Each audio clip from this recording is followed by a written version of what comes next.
Good afternoon, everybody, and welcome along to the EERC Endurance Championship. We are here for round 5 of the season. It is from Watkins Glen, the boot circuit in the United States. It is a 6 hours race around this 3.45-mile circuit, 5.552 kilometer circuit. And well, you join us on a slightly rushed together YouTube channel, so we apologize about that. We'll be back to the regular EERC channel for the next one, but I'm Tom Dillon. Alongside me for GT3 Qualifying, LMP2 Qualifying, and of course LMH Qualifying, and at the first hour of the race is Peter Schuneman. Peter, welcome along. Le Mans was our last event here, and it was a wildly successful one. This one a little bit more simple, and well, a little bit more ordinary for these guys. Yeah, ordinary, but still a very exciting track to drive. It's challenging, it's not very forgiving, so I'm excited about today's race. And well, it is GT3 qualifying at the moment out there on the circuit. The LMHs and the LMP2s will be out a little bit later. We've switched the cameras to Alessio Neto, who is on a flying lap at the moment. He's purple in the first sector, green in the second sector, but hits the wall on the outside of that final corner, which is turn 11 on this racetrack, crosses the line. He's going to jump up to fourth. It won't quite be enough to set the world alight for him, but he'll be pretty happy with that. That is Nicholas Papamial into the wall, the EP Lab car, so he is going to obviously have to come back out of onto the circuit and do another lap. This is default skin Ferrari again, is it? Really wants to show you Alessio Neto does our also camera, so we'll turn that off for a moment. But you've driven GT3s, Peter, I would assume, around this track. How did you find it? Oh, you're driving today, exactly. Yeah. It's a fun track. I think it's a lot of different heights. You go like turn 2, you just see sky when you enter it. Actually, like as the cars go through there, it's so steep. It's a little bit of rally over in Spa. Like there's grass everywhere on the outside, so if you go wide, just 9 out of 10 times you end up in the wall. So it's not very forgiving, like I said, and that makes it even more exciting to drive.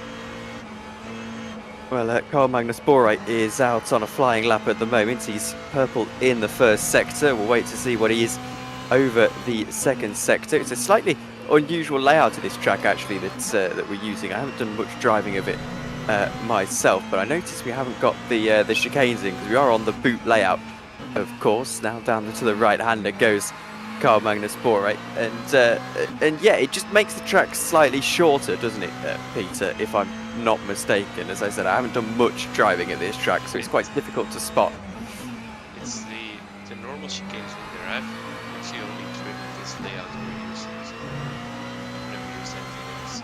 I wouldn't know, to be honest, but there is a shorter version of this that we're using as well, which is like the second sector. So yeah, I think it's a short layout, because you can see the GT3s are doing 1:44. It's a decent lap time, but It is. I'm mistaken. So we are on the full layout. That way is what the boot circuit is. It takes you around the final sequence of corners. I have commentated races around the short layout. You go out of turn 5 and you basically cut straight across, and it cuts out most of sector 2. So there you go. False alarm. I was looking at it from a different angle. Here we go. You can see it from a better angle here as they'll go down the chicane just slightly after this.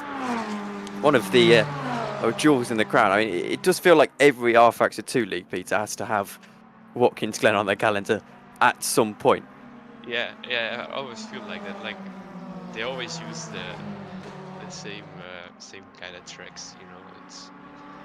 I feel like all the leagues used Watkins Glen in the same season this year. I think I had like 3 races around here in the last 12 months, including this one then. So it's popular. And yeah, I think it's probably a track that's suits enduro still pretty well, even though it's quite tight. You have some places where you can let by the prototypes or where they can overtake you. So I think that's good about this track. And well, we continue on in this qualifying. Thank you, by the way, everyone, for telling us that Peter's a little bit too quiet. If hopefully that fixes it a little bit. I've turned myself down, turned him up a little bit, so hopefully that's a little bit better for you now. This is Murdo McLeod still on his outlap in the BMW 306. 144.3 is the time to beat at the moment. That is Vince Barkenveri, a name I'm sure I've heard in this league before, but I can't quite place when or where. He's racing for Trax VR and he's in the Mercedes. That's a slightly interesting car choice. I have to say, I don't usually see Mercedes. It's a pretty solid all-round bet, usually in GT3 classifications, but in R-Factor 2 especially, I'm not too sure I see the Mercedes all that much. Yeah, it's been decent since the last update on the GT3 cars, but it's still, I think, it has a way smaller fuel tank, so I'm not sure if you can do like the same stint length in the Mercedes compared to the other competitors. So we can see that today if we can see them doing full stints, how long it will be compared to the rest. But it's a decent car. And decent enough for Barkenveri to be 900th of a second ahead of Liam Rance, who's returning to the championship after a few rounds out. But it might get a little bit worse for Liam here because Benz is really fast in sector 1. He's going to virtually cut all of the curb as he goes through the chicane that makes up sector 2 and now into turn 5. This is the outer loop part of the circuit and go down into what is known as the boot, hence this being called the boot's layout. It's 11 car, one P1 spot, and well, just a couple of corners to go now. We'll see what his sector 2 timing split is. This is looking like a very clean lap from Bence at the moment, and we'll see as he comes across the sector 2. It isn't quite as clean as he would have liked. He's yellow in the second sector, so not quite on the pace of himself, and maybe there won't quite be the extension that we're expecting here. Yeah, second sector yellow. I think he went a bit hot into the long right hander, so maybe lost some time there on the exit, I think. But, yeah, maybe. How long is this one? Still the rest? How much is still left? It's like the last minute, isn't it? Right now. I think there's 5 minutes left. I'm not too sure. Yes, there's no improvement from Bence. 25-25, I believe it is. So. Okay, yeah, then he can do one more run and try to get a little more. Oh wait, the Rance just got the pole from him, so he has to get out and set a quicker lap then.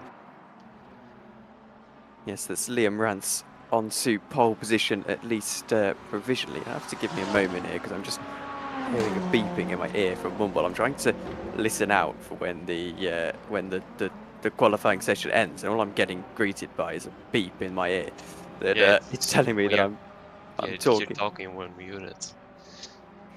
Yeah. So I know how to fix that. I will go down to my Teams channel and I will just talk into the abyss over there. That will shut it up. We're not racing today, so it will all be okay.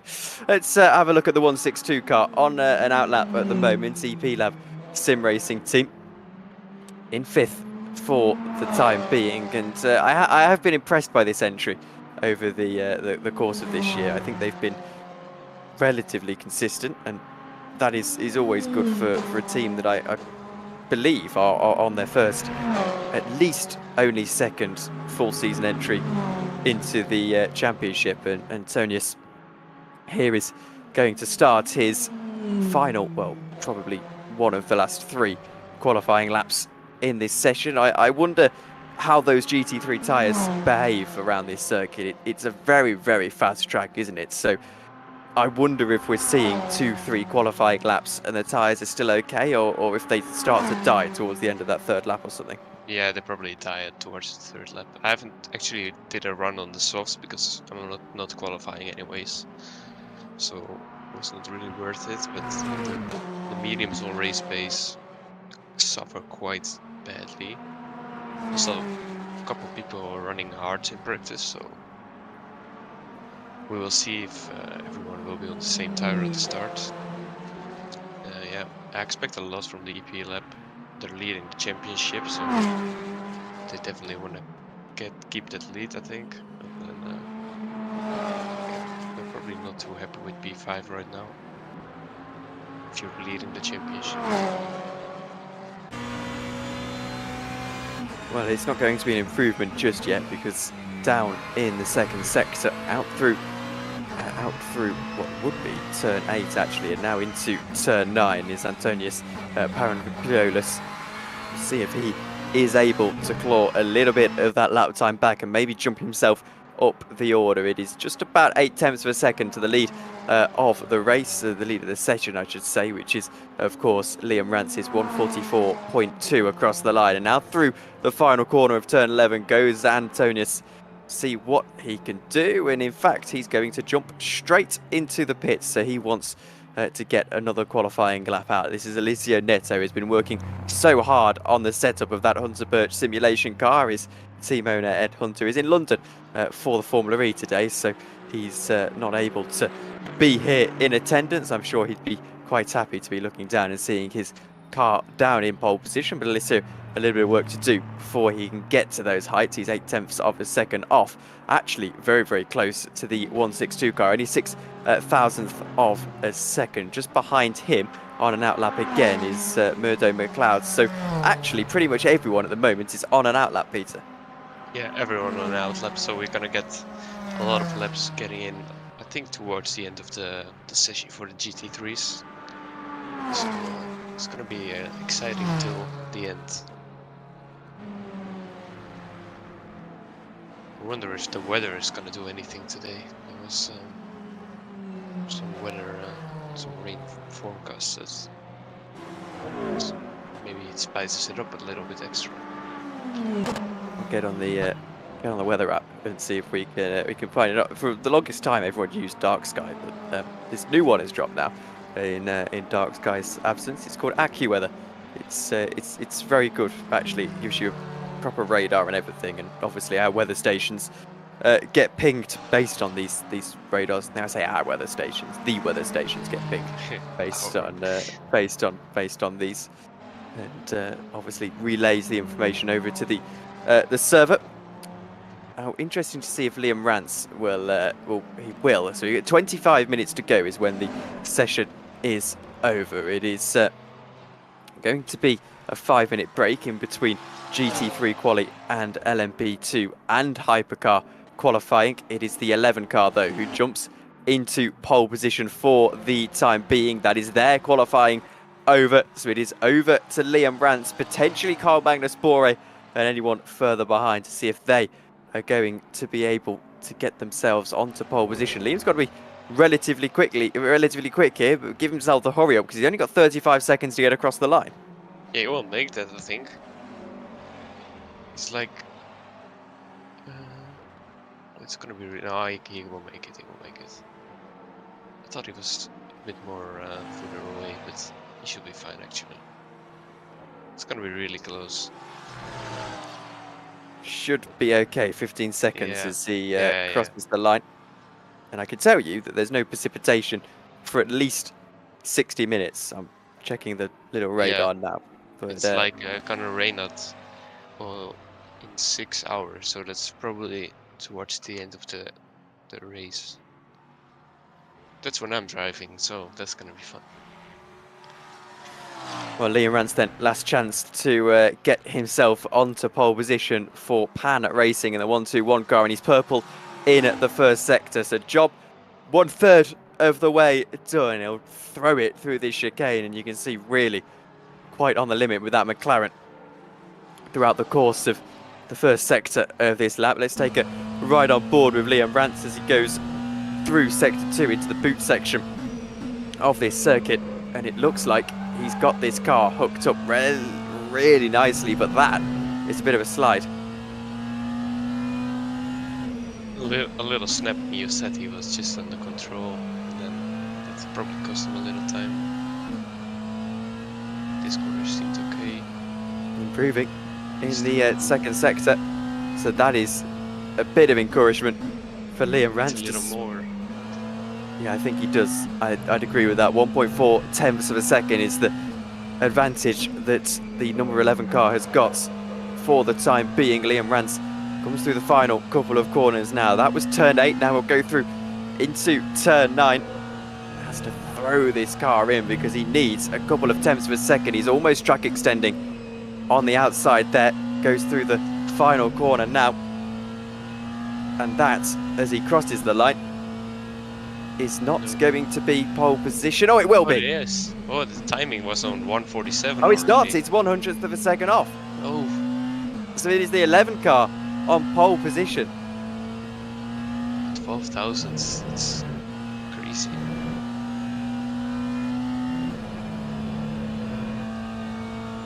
It is, and that is the end of GT3 qualifying. Peter, I'm going to quickly chuck up the results for you, if at all you will be able to see them on the results so far, and hopefully this works for you. It doesn't, but there we go. Well, I have this is the very live confusing. timing open on my second monitor, so I can somewhat see the results. Here we go. I have this, and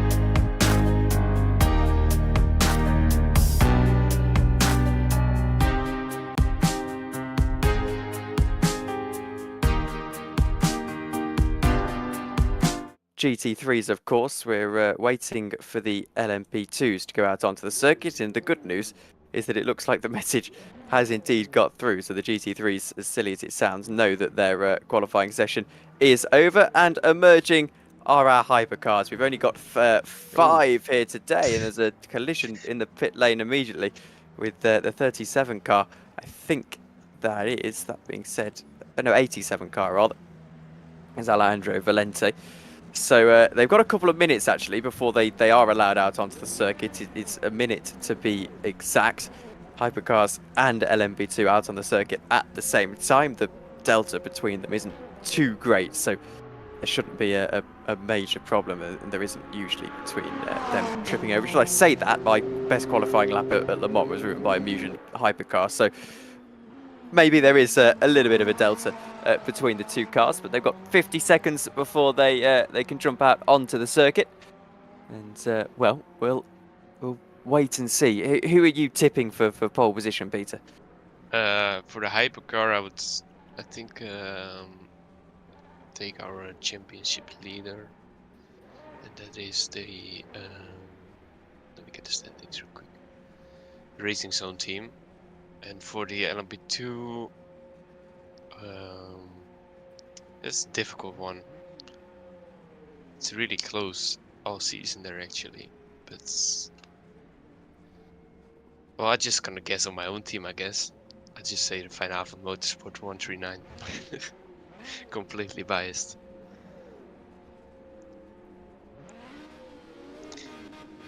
So now the cars leave the pits to start their first out lap, and then their flying lap afterwards. Is the qualifying session officially begun?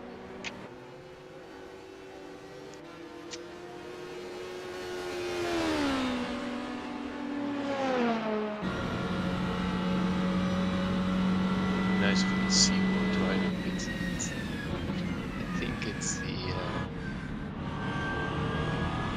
is it, oh, there we go, it's the Wiki Monsters. So I was on mute. I was trying to speak to you, but yes, there you go. Yeah, I saw you were was, muted, so I just kept on talking until you weren't. But yeah, it's back now at least, so I can see what we're driving with. In this case, it's Bradley Sellers.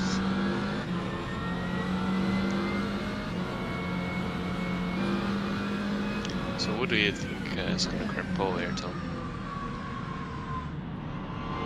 I'm going to back Bradley Sellers, I think. Fair chance.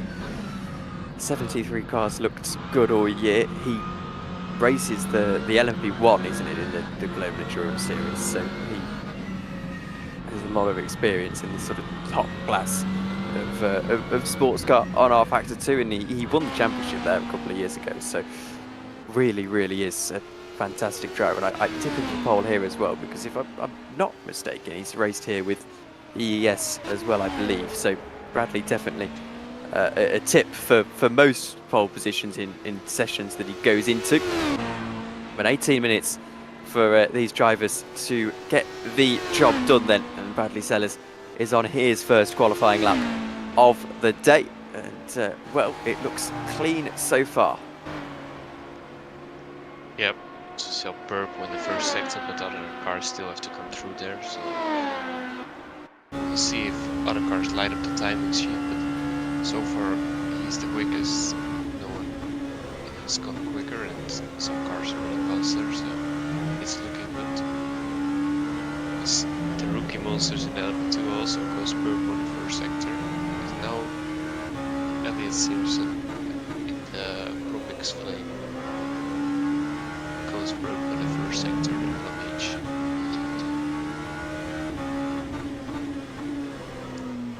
It's going to be a really tight qualifying, I think. It will be, and that's shown with only a tenth of a second in between Sellers and Valente in the first sector. Obviously, Luca goes purple in the second sector as well, being the first person to cross that timing beam.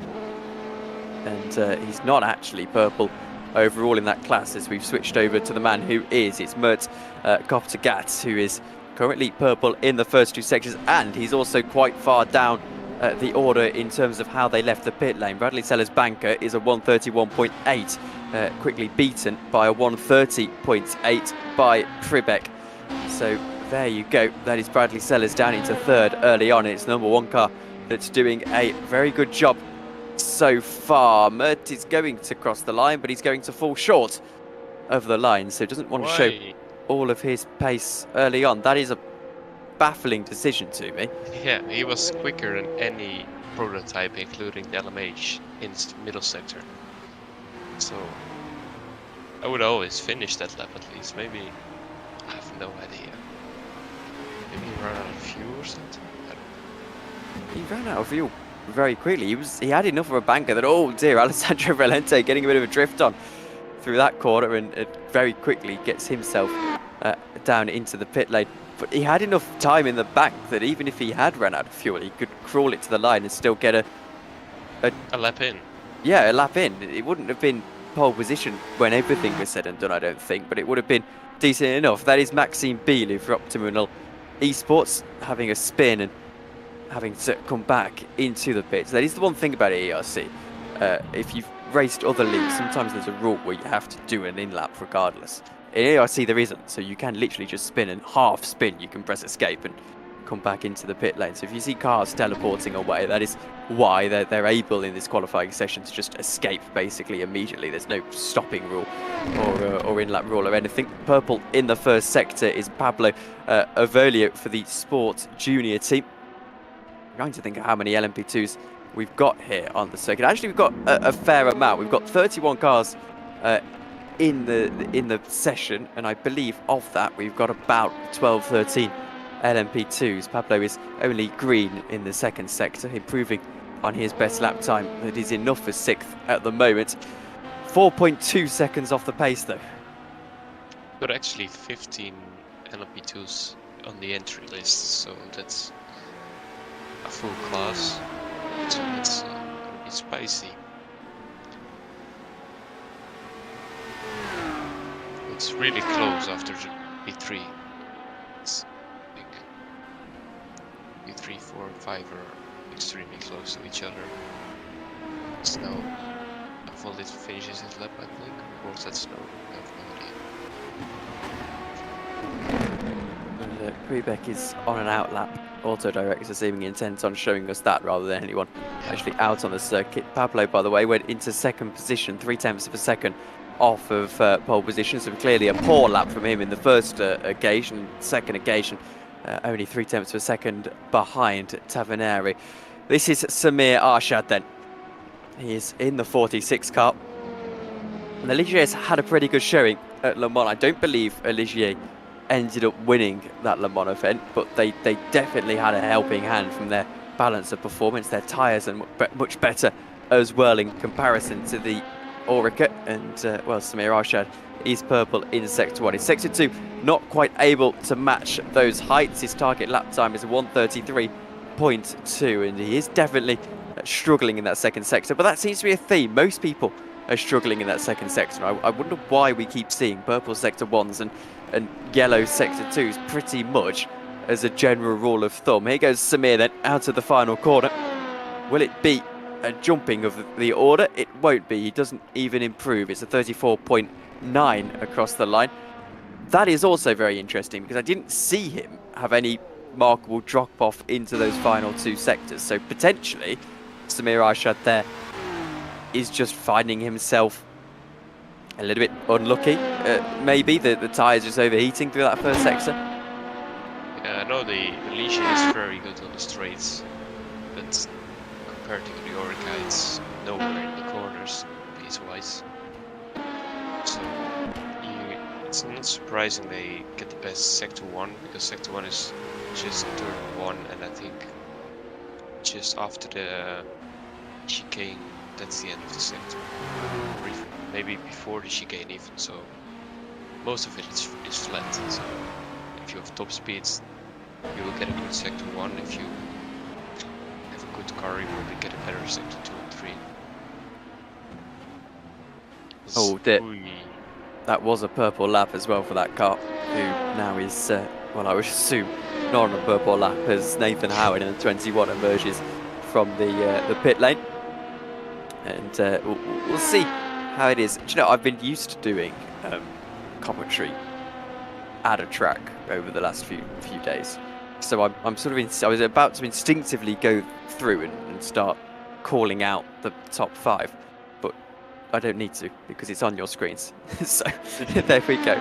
That's a little bit of fill that I don't have to do here with 11 minutes to go in the qualifying session, because you know, I just instinctively want to call out the top 5. We can go to chat. That's our YouTube filler, isn't it? As hello to CMB Racing cheering on Alejandro Valente. I always forget the exact order of things as Salt Freebeck is on pole at the moment. Alejandro Valente is an English-born Italian who races under the Barbados flag, I believe. Or at least he used to. I have no idea. You tell me. Well, he did a couple of the leagues that we used to be in. He would race under the Barbados flag. I can't remember the exact reason why, but I think his mum's Italian, and he had, I think, a grandfather from Barbados, of something of that description, and that is why. But yeah, it was always an interesting stat. He's Mr. Worldwide. We mentioned it at Le Mans, and yes, he's in second at the moment. So in fact, he's in third because Janssen Bintz has jumped to pole position and jumped into the barrier as well for the 290 Aztec Racing Ferrari. I mean, that's one way to do it. If you're going to crash, make it after you've set a purple run. Yep, that's the best way to crash, after you just got what you wanted.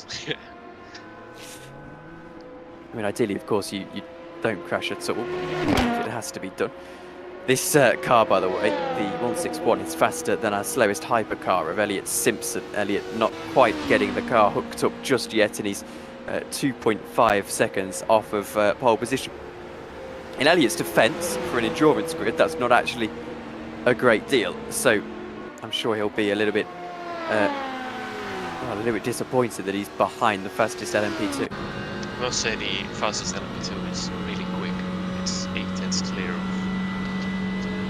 the rest of the field. So it's, in his defense, it's also, he's not even that far off for someone that's I think he's probably a bit new if last great place, but I think if he gets a bit of time out of his lap, he should be fine that stuff. But yeah, then again, to get this really quick in his LMP2, he was doing the quickest little sector of all prototypes earlier, so it's not the end of the world, I would say. Probably a bit overzealous on the engine braking there. He locks up the rears as he went through into that corner. He was on a purple lap up until that point. It's green in sector 2 only, so we'll see what he can do out of these final 2-3 corners. Bradley Sellers in the 73 Rookie Monsters car.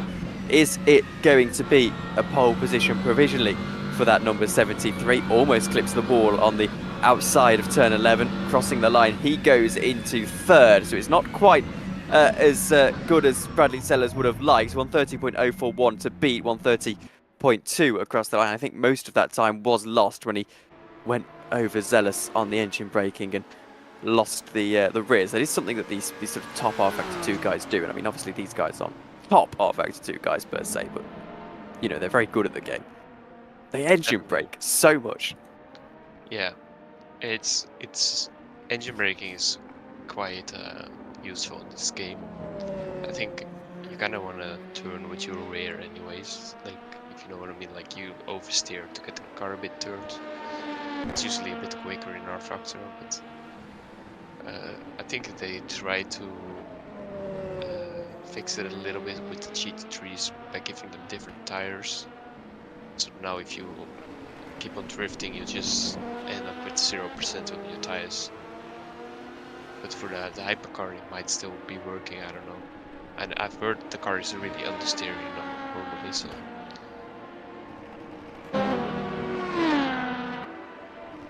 Samir Arshad is on a purple lap inside of that LMP2 classification, though we expect that a little bit from the Ligier, as Peter was mentioning earlier on, because they are a rocket ship in a straight line.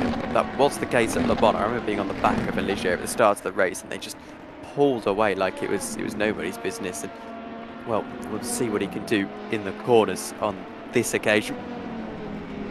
Through sector 2 goes Samir Arshad. And Aether Racing Team, another one that again is, they go 1 second off in sector 2, so that is pretty much proof in the pudding of the Ligier's prowess. But Aether, I have to give a little bit of a shout out for. They're the only team I've ever want to race with, and I have got a little bit of a softbox for them. They're slowly sort of solidifying themselves in this league. Yeah, I think they do quite a good job with Alicia. It's really not the car to have on the trackers more than straights. Like, you don't want to drive Alicia in the corners compared to the Orica. But then again, it's really quick on the straights, so the car works completely different than its competitors. That can either be your strength or your weakness. I think for passing slow class cars, it's quite helpful you're so quick in the straights, because you still be quicker in the corners, but you're just way quicker on the straights, so it's easier to overtake. So yeah, it has its upsides, it has its downsides to drive with the car, and they kind of make the best out of it right now.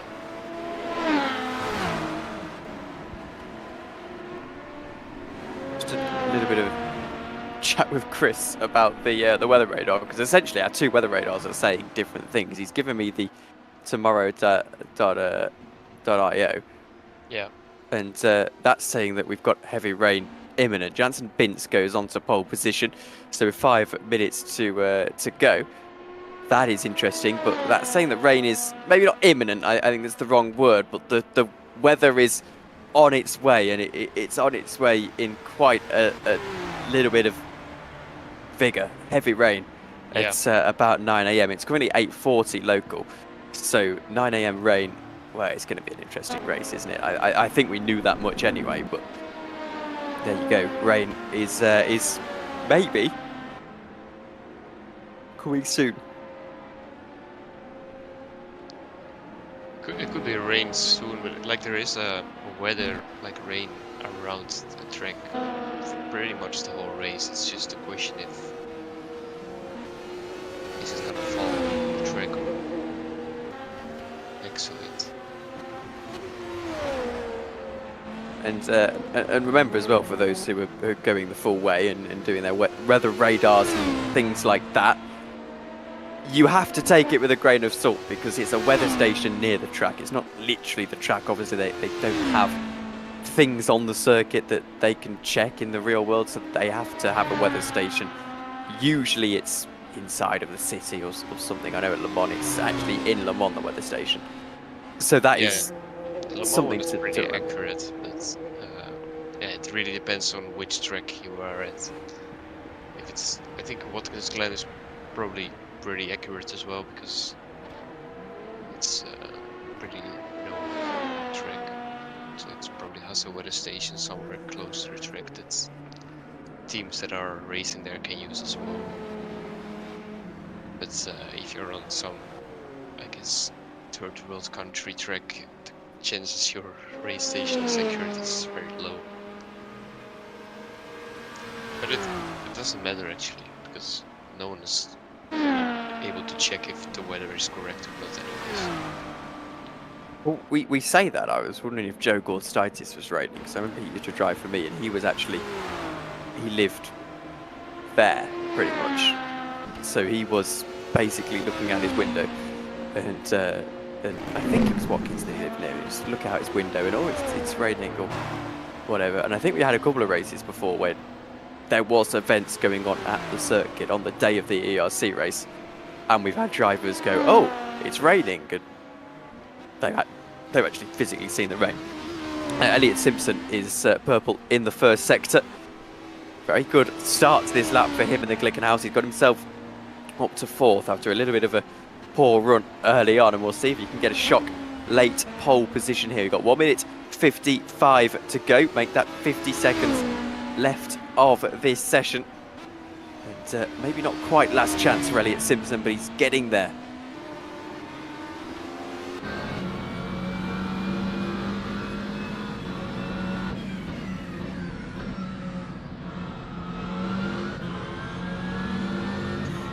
Now he comes of that turn 8 into turn 9. He's green in the second sector, so there should be, we would expect, an improvement here from Elliott Simpson. I apologise, this is turn 9. Now going to turn 10, which is the right-hander, and then of course the final corner of the circuit, that's turn 11. There you go, I'm getting all confused. But anyway, Elliott Simpson on a flyer at the moment, and as he sets his penultimate lap time of the session, it is an improvement, but it's not enough of an improvement to take him anywhere near to pole position. There's 7/10 of a second in the LMP2 classification. We're having a look at Roman Marciano, who is on an outlap. So is Mertz, sort of. It's quite an outlap, but he will, I would assume, the effects of that will be that it is an outlap. Bradley Sellers is out of the session. He's not going to take any further part. So really, it is these two guys, Janssen Bintz, who's not improving, and Zoltz Freebeck.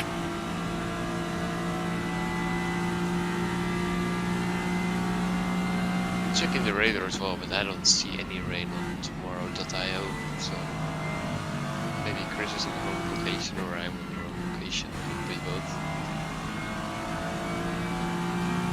So I think it's the main driver. So we're near the end of the session now.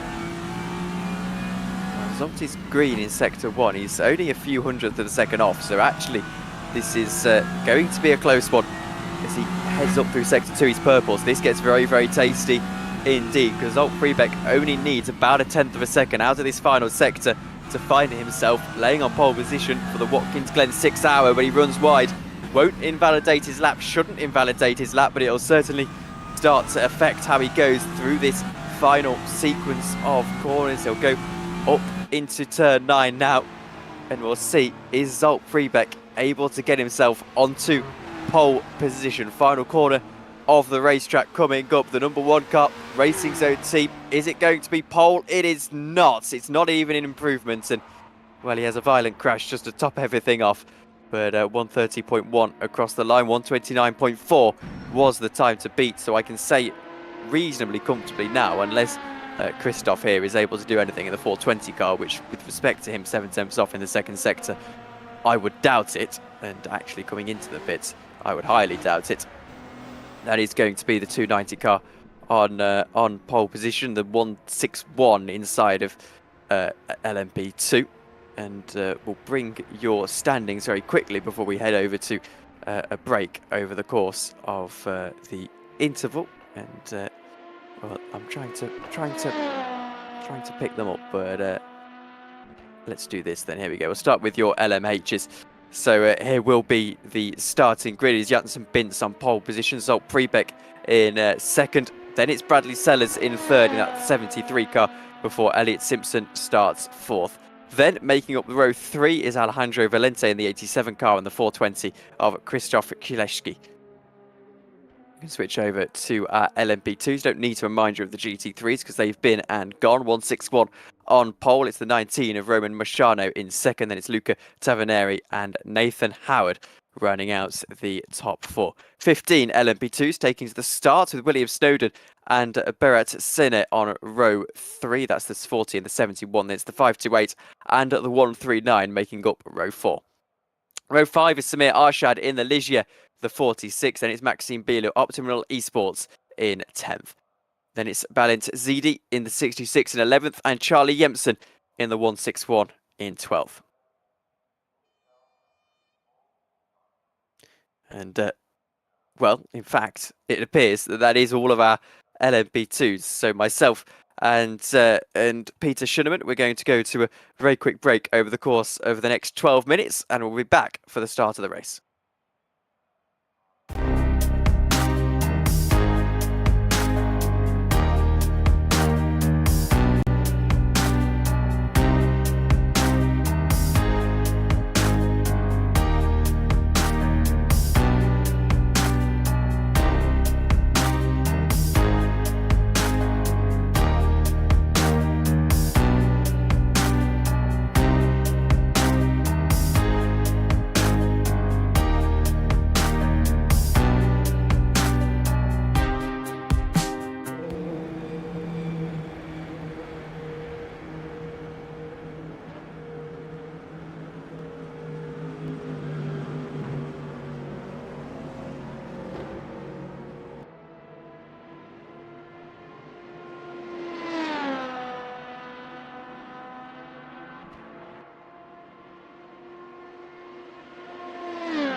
Whisper test, whisper test.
Okay, so 3 minutes to the race. Just make sure you're in.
Welcome back to the EERC Endurance Championship. 6 hours of the Glen is about to get underway. I'm Tom Dillon, alongside me for the first hour of this race. Well, technically, I'm alongside him for the first hour of the race before I have to drop out. It's Peter Schudderman. Peter, welcome along to the stream again. I know you've got driving duties a little bit later on.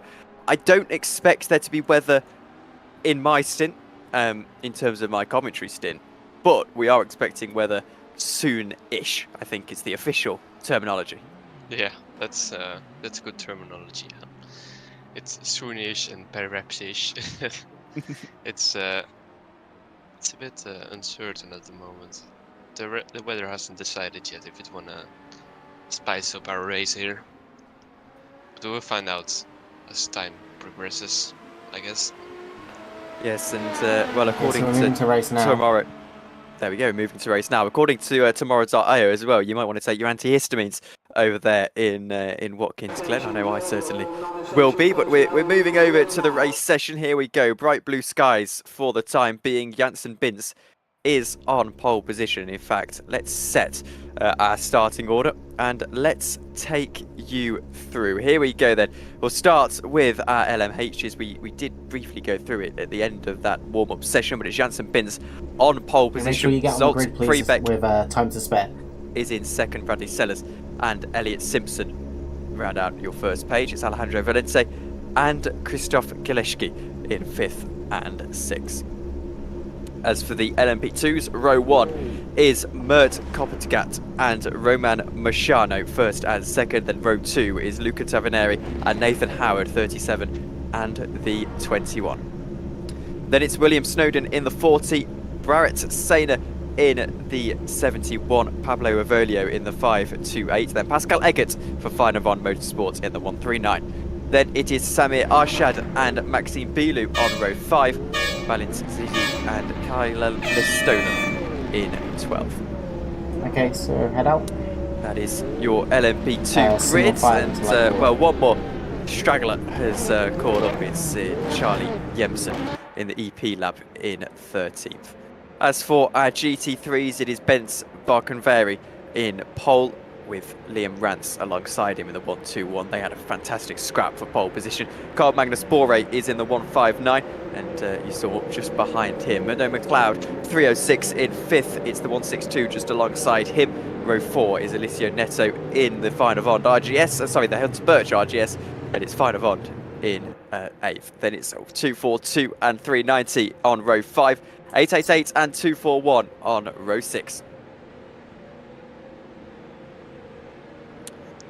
And that as well is the last of the GT3 runners. So Beta, we've got formation lap here. It's this moment, officially, technically, is a code 80. I think here, Janssen, probably not as much of a chance as others to hold on to this race. I mean, how do you rate their chances? Looking at exclusively those LMH standings, I think there's so many fantastic competitors behind Janssen that perhaps that Falcon car is actually going to have a little bit of trouble holding on. Yeah, you got to look at more than just Janssen. It's the whole team that has to perform today.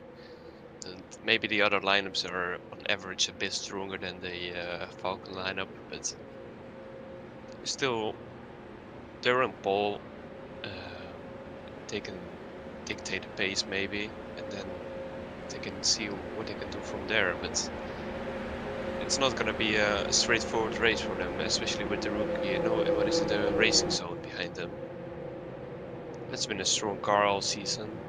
They were the only ones that could get a little bit of a challenge to Mugen in Le Mans. So I'm looking Right, can the forward to see GTs what just that's back gonna off for a happen. couple of seconds, please? GT's in Chris's naughty book, as they are right up the rear of Charlie Jemsen. That is not a great sight. I always think just give them like 5 seconds before you pull off, especially if you're the leader. Yeah, that's enough, thanks.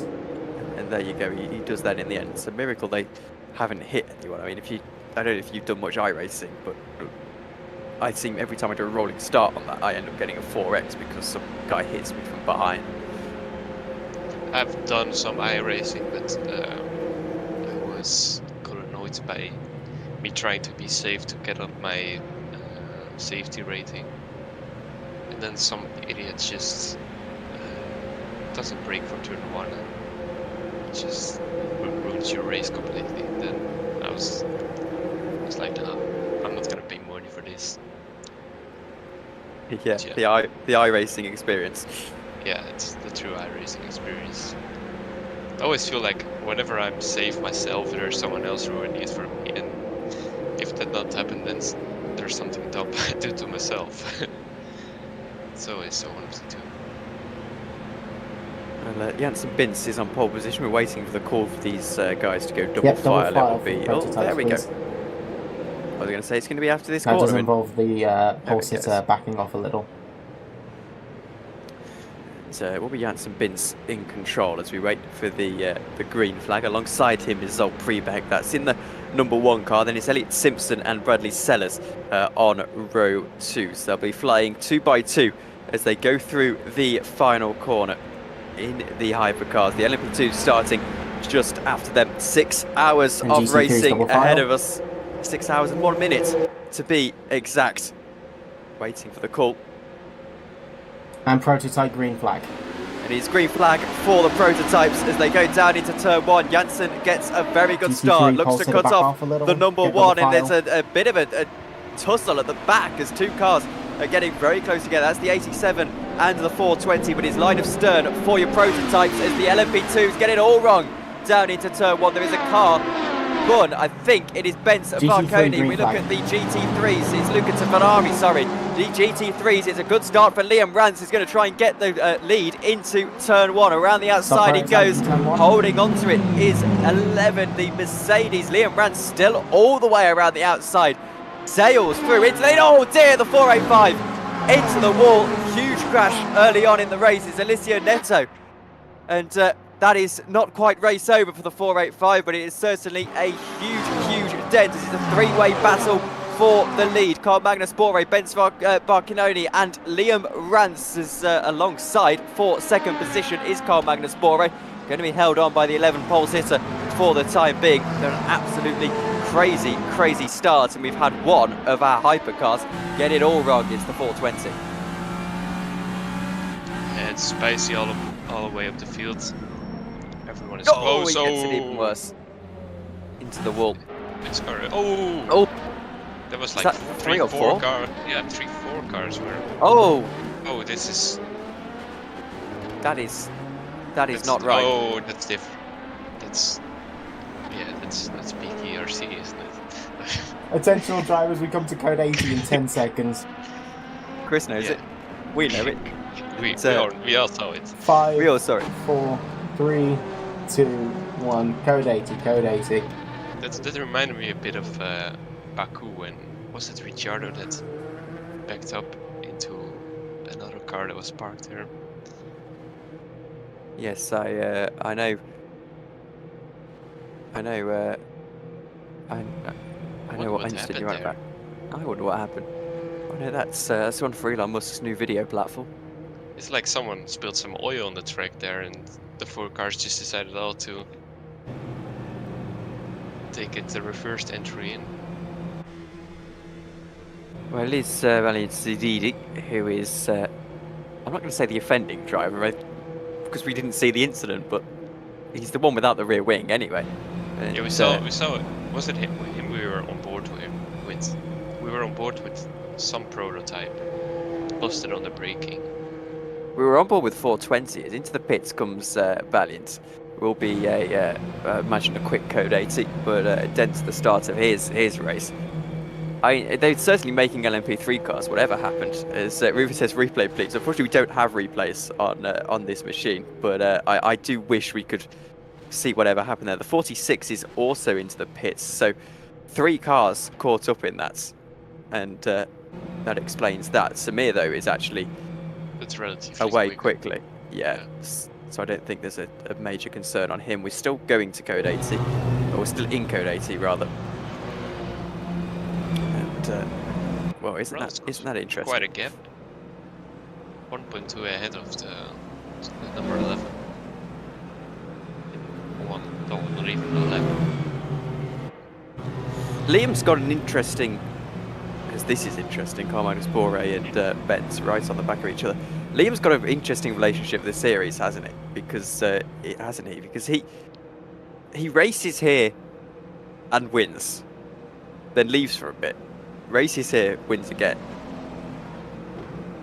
And yes, it's always quite nice to see him back after a season out or whatever. But Attention all drivers, we come back to green as we in go 10 back seconds. to green, this will be interesting with Carl Magnus Bore right on the tail of that number 11 car. The 5, reprieve for the 11 4, car is that he's going to get 3, it through the chicane. 2, As you can hear the 1. Green flag, green flag. mumble shout in your ear, and it's the 11 car who gets the better run, and that is just about right. He was lucky that he was caught through a corner there. That is exactly what you would have wanted to happen, but I think these two are going to have a bit of a squabble throughout the course of this first stint. Janssen Bintz, well, he is not quite gone ahead of Zolt Freebeck. That is for the lead of the overall race. Zolt is just a little bit further behind. Remember, the LMH cars have a little bit more dirty air than the others, so that could be a reason why that is happening as that has. The Sunset Motorsport 161, well, they have gone into the distance, 1.7 seconds after just 1 lap inside of your LMP2 standings. 1.8 is an incredible margin. Still keeping an eye on these two though, because I think this is where all eyes should lead. Yeah, it's very intense battles in every class so far. I'm wondering what will happen between Bintz and Prybeck. Osborne until the number 11 is also very interesting. There are some spots on this track where you can pull a move without too much trouble. We have seen it so far. We've also seen how it's not supposed to be, but have some faith in Carl as well that he can pull a move if it's the right time to do it. That being said, though, it does appear that Bentz here has pulled away a little bit over the course of the last half a lap or so, and encouragement from his perspective. I think, by the looks of things, that's 5/10 of a second. That's how it's saying on our timing models. Let's see if Nikos is going to be able to make any moves himself. This is Murdo McLeod that he is having a look at. There's a battle for P3 in LMP2. That is between Pascal Eggert, who gets through, and it's Barrett Senar alongside him, or in fact, is this for 5th? It is for 5th, as it's Roman Marchand behind Pascal Eggert. So the 139 car is having a right old battle at the moment, and well, that 19 is, I'm sure, going to try and find a way through very, very quickly. There's also side-by-side action further behind, because Maxime Bielu is alongside the 528, not quite alongside. They are alongside into the braking zone, but that's the Sport Junior team. So the LMP2s battling for what I will harshly call the minor positions. I think more correctly should call the midfield positions in this category. And look at the slipstream. Look how powerful that slipstream is going to be, as Pascal has been passed. That is under the brakes. Pascal has been fully passed, as he's now... No, he's not been passed, sorry, because it's Barrett Senar in 3rd, Pascal in 4th, Roman Marchand in 5th. So a three-way battle for 3rd position. Pablo, has he been able to get through? He has. That is for the Sport Junior team. So he is up 1 spot. We're going to keep an eye on this battle for the time being. Pascal looking on the inside. I think he got a bit more pace than Sinner, but now Puddles on the exit, and Marchand can now grab the inside. Yeah, this move is done, I would say.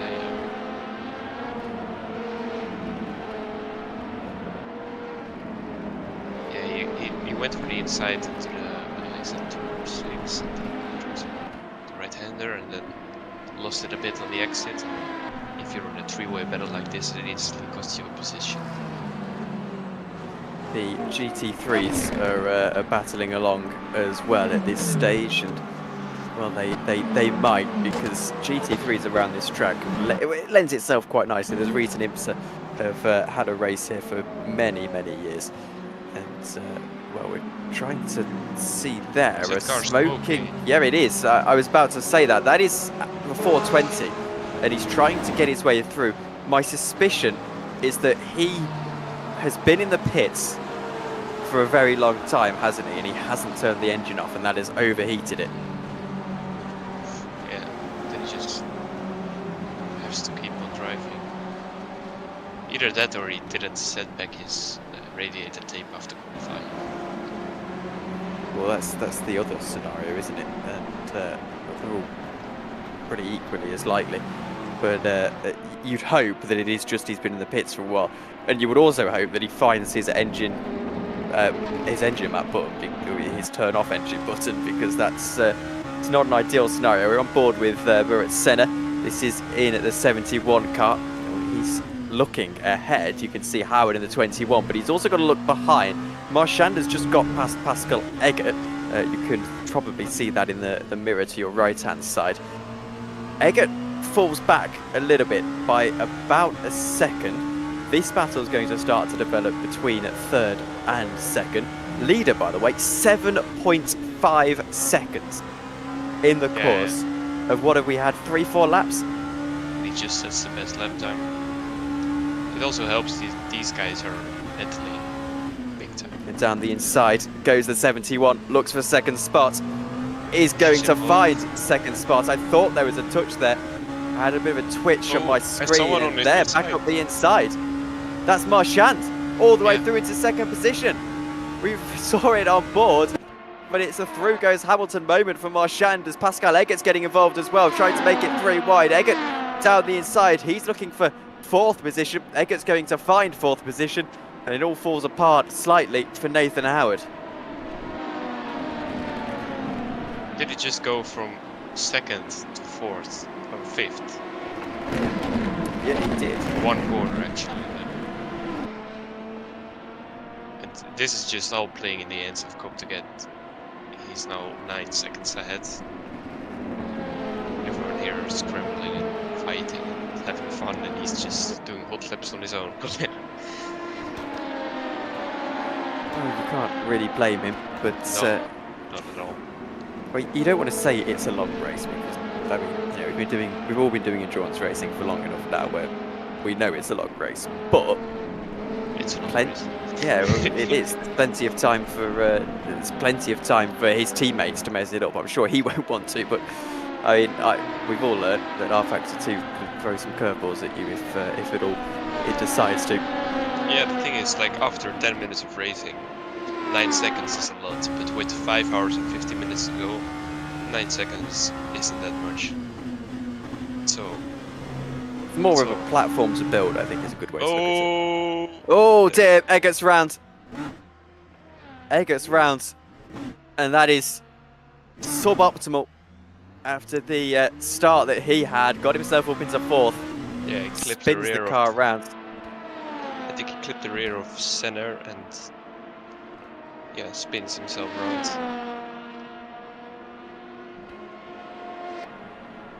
All of that positive progress has, well, pretty much been destroyed for Pascal Eggert, and you have to feel for him because he was on a fairly respectable run. Yeah, but also for him, it's a long race and just gotta get himself together now. And I think if the other two, like other 3 people in front, keep on battling, he should be able to get back to them if he still can maintain his pace as before. Someone might even call it a long race ahead with 5 hours and 48 to go. The hope is that Pascal hasn't got any damage from that, of course, because if he has, then that significantly dampens his progress. The other good news is that even though we got a full grid today, obviously we had that Code 80 incident early on. So Samir Arshad, he's not off of the lead lap, but he's far enough behind where Pascal should be able to 60 seconds behind the leader, so Pascal should be able to come into the pits, repair a little bit of damage, and come out ahead with that 46. So there's still time to build, and obviously the 66 is off the lead lap, so he's trying to get his way as Balancidi through the GT3 traffic, as is that 420 car. So there is still places to be had here, and top 10 score points. You get half a point for finishing outside of the top 10. There is always reason to keep going in these races. I didn't quite share that sentiment when I was 12 laps down at Le Mans, but you know, at 4 in the morning. But Certainly that's here. maybe a different situation, because it's Le Mans and you're 12 laps down. It's like, what car were you driving? It's like easily like 30 It's the minutes LMP2. down on the next car ahead. So, but like if you're 1 or 2 laps down on tracks like Watkins Glen, it's easy to bin it around this track and get like 200 plus seconds of repairs. So that's already like 2.5 laps. So when you're 1 lap down, you shouldn't give up. To be honest, there's still chances you get some positions. Maybe you can even get back in some sort of fight. It's not worth it to practice a long time for a race and then give up after you just have a little incident. But yeah, 12 laps down on the mount at 4 AM. That's We were running 8, so my teammates were saying we should carry on to get our 2 points, and whilst I agreed with them from a sort of, endurance racing spirit, at 4 AM with stuff to do on the Sunday, it was quite difficult to share that idea. Yeah, I can imagine. I did all season long with EES a little. My teammates, his internet was stable, so most of the time he disconnected from the lead and I got back in the car with 3-4 laps down on the next car ahead. And you were like, do we really have to finish this race? But then sometimes someone else would disconnect or crash his car, and suddenly we are back in a race fighting for a position, and then the time goes so much quicker as well. Like before you know your stint is done, and before you know the race is done. There's LMP2s. I apologise, Peter, because they're getting very close indeed. Almost 3 wide. It's Barrett at the moment in that 3rd spot, occupying that 3rd spot. Nathan Howard getting himself back up into 4th. Pablo Avolio, he's got a very good view of all of this. They almost all came together. Pablo goes for a dive bomb down the inside. He can't quite draw alongside into the corner. And Nathan Howard in the 21 holds on for the time being. The 528 is going to get a bit of poor luck with the traffic here, isn't he? As gets through more GT3 cars. And that gives a bit of a reprieve for our 3rd place runner of Berit Senna, who goes through and gains a couple of seconds on the guys that he was battling just a few moments ago. But quickly on your point about getting into a car that you basically haven't really got much reason to be racing at that time. I mean, if it was a real life race, sure, I'd get in, I'd carry on, fight it to the end, but I think given the fact that it's only a sim race, sometimes it doesn't harm to go to bed. Yeah, exactly. But like the thing with a real life race is you don't have anything else to do probably in that weekend than just a race. I can imagine like someone that's driving the 24-hour Le Mans. Yeah, if your car is still drivable, I would always finish it. Oh, they're coming together. That's 3 of them. That's It's Howard, Avolio. Avolio's not got a rear wing. Howard hasn't got a rear wing, and I think Charlie Janssen also hasn't. No, he has. Who is it then? It's Luca Tavanari, and he is spun. And presumably Beach. No, he's not. He's getting the car back going. But that is a nasty, nasty crash. That should be a code 80. And I'm sure when it comes to the attention of Chris, it will be a code 80. But that is a big, big accident. Our 2nd big accident in the course of just a few laps, and it's getting worse for both of them. Drivers, we come to code 80 in 10 seconds. Yeah, there is the confirmation. 5, 4, 3, 2, 1. Code 80. Code 80. Yeah, I think they come together on the chicane there, and again, just 2 cars without the rear wing. There's probably gonna be some long repairs here. This car seems to be not straight anymore. Doesn't have a rear wing. What I can only assume has happened is that Howard has come together with Avolio because they were battling for 3rd. Yeah. And then maybe William Snowden was involved as well. Potentially, because he's right on the bumper of Roman Merchant. So that would... what is he? Is he now? That is the question. Who's he on the bumper? He's not on the bumper of anyone. It's Maxime Bilo on the bumper of him. So no, he can't have been involved. Yeah, it's now Snowden, Bilio, Laistola are very close. And Merchant now kind of got a gap. What is it? 10 seconds to P3. So it could also be Merchant having to slow down for something, and that made Avolio and Howard's come together. But then the white LMP2, what was he driving? What was his name? Tavanari.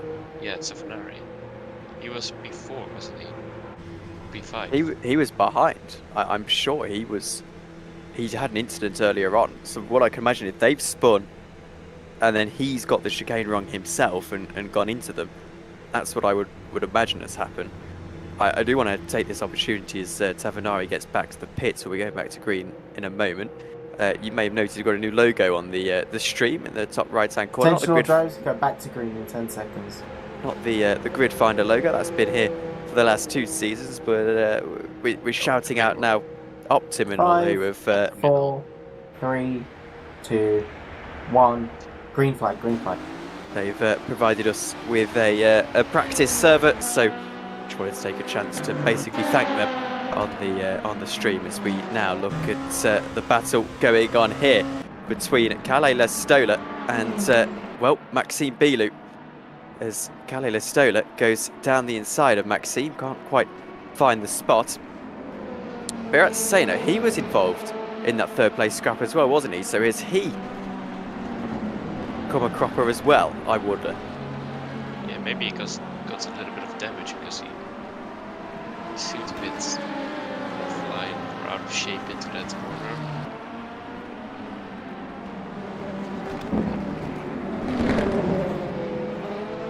Listola is out to the outside line, and he's going to find himself under pressure from Maxime Bilou now. Riding on board with Maxime. As I apologise, it was Maxime Bilou who had gone wide, and Glen Listola trying to capitalise. He goes wide, though, almost into the wall on the exit of turn 11. That gives Maxime Bilou a little bit of a reprieve for the time being. I mean, they are racing like it's not at all a 6-hour race. All three of our LMP2s, by the way, 37-21 and 5-8, all into the pits for pretty major damage repairs. They all fall behind the GT3 cars. So they all gonna be like, what is it, 1 or 2 laps down? Yes, I believe they're already a lap down, so it would make that 2. Yeah. As we can have a look at Louis Escaf. He is under pressure of Kevin Weichers. Weichers in the Aztec Racing Falcon car. And well, he's got that car of the 888, the 888 in his sights as through the chicane they will go. And for my liking, Louis Escaf looked a little bit awkward into that corner, and now Kevin Weichers can use this opportunity to poach. Looked like he was a bit sideways going over the curve.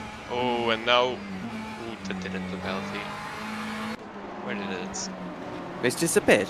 It crashed, I think. And it was our friend Krzysztof Koleszki in the 420 spinning and crashing again, and this time putting polystyrene out onto the circuit. Oh, and his car's on fire. Oh! Crikey, that is awful. Oh, okay, yeah. that's it. I think that's the end of I think the he's race. out. Yeah. Well, that's spectacular. Oh, that is brilliant. Well, Oh, what a sight. What a sight. it's kind of like a campfire for the marshals in that marshal post over there. Here they can grab their marshmallows. Oh, I feel Yeah, so bad for him, but that was that's such a glorious unfortunate. crash. That was, yeah. Like, if you got a DNF, then this is the way. But it's still very unfortunate to have to retire the car after, what is it, 23 minutes of racing.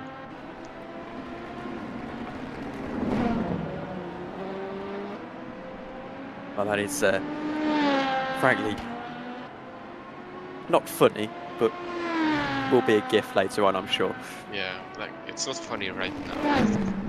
After the next race, it will become funnier, I think. But especially if you get some good results, then you can laugh about this later on. Well, Sure you can.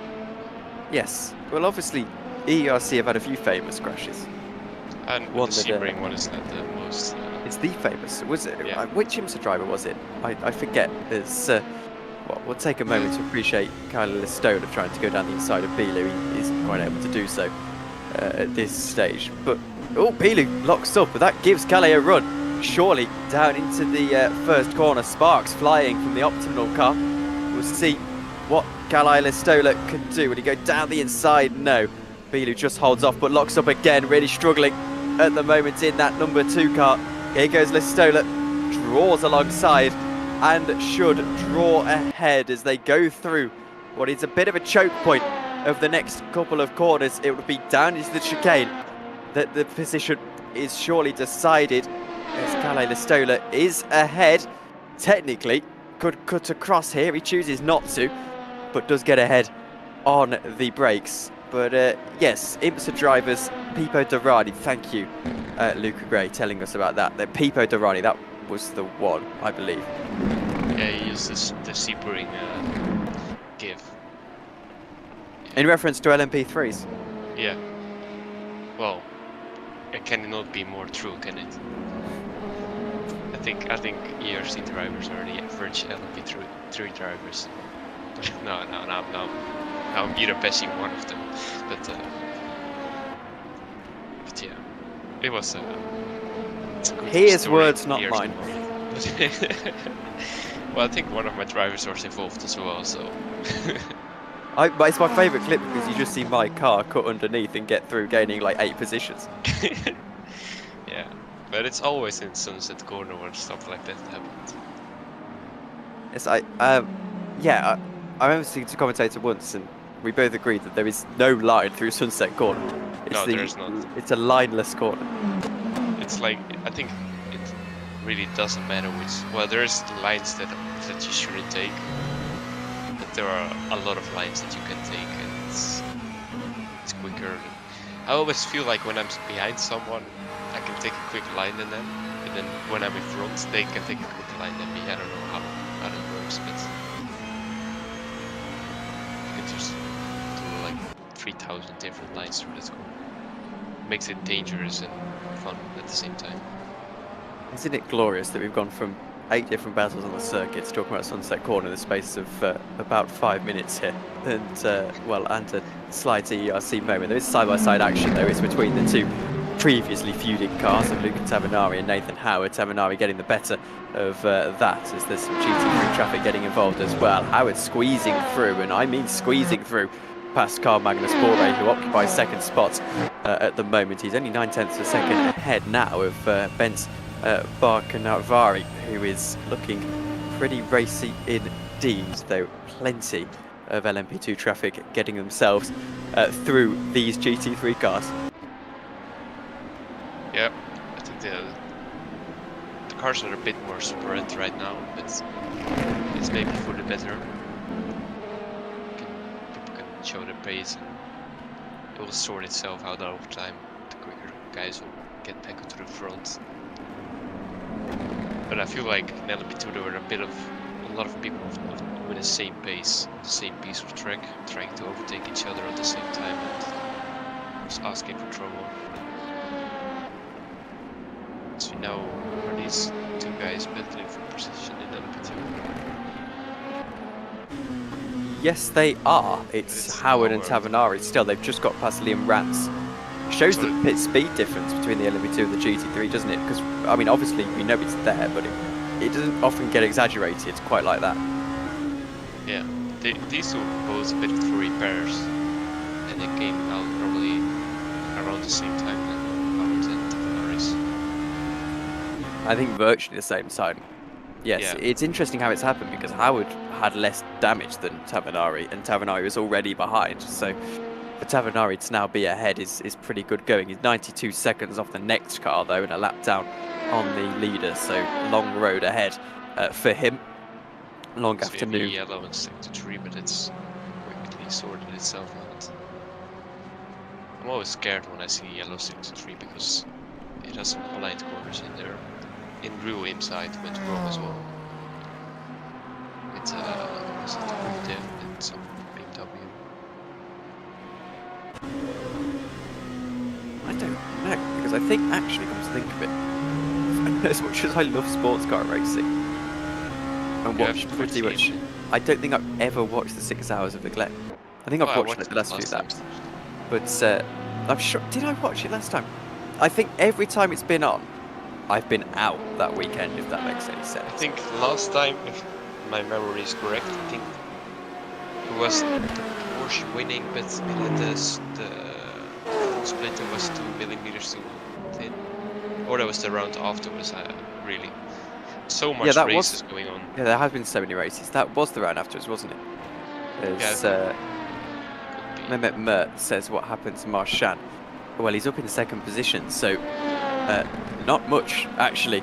He got through and basically was quite lucky in that everyone behind him crashed. So that let him go through clean road through into second position. We have got a lap 11 incident involving Finer Von 139 and Sport Junior 528. Sport Junior team have got a penalty drive through for an unsafe rejoin.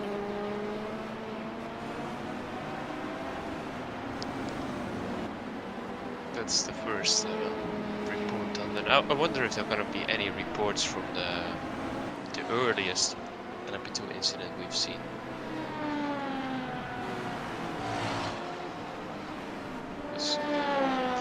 looks like a lot of cars are involved. Oh, Chris Tompkins is typing. As Mert says, he lost like 10 seconds. I didn't see that. Might have been the yellow in sector 3. He lost 10 seconds between,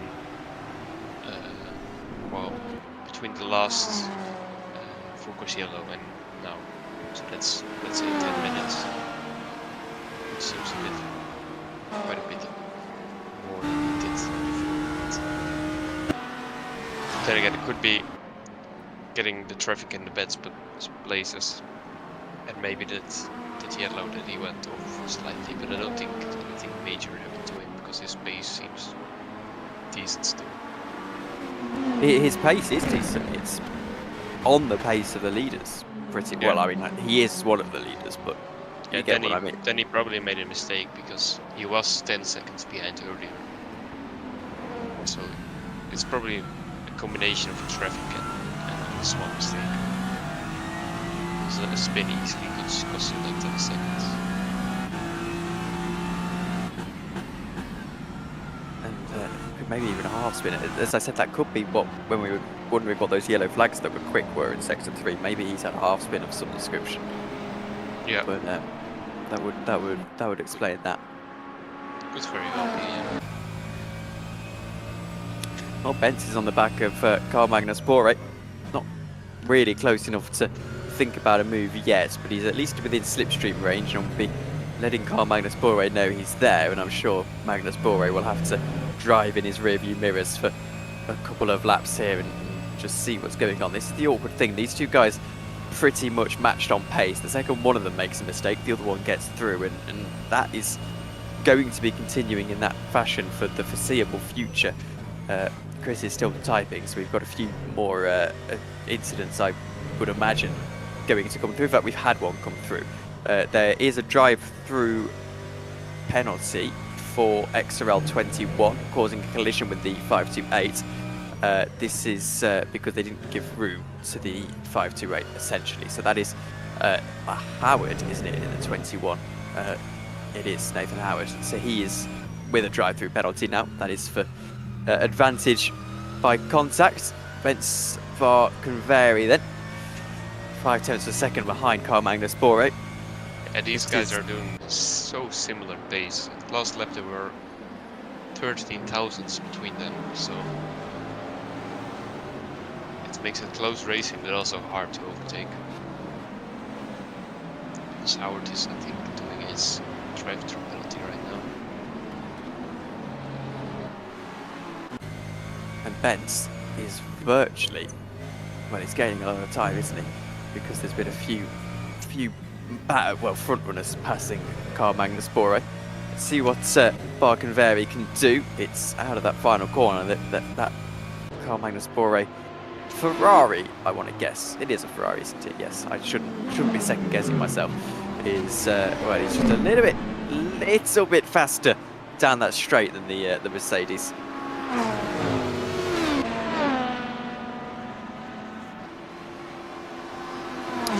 Updates on the weather, by the way, as I'm set to jump out of the box in a few minutes' time. The weather is cloudy, as you well know, but the weather radar is now telling us that not only is the pollen absolutely fine for those with hay fever, not that sim racers leave their houses anyway, but it is at the moment cloudy and will stay cloudy for the next couple of hours. Yeah, until 2 p.m. local time. And I think that's about our last hour in the race or something.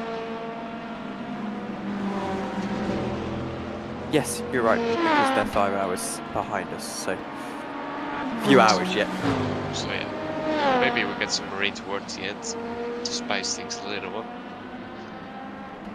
Maybe not, we'll see. It's 60% chance right now, so.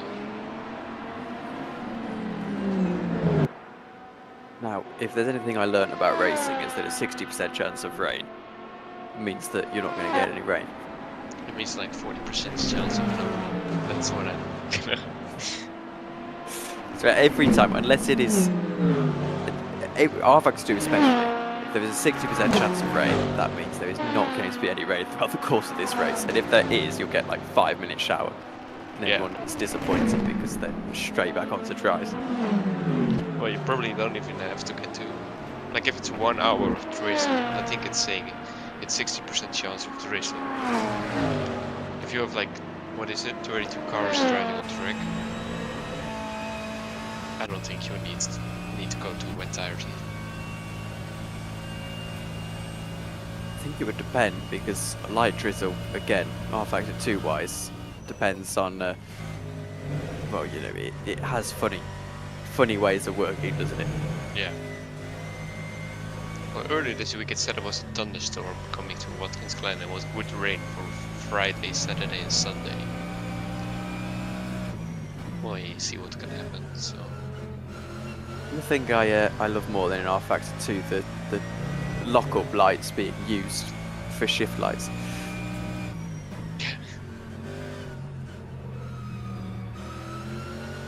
I don't know what the exact term for them is, like lock-up lights? They tell you if you're locking up, don't they, those lights?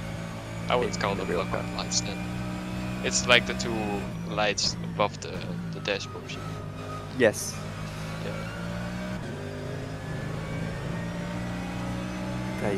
They tell us if you're locking up, except in R factor 2 where they tell you if you need to shift. Well, it's the... Oh dear, that is not ideal. Is that... Who was That is this? suboptimal. And It was Senner, I think. With... I'm trying to figure out who it was. Who did you say you thought it was, Peter? Senner. But the P7 and LMP2. Well, the 71.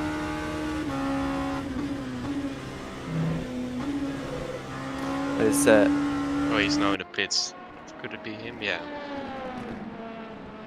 Probably was him. It's with some GT3, I think. I'm not sure which one it was. yes, maybe. Although we are on the pit window. Chris said they aren't used for shift lights, are they? Unless it's only on the Merc. It's TC/ABS. So yes, okay. I knew it was something like that. TC/ABS telling you when it engages. That makes sense. I know on the Aston Martin, whether they fixed it or not, it used to be that it would actually tell you Wasn't when that to shift. GTE? Because I know in the GTE it is for shifting as well. I know these lights were your shifting lights. That car doesn't have TC. Yes. No, it doesn't have ABS. It has TC, but not ABS. All I remember is that those lights in real life aren't used for shifting, and in the game they were. Whether that's the case in the Merc, I'm not too sure, but there we go. It looked to be on now, especially in braking zones.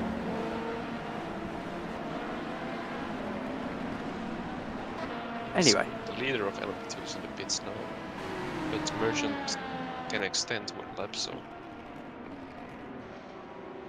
I believe, Peters, we've got quarter to the hour. That's it's your time to leave, right?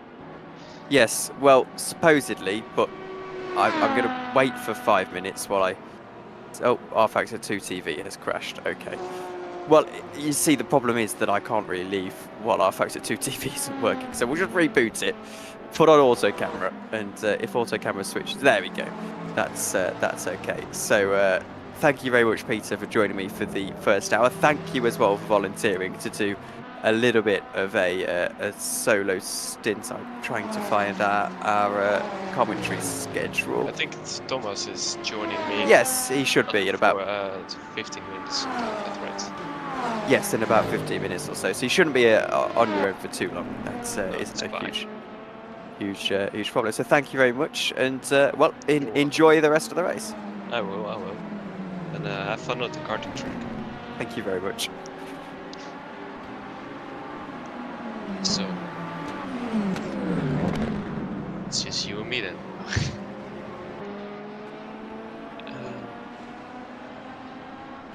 Let's really look at the number 3 in the GT3.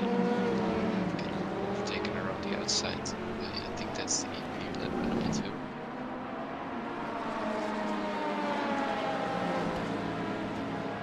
So we have more LMP2 cars entering the pits for their scheduled pit stop. It's now Marchand and Snowden also in the pits. So Leistola takes the lead for this time being.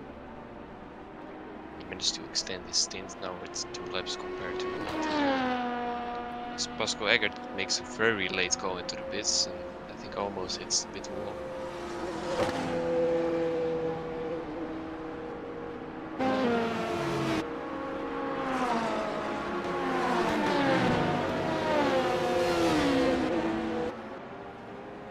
Oh, and that's Alessandro from Atlanta into the wall. Posted on the exit of the chicane. Can he keep the car going? Yes, he can. It's just a short yellow flag, but I wonder if there's any damage to that car.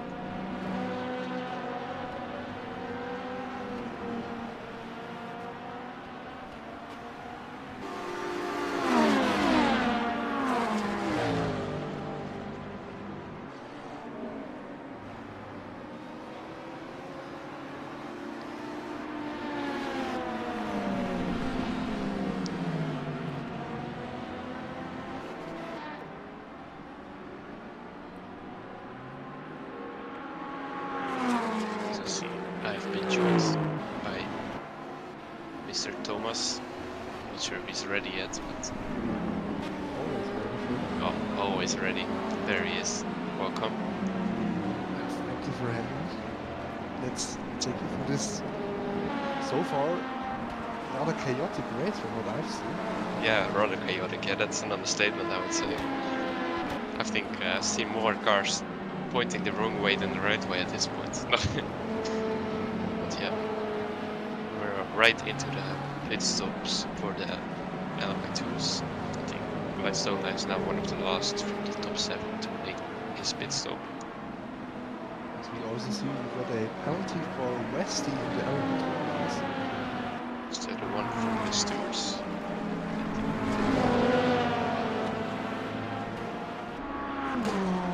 I don't think so. I think it's probably a track cut penalty. Need to look now, Westy, in which car?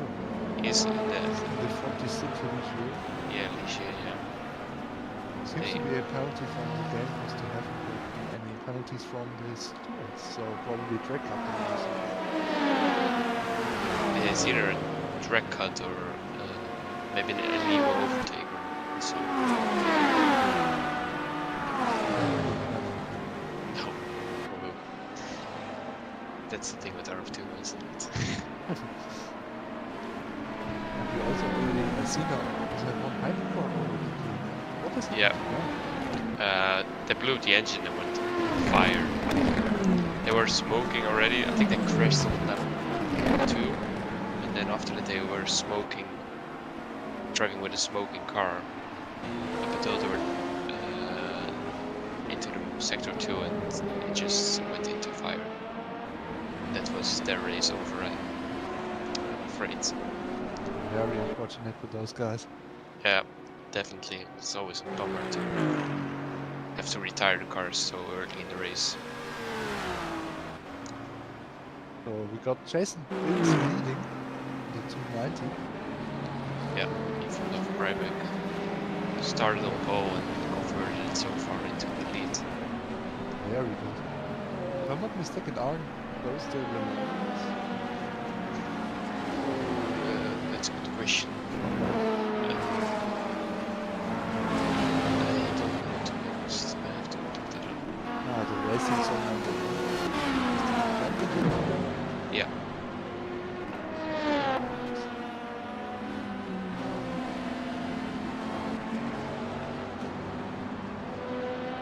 they also won. Just so a win for them would be a huge revenge for the Le Mans DNF. Yeah. Further disappointment into a victory though.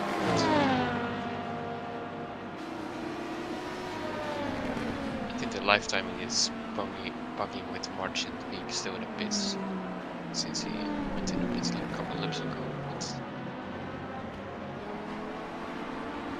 flags I up don't again. know. He's after one after the other. Maybe he tries to sell them on the black market or something. Thinks it's a business. Ferrari will buy them. Yeah.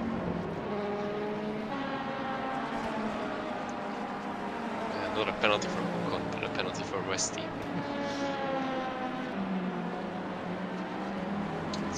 Benz and the number 11 car has been on the tail of Bore, the 159.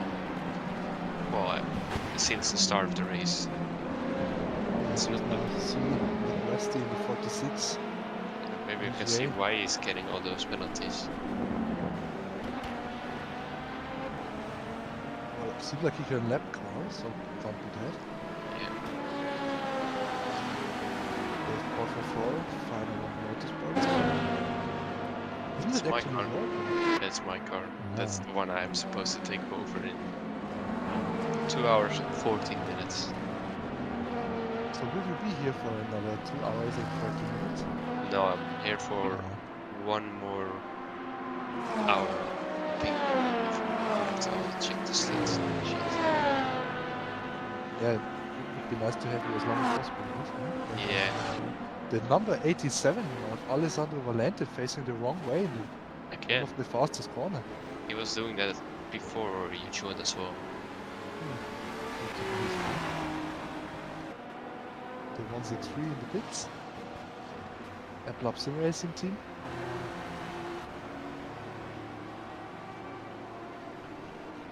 The defending Le Mans winner and second in the championship.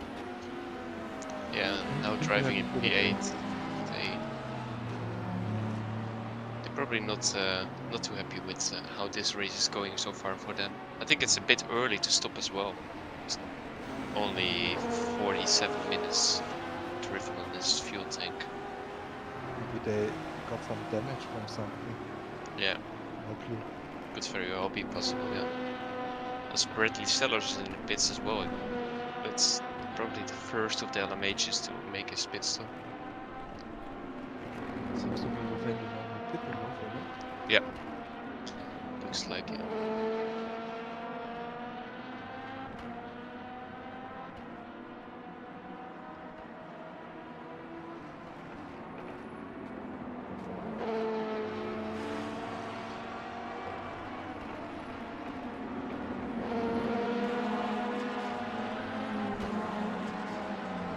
Still looking at those two cars making their pit stops. Yeah, the auto cam really likes cars making pit stops. Very interesting. Luckily we have some overview of the first corner so we can see still a little bit of racing. As Nick West is now serving his penalty.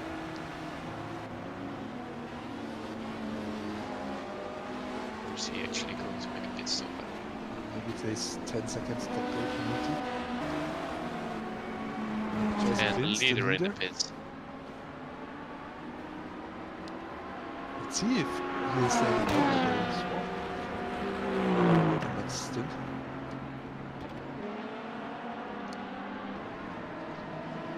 Let's go with that. Past Bavarian in the 139. Yes. Also your car, right? Yeah, it's my teammate, yeah. Oh yeah, I'm not in that car today, but it's my team. See, yeah, he's right behind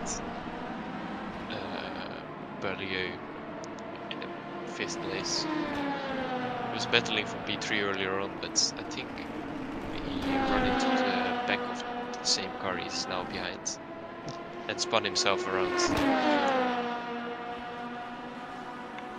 Quite a lot of carnage happening. Yeah, it was entertaining first hour, which hasn't even been done yet, and seems to be getting a better exit up the first corner, side by side. This is right? Replica of the move Galilei Stola made earlier. This right? Let's see if they can figure it out before the chicane. And yeah, Eager takes the spot. I think it was Very wise decision from the yeah. car to pull out there. Usually Very it never wise. ends well. especially with 5 hours remaining on the clock. Yeah. You don't want to risk getting big damage there. Good move. Valente in the pits, yeah. Prybeck also still in the pits. Isn't that stop longer than it should be? Because Out of the pits now. he was in front of Sellers. And Sellers pitted us first, didn't he? Maybe they caught some damage as well from some incident. Yeah, could be.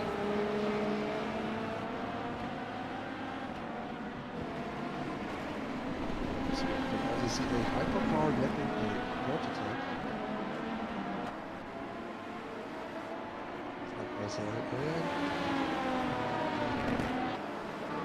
And the hypercar look quick. Yeah. Amazing. There we see the number one. Let's go back. Oh, that scared me for a moment. I thought he just got disconnected and sent back to the pits, but it's back to Valente.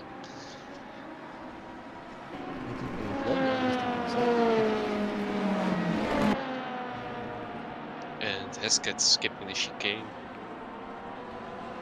The lone Porsche in this race. First race with a Porsche GT3 car in this season. 66 going wide. Very easy to go wide in that corner.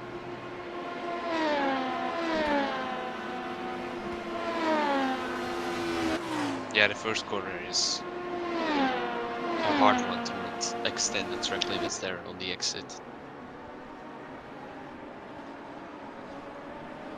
Are you driving yourself today as well, Thomas? I would have driven in the 72 running game LMP2 car. Ah, that's the same one as Tom, right?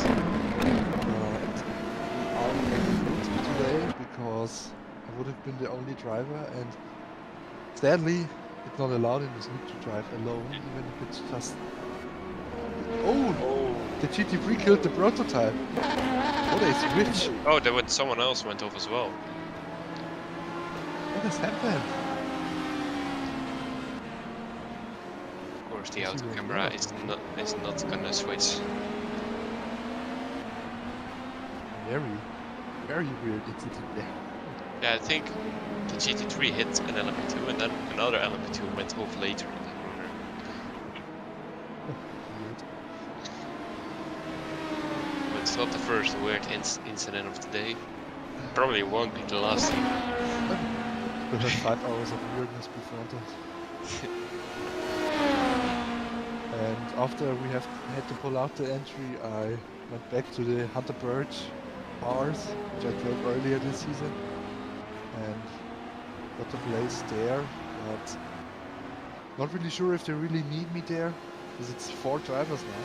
For one car, Could split it up in 2 cars then for a 6 hour. so yeah, we could have, but it was only clear yesterday evening what was happening with our entry, so we couldn't feel the second one for Hunter Birch. Yeah, Tom told me like one of your drivers decided to go to watch Speed CC in Truxton. Yeah, we literally not understanding on when that race actually happens. We thought the race would be a bit later. Yeah. Well, stuff like that can happen. Happens to everyone. Yeah, exactly. At the end of the day, we win as a team, we lose as a team. That's how it works, right? We could also say we destroyed the car in Le Mans and we couldn't repair it in time, and then we have a bit of real life drama. We now see the 71 coming into Right. the pits. Run out of spare parts. Exactly. Or the Klickenhaus way of not being able to afford the trip. Staying in Europe is our thing.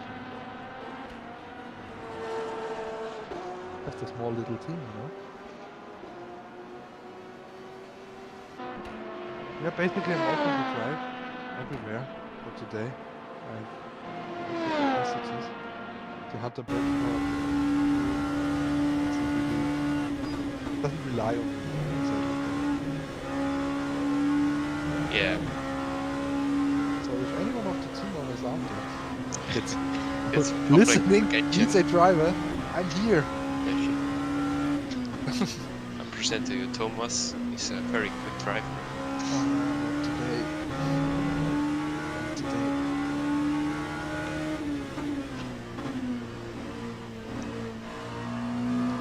The Hunter Birch is currently not having the best of races. It's 4 laps down. The last driving car on track. And the Oh. number 2 car just killed itself. Or was it killed by the GT3? From what I can say, he swerved to the left. Nearly did this to the 485 car as well. Too early, wasn't clear. Got hooked by the other car and then Ah, let's go.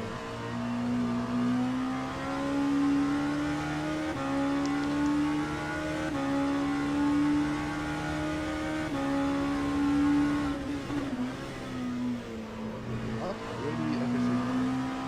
There is now sorted out. yeah, it's The sorted sunset out. looks good.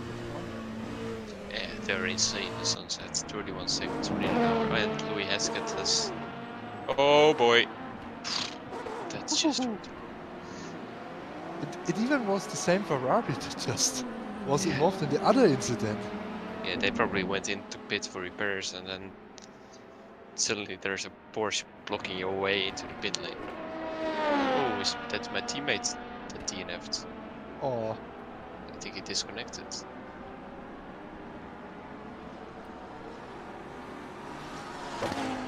Check real quick. what's called Ferrari? Drags you out. Mercedes. I think started from pole, right? Yeah, the number 11 started from pole indeed. Mostly we repeat. 47 also into the pits for the team Rookie Monsters.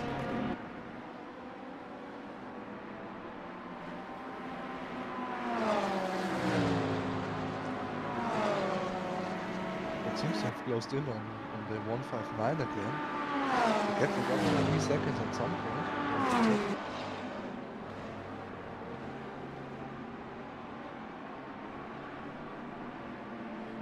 Getting close.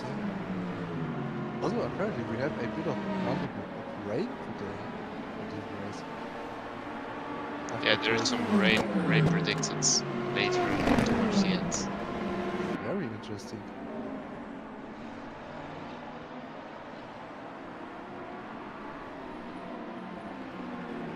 So the teams not only have to watch their cars and stuff, they also watch the weather.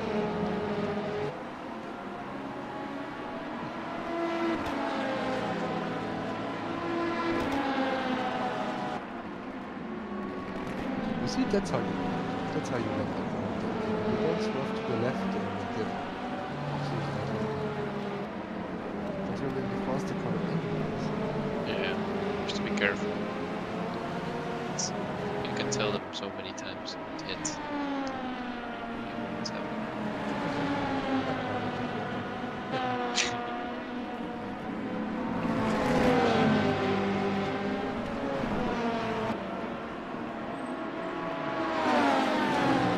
That's why it's also important to have race in the lower class, like the GT3 is the slowest cars on track, to have an idea of how it is to get lapped.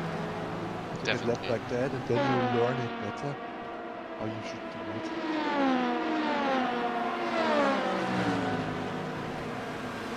Yeah.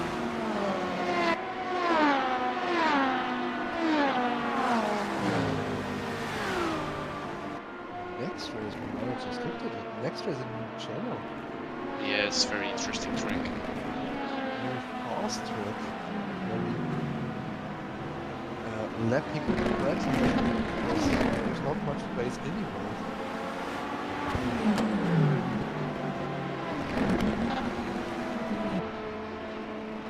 I think it's Liam Bronson in the pits from GT. That's his name as well. Seems to be in the pits. Yeah, it's in the pits.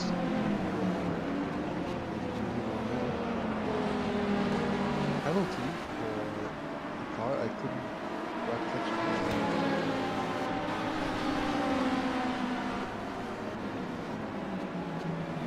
So my teammate is now back in the race. With number 14 from North, running in 29. It's the cyberlinks. We got in that incident.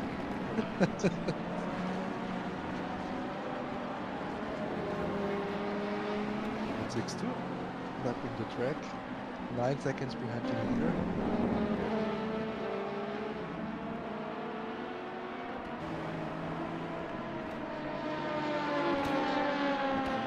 '66, 52 seconds behind the next car.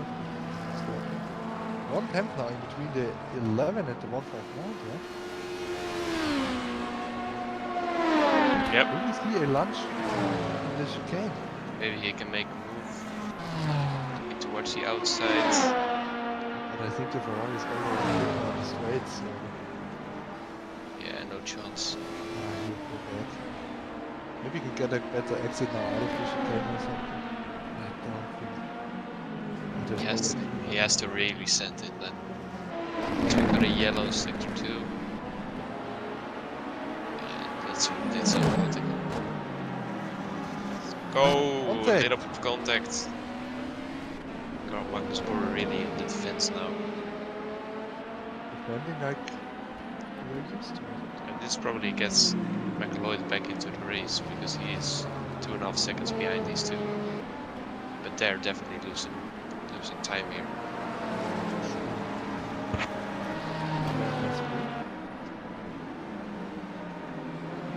Maybe they going into the pits this lap, next lap.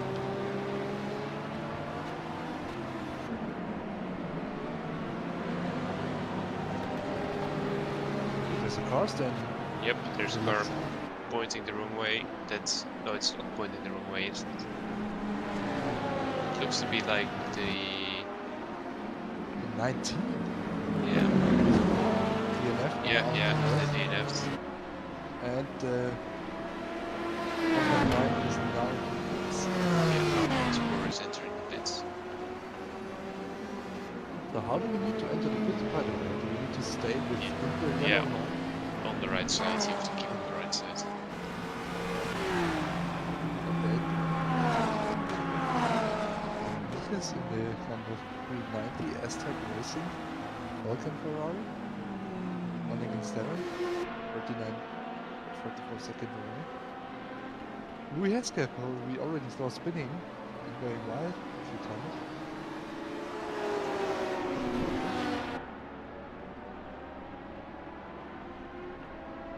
As we see a very nice garage building. Romain Marchand.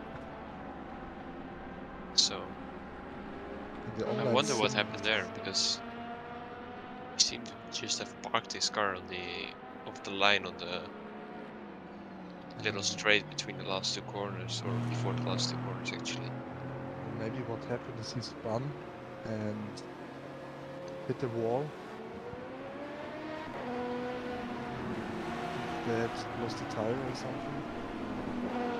Yeah, it's very well be possible. Marcus Borer to the pits, followed by the 162. Yeah, I wonder where he Pits. gets out compared to Liam Rand. And here Marcus Borer. Yeah, so then it's about time for Borer to leave the pits as well.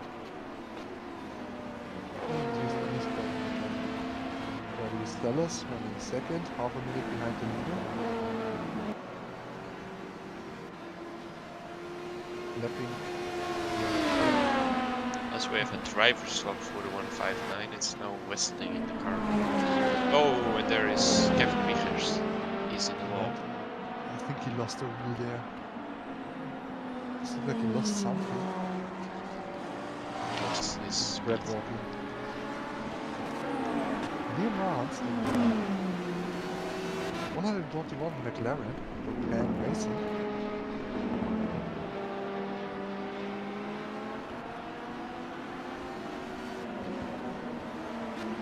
Maybe new tires, I would think that elevated them so highly up there. So far in front of the 1.9. Could be, or I don't know if the driver swap takes any time. But again, happy with it. still got the 11 yet to pit, who was really close behind the 159. Maybe he could extend a bit under the free track and maybe get out of that when they pit. 2 seconds in front of the lead position right now. Which probably isn't important after the pits.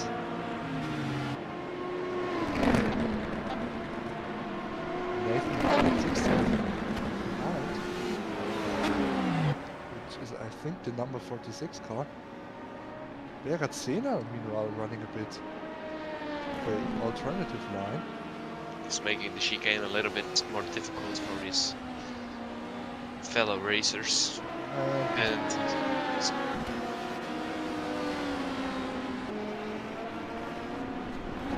It happens like this, then the 485 still has a chance of winning. And here just finishing. Very close between Howard and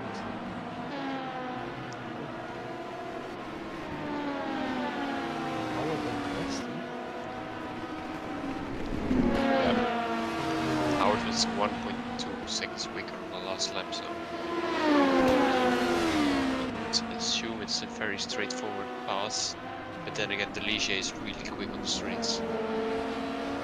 Ever since the Bob delivery is over, it's just a bit quicker and better. Yeah, But over the course of 6 hours, the parameters can easily be taken out of the equation.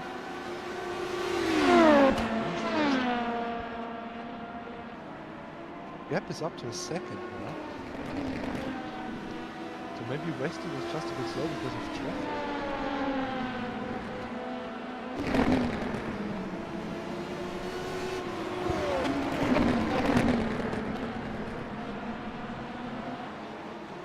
And 6-2 of Schmidt now being in the pits for 5 minutes, which I think is a bug again. yeah. I think when it's not blue anymore, it means they're out of the pits. Glen still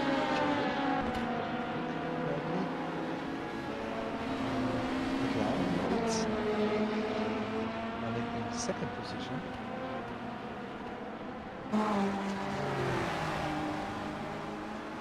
There's been still here. And Half a Brybeck minute definitely in front of lost. them. Brybeck definitely lost some time during the pit stop sequence because he was P2 and he was like 10, 11 seconds behind, if I'm correct. Now he's 40 seconds behind him in P3. Very strange. Maybe what Vince did is not change the tires. And the other cars did change the tires. Could be, yeah.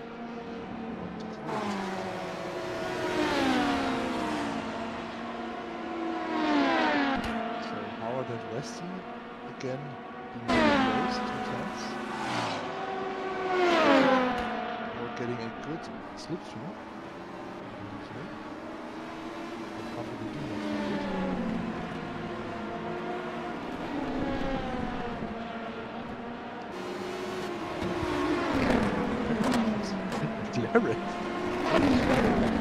Yeah, that's my car. Please be careful. It's yours. Yes. He's back in the race after I think he disconnected. Trying to go faster for everything.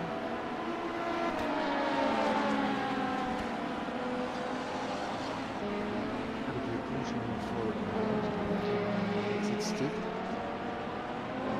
Still the gap came up to 6 tenths.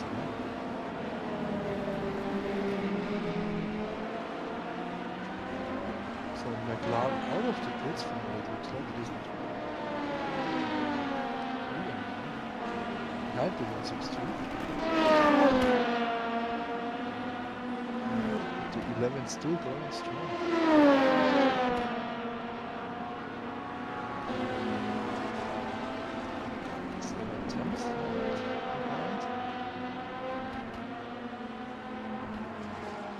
gaining 2 times in the first corner.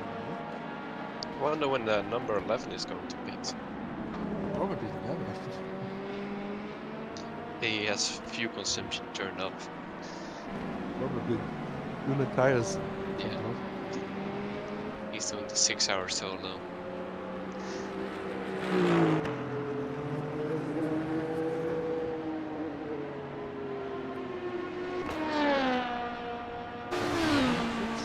I think we saw them pit earlier.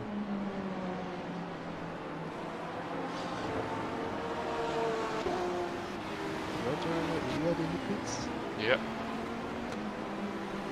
That's a bit early. Maybe he could respond that she wants to fix. Always roughly around 35 minutes of stint. So it looks okay in terms of.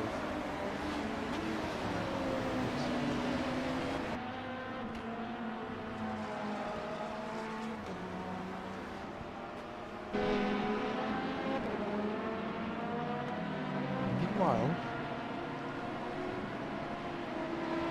Westing Howard have settled it. Howard in front. Now it's the question, can he drive away? He's been on this thing for quite a while, so you'd expect him to. The leader of GT3 in the pits now. The 11 car.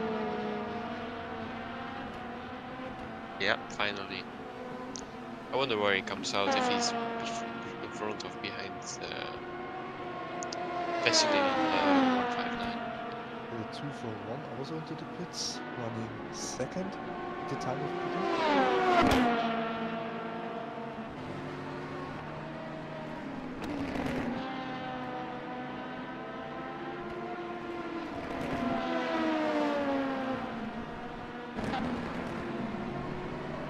So everything points to the next. The car of Howard now actually quicker. Already had 100 seconds on Nasty. Long stop for your LMP2 car. That's definitely a long stop, definitely some damage involved there, I think.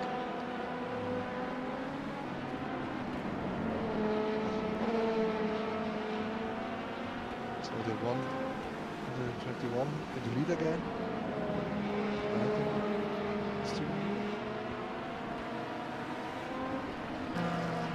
See where the 11 actually comes out. Please. Alright.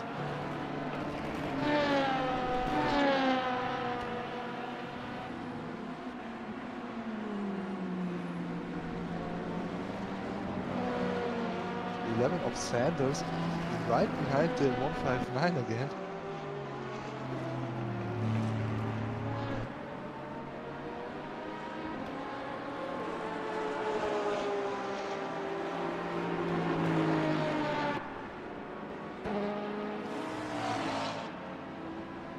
Actually, Matteo Schmidt is not far off them as well. And yeah, so it's Liam runs very comfortable in the lead with 20-second gap. But then P2, 3 and 4 are within 4 seconds of each other.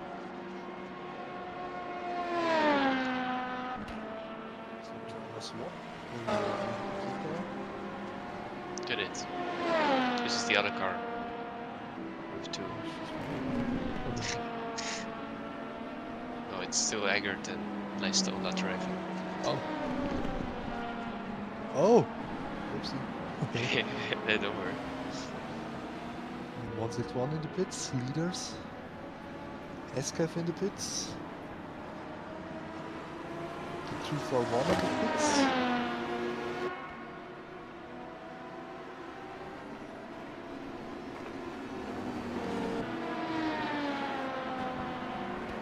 And there's a car spinning in the background there. Did you just see that?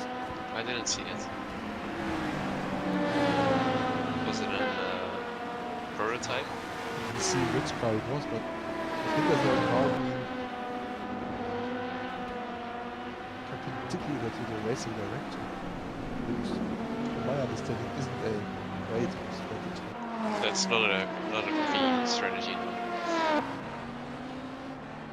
No. Very wide by these sellers.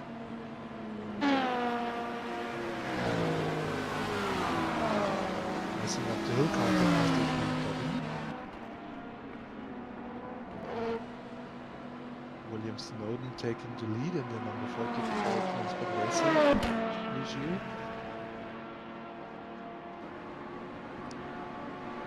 The 140 by 6.5 seconds. The 161 should leave the pits any time now. They're leaving. Work Mason now. Coming out in front of the number 2. Seems to be quite in a nice position for the number 2 going to pits.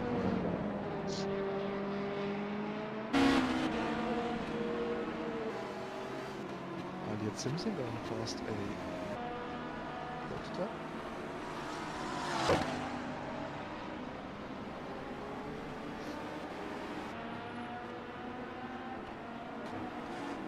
Charlie Jameson in the 161 at Blobs Racing Team. LMP2 and LMP4. 64 seconds towards the leader, 31 to the next car. Just turning laps basically. Yes. In some clear area. Clear air. Doing some laps, hoping someone in front makes a mistake probably. Interesting to see how big the gaps are on this track. It's a short track, I thought it would be a bit smaller. Yeah, we had a lot of incidents already because I think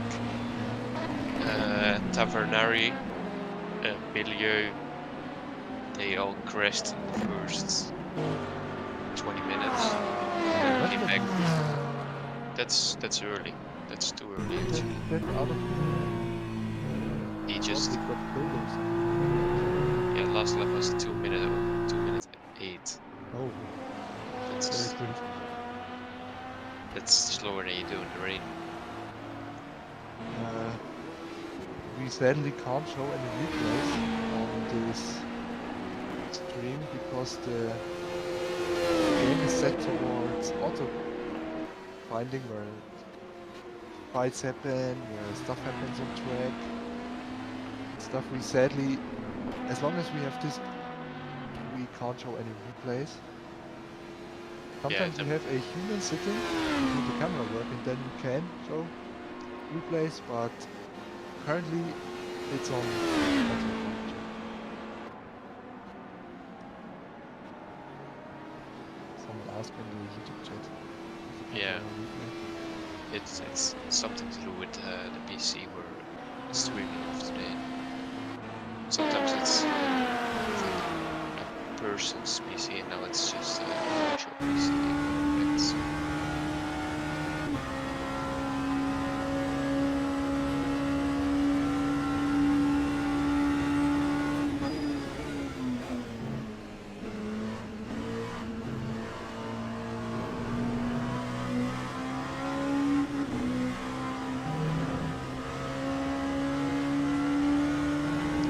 Currently the race shaping up to be more a survival thing yeah, it's instead survival of the fittest instead of the quickest driver wins.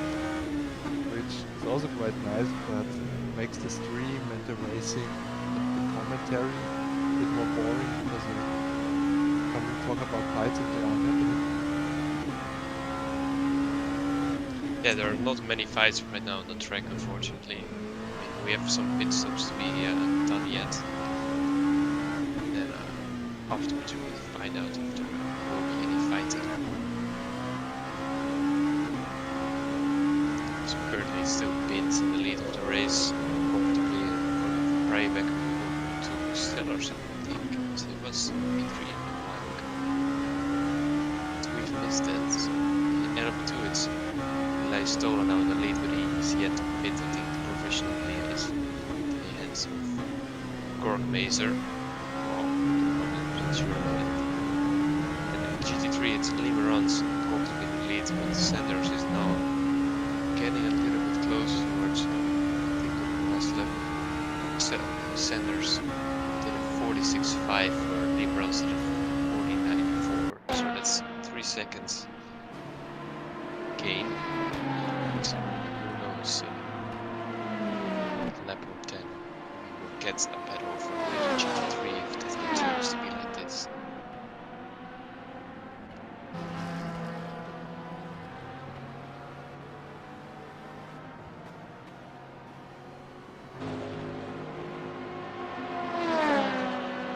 So 159 of Baba Boy Sim Sports is still in pits after suspecting a damage somewhere. Driving, fighting for it. Our race until that point, unfortunately, either made a mistake or got killed and are now in pits repairing damage. They're now currently already 1 lap behind. RTP6.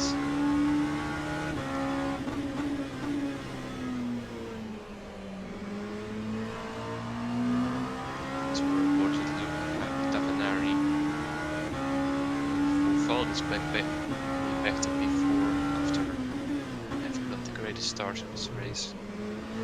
We're finding some trouble at the start, the first 20 minutes. But now decent. After a decent second hour, they're back in the fourth.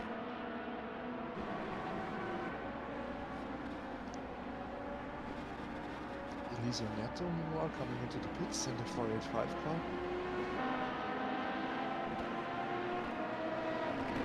Very unfortunate start with this car as well. From what I've heard from him, it's 10 minutes of repairs he had to go. Yeah, they got like, I think the first time no, it was turn 1 actually.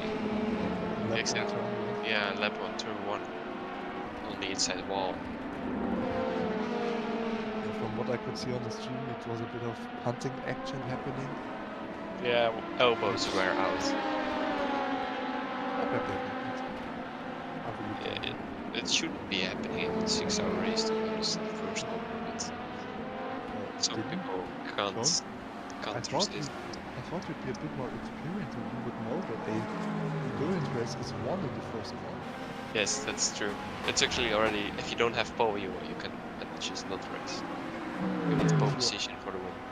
If you are in the lead after turn 1, you can DNF anyway. So Yeah, yeah.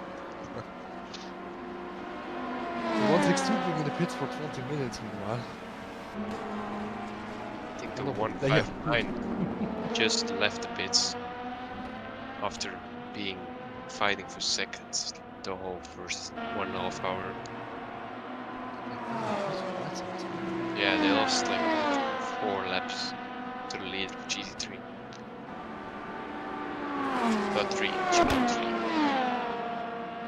Glen is 24th overall, 11 laps down from the overall leader.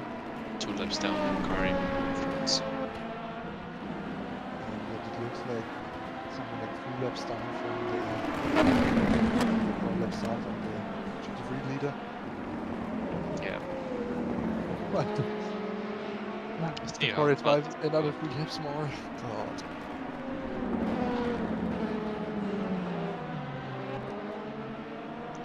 But in this race, anything can happen, really. So the number 2 car fighting with the 46.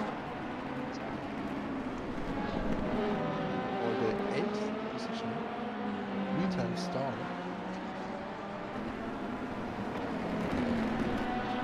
Already a lap down to the leader of the class. Which is almost a minute in front of second place. I don't know if that's actually on pace or if pit stop sequences. As the DJ enters the pit. And we have, I think, Lystola just made a move on Shepard for second place in the P2. So it's switching here.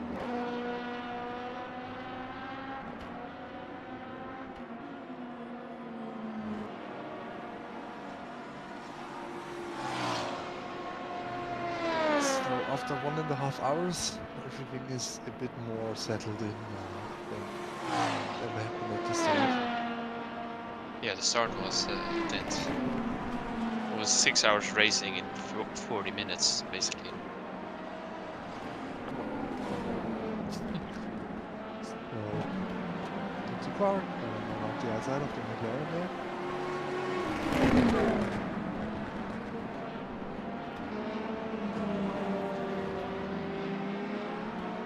Not really much to talk about. Yeah, it's one of these races where it's all the action work.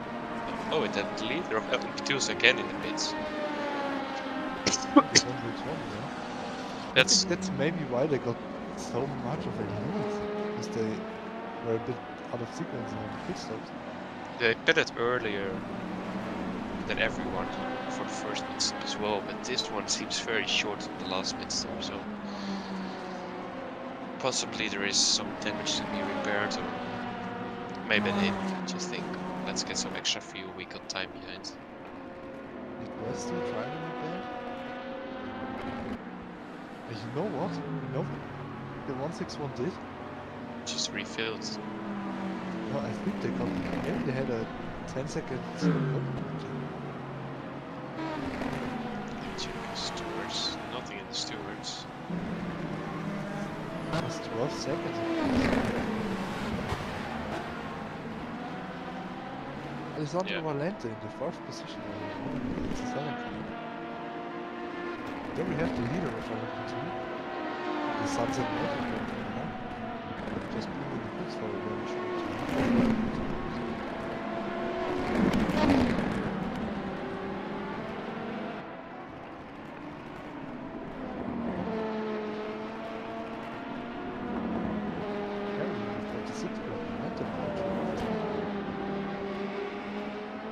Interesting to see if they actually lost and try to unlap themselves. We can now actually see something.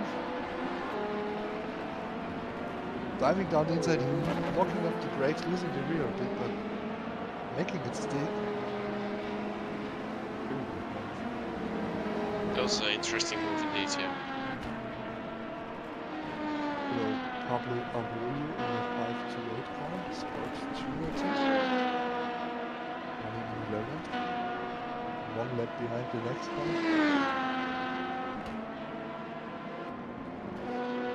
Very unfortunate for those guys. Basically just running the clock and now I'm taking the point. Wagner is in the pits again. That's gonna lead to Lestola.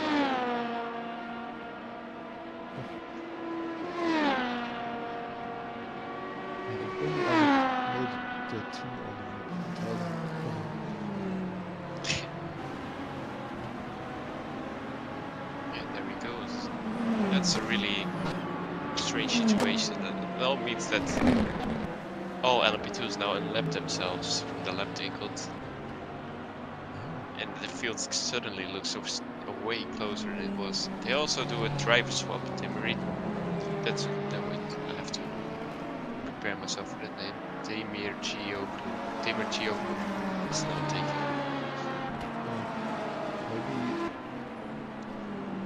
Maybe hardware issues. Yeah, that's probably. But why would you pit in the first place then? Maybe that was a penalty and then swap afterwards.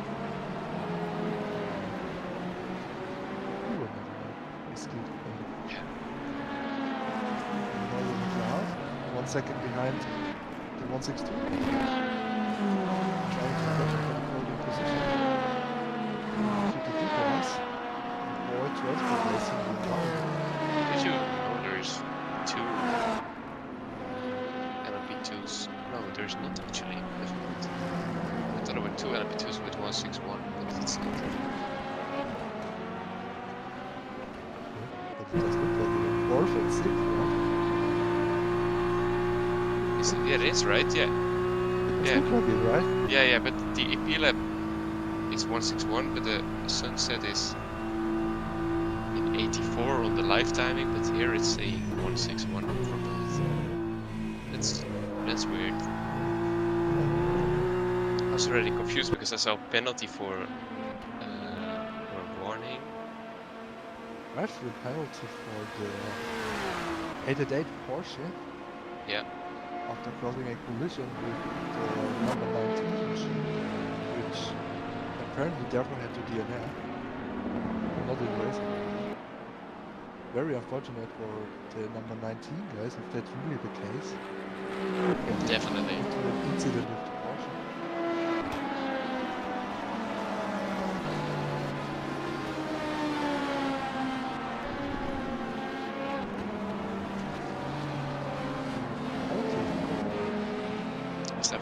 Yeah, that's the 888. That's the same car, but I think they changed drivers.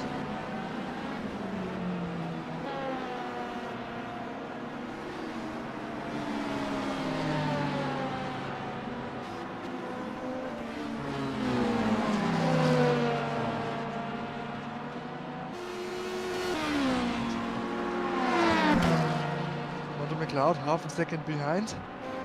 Getting closer. Yeah, he seems to be a bit more lucky with the traffic. And time's not Ferrari is gonna get a cut right there.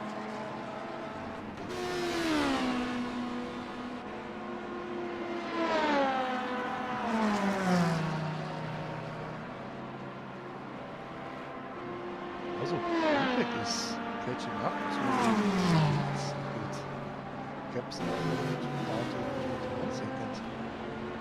Yep. Maybe we can see a chart from them. The Interesting. current championship leaders and judging by the remaining champions. That's clouds now. Very late. Aggressive down the inside. It's can't make it. Mistake. But He's now all over the back of Schmidt. Schmidt is looking a bit out of shape through the last couple of corners. McLeod doesn't know better. That's Sliding good. through the corner now. Half a second behind now, losing 2 tenths.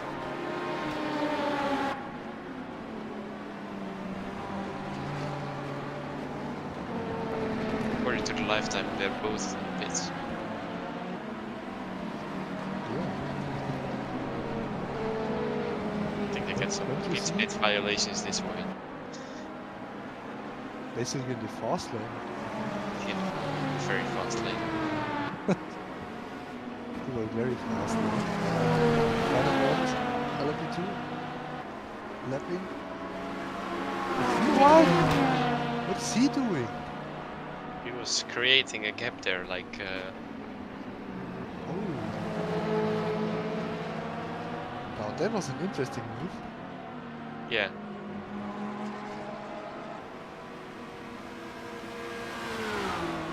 That could have ended way worse than it turned out to be.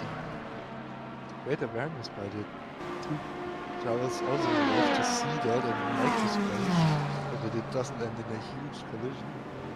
Yeah. Well, it cost McLeod a few times, but I'd rather lose a few times than lose in a race.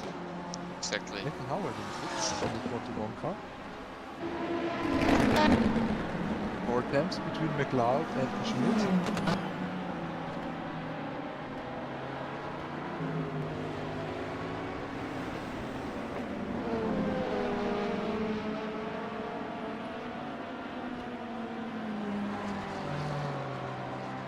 Still close. 7 attempts now the gap. So Schmidt seems to be a bit better in that one corner particularly, which sets him up very well for the start finish straight to be safe to turn on. And Yep. another attempt from McLeod.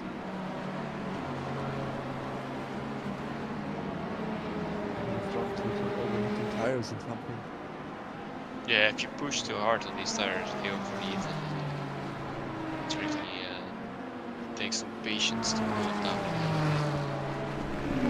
Attempts to get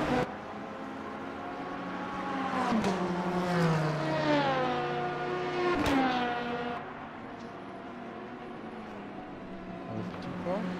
Left behind. Yeah, that should be fine. More fine for McLeod than it probably is for Ferrari. Yeah, McLeod's fine, but he'll also have to manage another car, another LMP2. And even if go around the outside, yeah.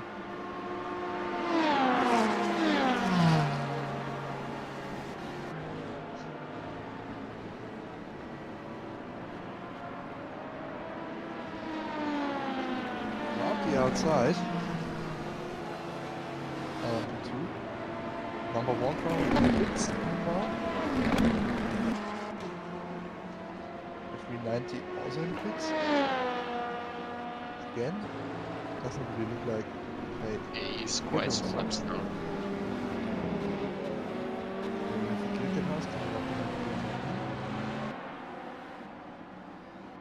And we have the 888 apparently standing somewhere. Disconnected, I think. Very unfortunate. Didn't really have the best race so far, and now also that happening.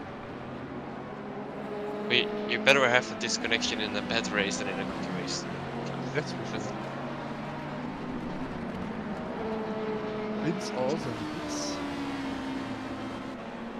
Apparently a lap later. Oh, and LMP2 without a real wing. That's a little more error. He's still in the Le Mans package. Oh, we have to race with the Le Mans package anyways. Ah. Drive-through penalty for the Racing Zone Team number 1 hypercar. Causing a collision with the 159. That's the... oh, that's the Baba Boy.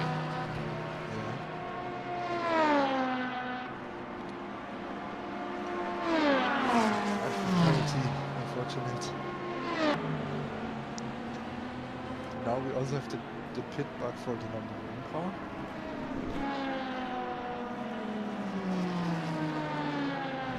Half a second between from LMP2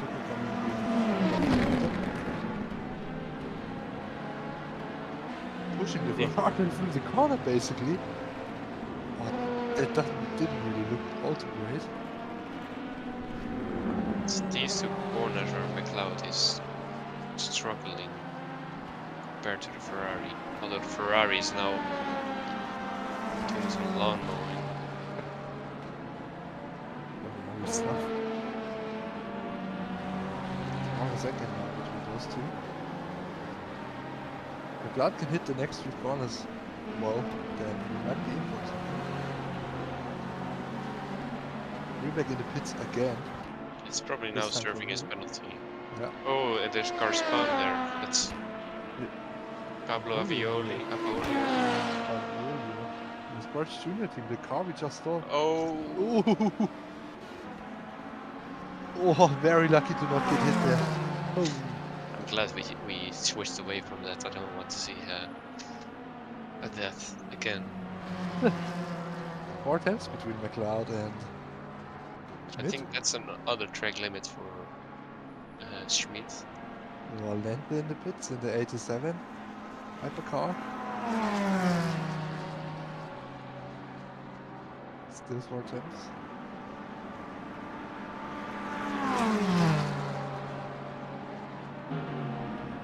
It's quite a bit of a... Oh, and the Pablo Avolios have been spun again. He's not having Saw his it in the pits corner race. of the screen. Oh yeah, and lost us again his rear wing. Oh, It's like the 4th time he lost his rear wing, as McLeod is now looking. very close for the corner. It's really brought these two together. Faking a move down the inside there. Not the best idea. Then again, And it's very sliding. wide again. 4 times back now.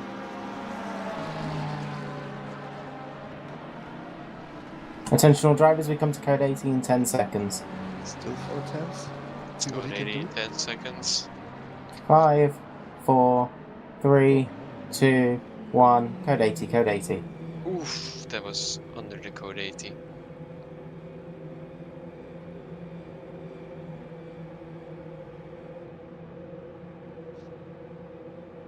One very interesting thing now that we have a code 80. The Glickenhaus hypercar can't drive 80. Drive 60, 79 something. So it is possible to catch up to a Glickenhaus and pass it. You just can't because the pass car- under 480. Yeah, It's but not allowed. it's going slower. So what are you Yeah. supposed to do? Stay behind it. Yeah. No right.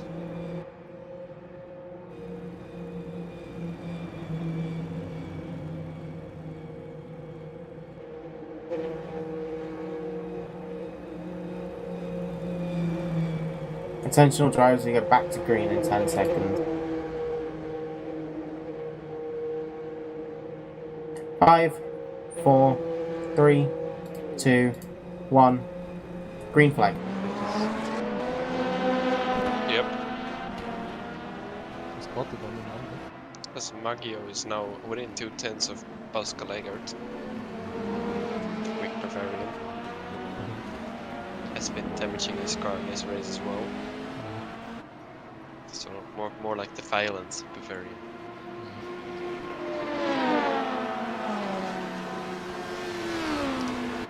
Schmidt and Sanders in the pits.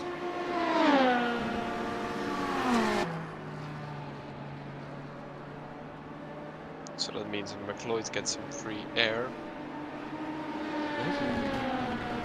It seems a bit early for those kinds of pits. As you see, Definitely the early. I pit think- count is on 39 minutes. It's 40 minutes since the pit. I think they try to use the code 80, but then Yeah. didn't realize the car that was damaged was right behind Schmidt on track.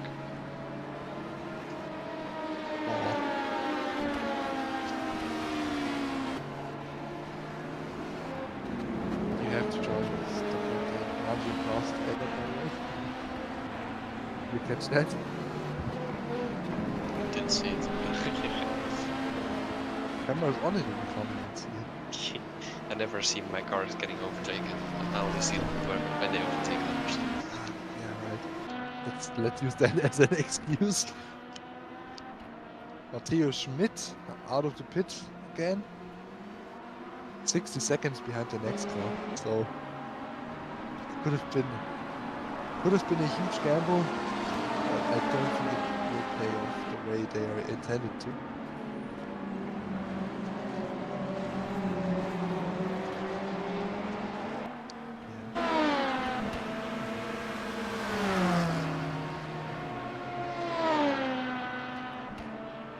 So I have to go in like 10-15 minutes. Because I have to make some food and then get into the car.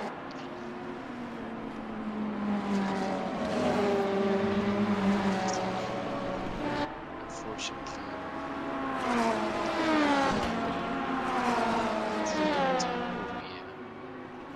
Arrives. For some reasons. Let's see if I can actually handle it. Well, just talk. That's Yeah. what I did. I didn't know you'd be alone already. Would have tried No, earlier. I was alone very short time. Like you, Tom left at 4:45 or something. And you were there at 50. It was 5 minutes. Yeah, good time. Simpson in the pits. It's a bit weird with the pit bug thing. You can't really see the gaps within. Yeah, I'm having a GT3. race view open to see the gaps a bit. All of the cars are going to be driving this one. Oh, three whites. Side by side, the two Ferraris. But they leave each other space. Very nicely done with those two. Still side by side. I don't even know if there's precision on it, but they are side by side. Not anymore. The 88. It's 80. Not now.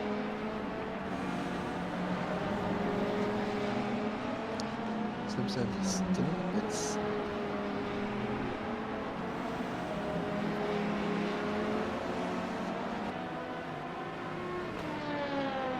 Also, the 161 and 40 car are very close together on track. Half a second between them. Just like this. So maybe the camera will switch. Yeah. 1 second between your car and 1 second. Capruzzi, yeah. think we have a bit of stuff happening. Which would be quite nice. It's probably all gonna kick off when I'm leaving. Then you're alone commentating on Definitely. part 2 of the Carnage of EERC. Sure hope so. Actually something to talk about. That's I hope so too. Not really much happening in the chat as well, in the YouTube chat. 49 people currently listening and watching. So I'd go up to 35 earlier. So 6 people already being annoyed by us too. Well, only 6, that's a good result. Yes. 7 tenths between those 2 cars. Ferrari running a tiny bit wide there. 6 tenths, 5 tenths. It's actually very easy to run wide in that corner. It's also a bit of the line. You kind of. I think you can take 2 different lines from there. You can turn in early and run wide a bit earlier, and then use the extra asphalt patch on the outside. And it's probably a bit slower on the exit. The LMP2 was basically just stick to the inside as long as possible. Then when you go on the throttle, you get a bit of oversteer, a bit of understeer, everything happening, sliding somewhere. Sounds like a proper setup. Bit of oversteer, bit of understeer. At the end we will end up understeering to Daytona and driving the 10 hours there already. We finish first then. We have like 3 months to do 10 hours. Yeah. Let's do it. Tom Dillon, you know what to do.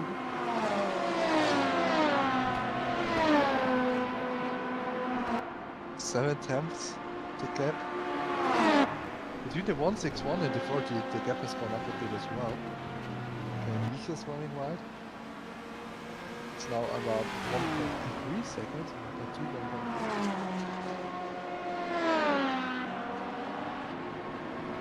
Half a second.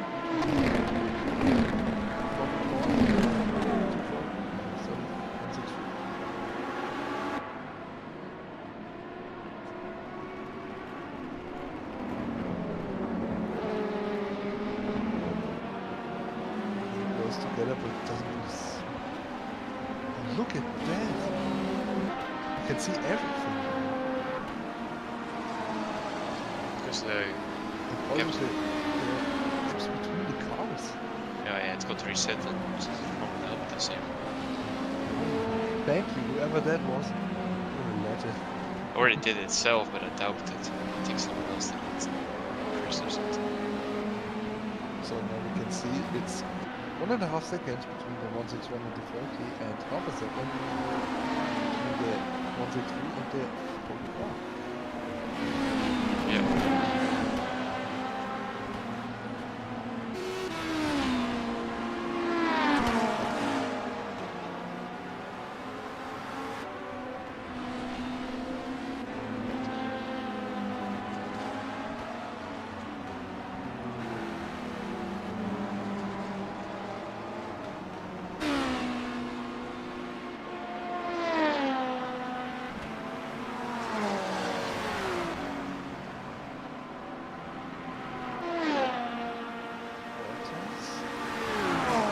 It was Chris. Thank you, Chris.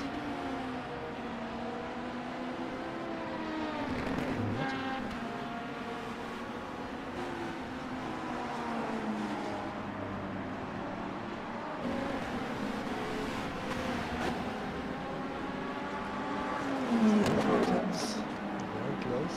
Seem to be also very close to national pace.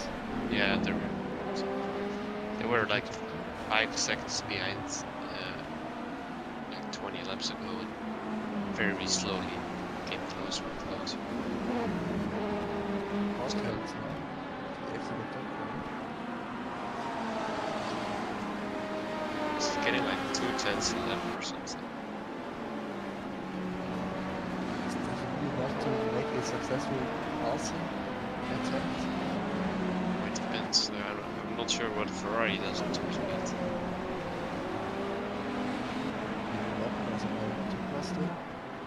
And a hypercar from what it looks like. Taking the GT3 very wide there. It's getting Benjamin right on the table. Maybe you can get a better exit here. All the time the prototypes have to get around the GT3s and not push them around. But we are going to try. Two laps between them going up the road. Seems to be having a good run, one fend. Is Capucci gonna defend the inside? Yes, he will. Around the outside.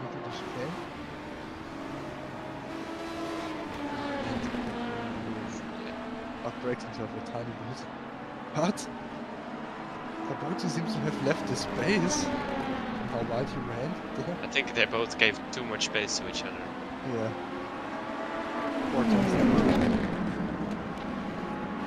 That's right. That is, I think,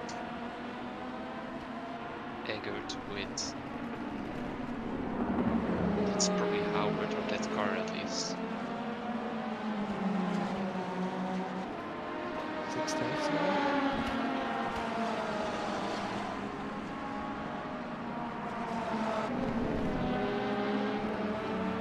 Closest battle we probably have on track right now. Yeah. Like we have cars running close towards each other, but The LMP2 field has come back together a bit with the leader losing a lap and then now being back in second place.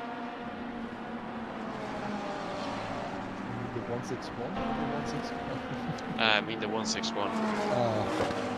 What do you mean the 161? I think we should talk about the 161. As Egert is in the pits now as well. He was driving behind the 161, the number 40, the 161. Ridiculous. The 161s are taking over. 1.2 seconds the gap now.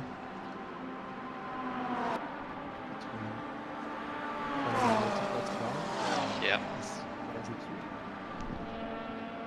Well, I have to go now because I'm gonna make some dinner. Thank you for commentating a bit. Yeah. Don't worry, it's fine. I like doing it. Same to you. I hope you will have some fun in the upcoming hour. Maybe some hilarious events will occur and then yeah, we can talk about that. So I wish you some fun and good luck. Thank you for being here and enjoy your dinner and good luck from the driving. Thanks. I will try my best. I sure hope to commentate on you taking the lead. That would be something. Would be a surprise, but I hope so too. Still at some point. Yeah.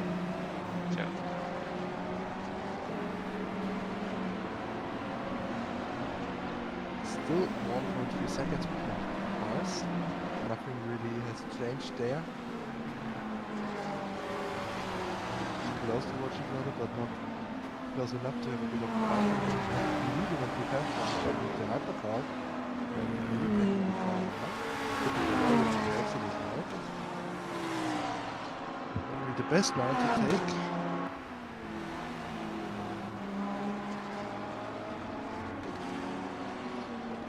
Gaps between the cars still very big. Closest to we have is this we are watching currently, 2.1 seconds.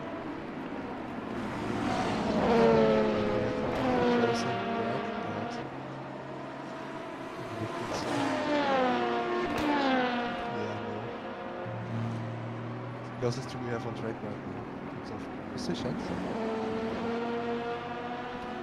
The leader, the 140. GT3 cars. We come from Bradley Sellers at 140.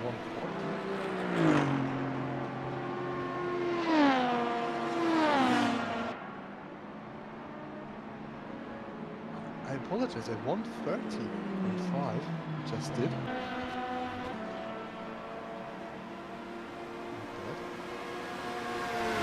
Jason Prince, the leader, after 2 hours of driving. The 290 machine.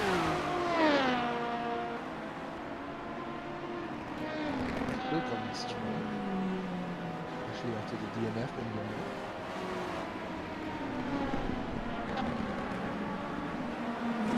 number 1 behind by 40 seconds. Ready to catch up too much. Just managing the first part. Number 140 leading LMP2 for quite some time now.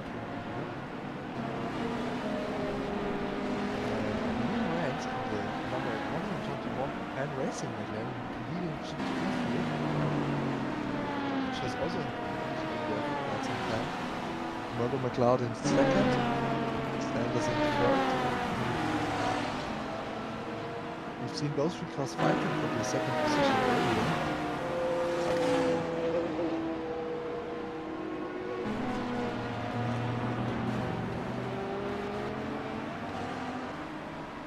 Number 2 car in the pits.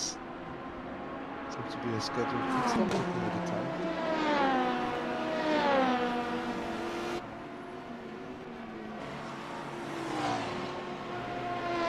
47 car in the pits as well.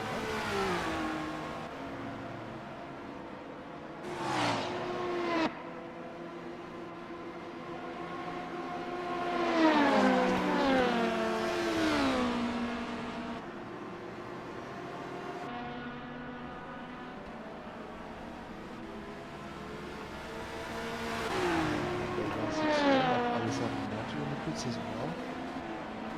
So LMP2 pit cycle is starting. Bradley Sellers just left the fastest lap. So third place overall, third place hypercars, 2 versus most car.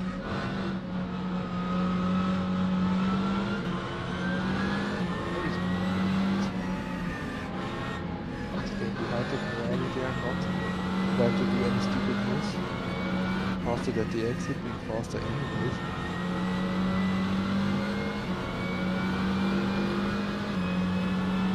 Up towards the McLaren now, passing it. Then we have an LP2 car in front of him. Should be able to move past it. Opts to stay behind him, will take it through wide. Goes past the Ferrari there. Probably the Orica as well. The race steward has put out a warning for the number 83 car for jumping in the live race session. 40 car in the pits. Or is it 3 in the pits? 2 cars in the pits now. And Shepard driving the 40 car.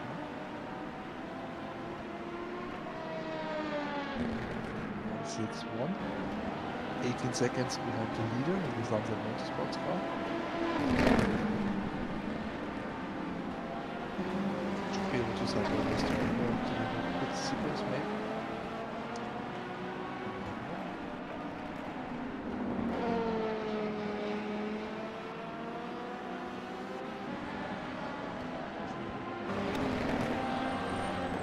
Oh, the 159 going for a alternative line. Doing a little spin to see what's happening behind them. Not sure what happened there. It was on a mistake or they did it in a bit of time. Passing the corner. Number 140 in the pits now. Giving the lead to the 161. Let past Harvey Shepard.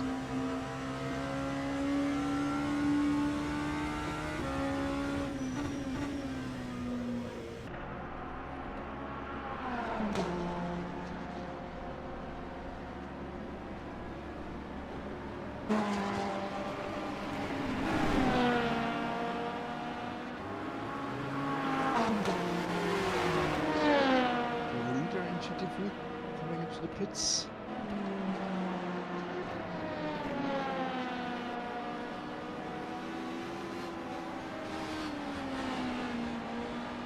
Danica in the number 83. Ronald's Glen team. Looking nice. 45 seconds behind the next car and 2 laps behind the leaders of hypercars.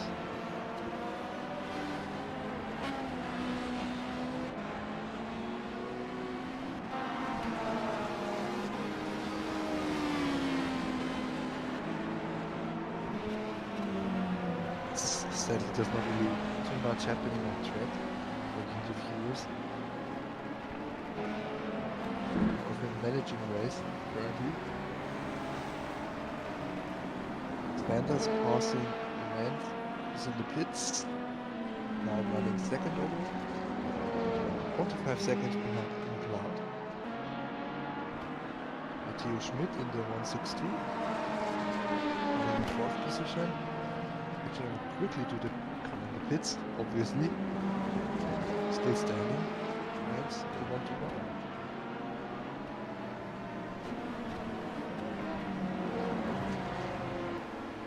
Oh! There's a car. Maybe Westling was a part of it. That's Elisio Neto, the 485 car running in the top 10 the GT3 class. 6 laps behind the leader.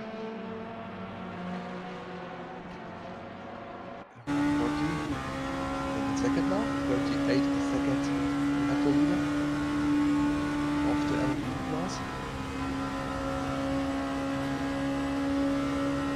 Westy in the pits.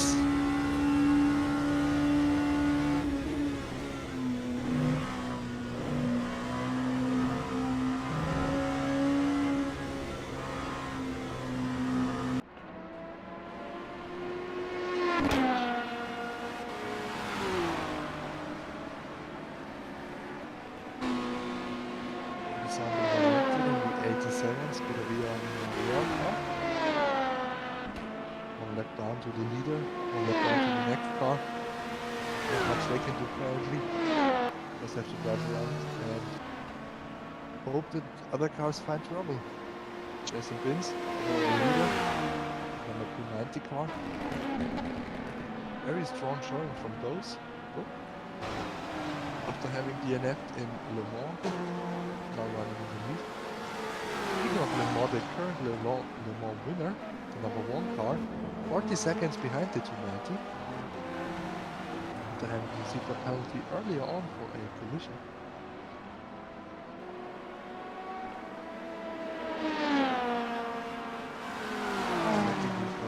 There. Not much of a problem. Plastic car. Number 242 in the pits. And 7.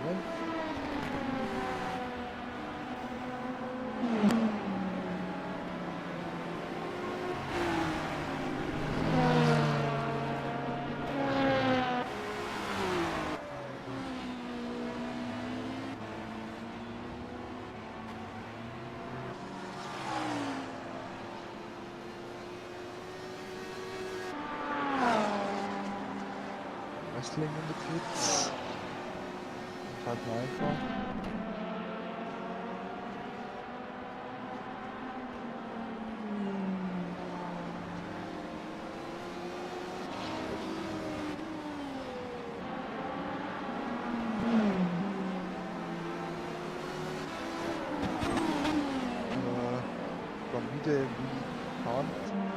I can't restart the thing that something Chris can do.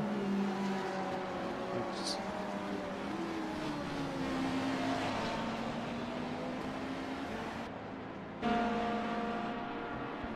Yeah. About that. It's trouble.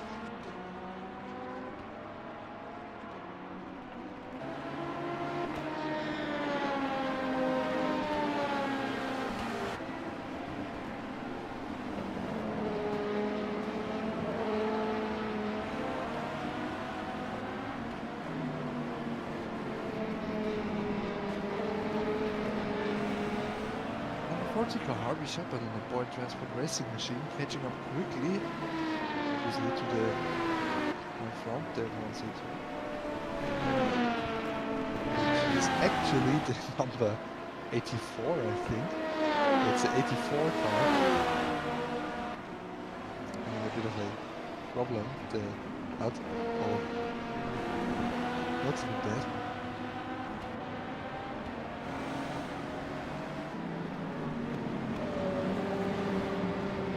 Going past the 84.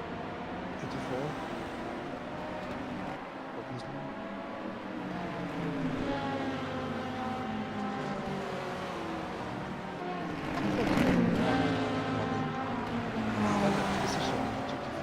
Lap and the next car forward to leaders. Not really much happening for them.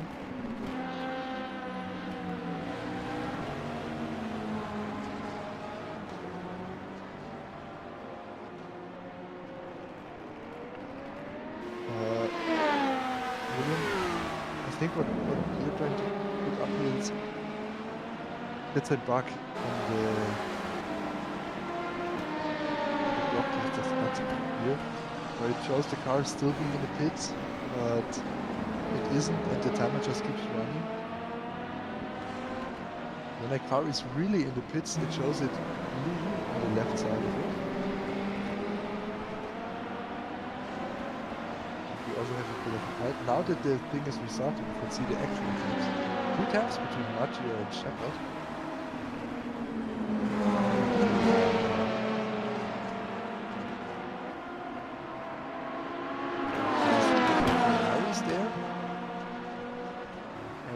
For them to make the moves, get past them, to not lose too much time in traffic.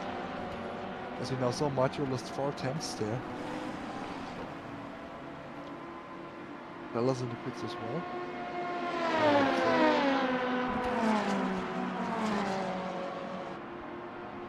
6 attempts between those 2 cars. 30 and 161, the actual 161. Car versus DGA.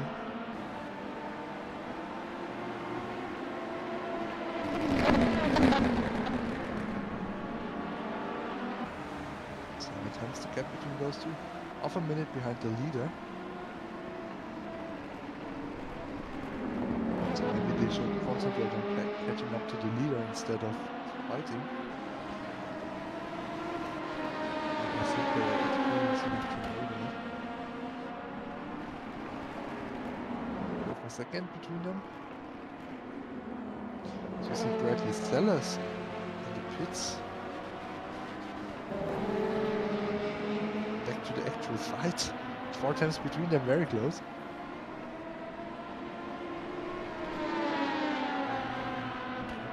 And Sellers is out of the pits. Half a second behind the 87 car. 2 times between them. Maggio with the run. Trying to go around the outside of the 40 car there in the first corner. Tries it, but can't make it stick. Gets a bit of oversteer. Gets the first exit. But going up the hill now, he has a lot of slipstream, so maybe he can make a move. Going down to the chicane. 1 time between them. Side by side, trying to go around the outside of the chicane. And he does it! He makes it stick. Great move by Alessandro Maggio there. Didn't really see that one happening. Wow.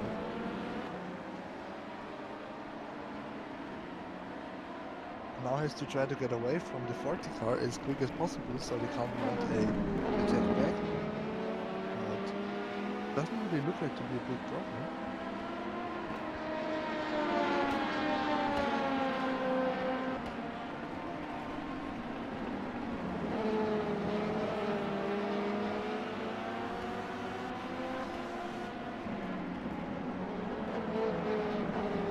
They're already 1.2 seconds up.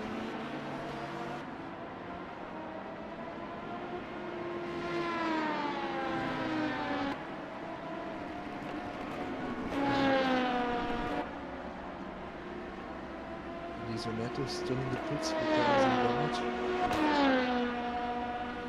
2 laps down. Still in the top 10 though.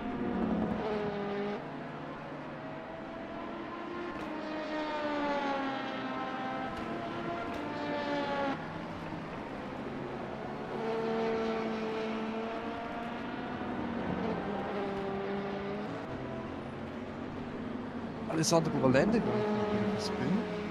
87 car, which allows the 73 car to go back through. Coming in third place again. And also getting met by the leader for another time. Jason Vince is still leading.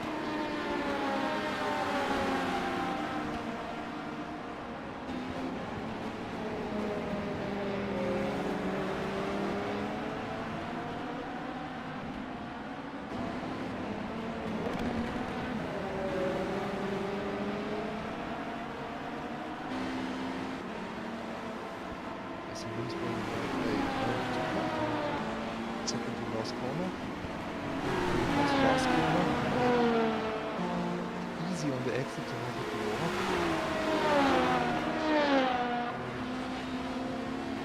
Yellow in the second sector. So there.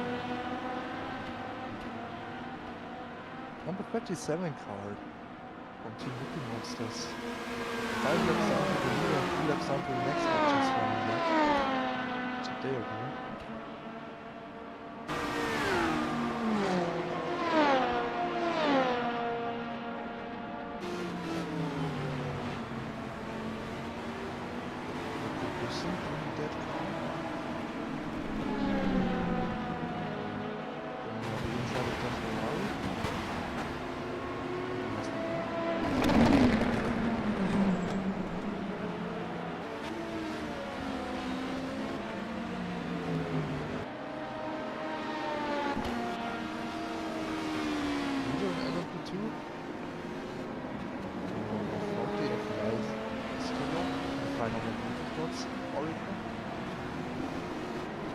Maggio 31 seconds behind.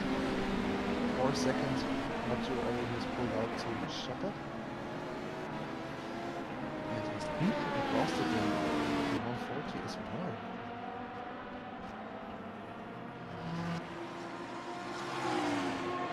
Last lap was 4 times faster.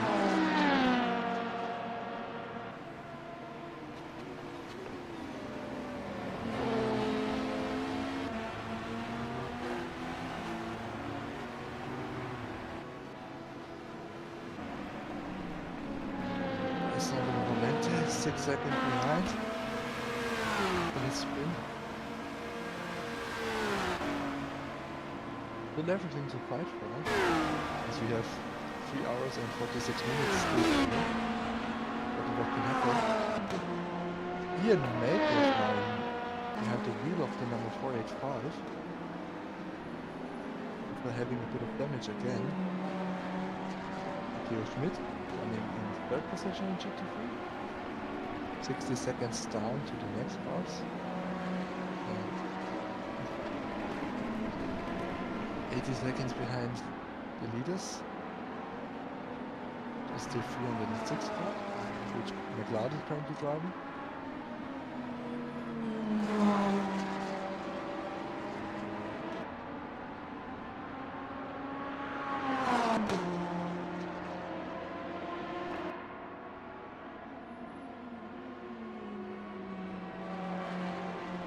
Maggio has the gap down to 30.5 seconds.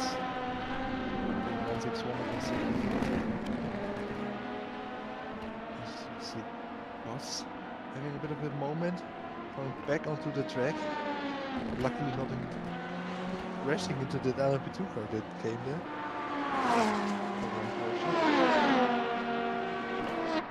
The Sunset Motorsports car, the 84, and in 5th. Leader of GT3, Morgan McLeod in pits. So, if Sanders doesn't pit, he will take over the lead.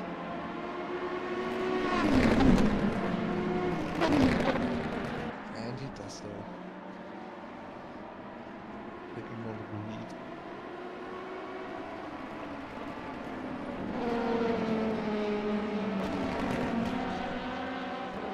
161. That is at the GT3 Qualifying, Sunset Motorsports. Bradley Sellers, 1 lap down to the next car. I'm in 3rd position overall and in the 3rd position overall. In a more quiet race, just lapping the track and trying to get the podium position. Before I landed behind him by 6 seconds.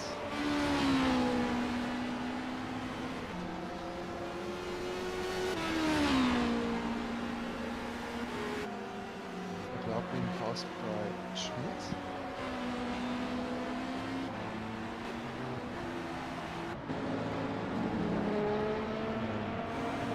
Also being passed by the 121 car. 4th position. Paul Brebeck in the number 1 car, 39 seconds now behind the leader. The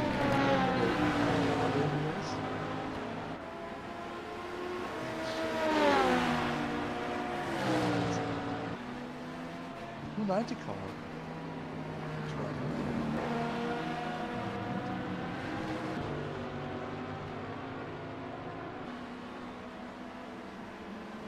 Going around the outside of the conductor.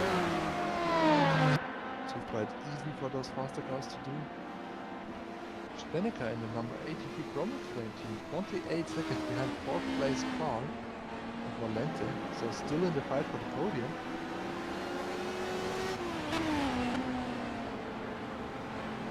Still got over 3.5 hours to go. Anything can happen for those guys.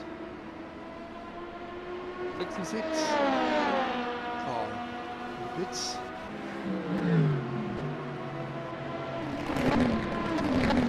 Shepard being maybe 10 seconds behind the 161 of Alessandro Maggio, which is also caught up the last one a bit.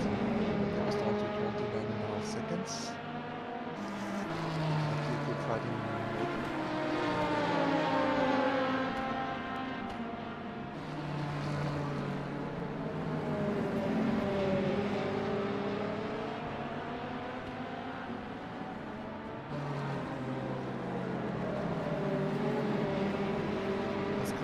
Behind by 12 seconds from the bottom car.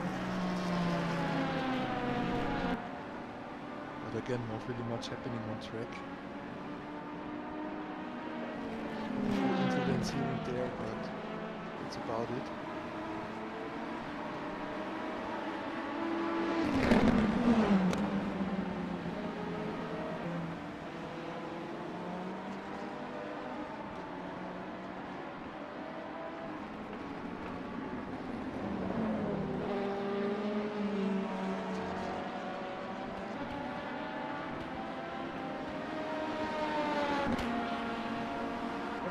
So leader LMP2 is now down to 27.5 seconds. Maggio getting up fast.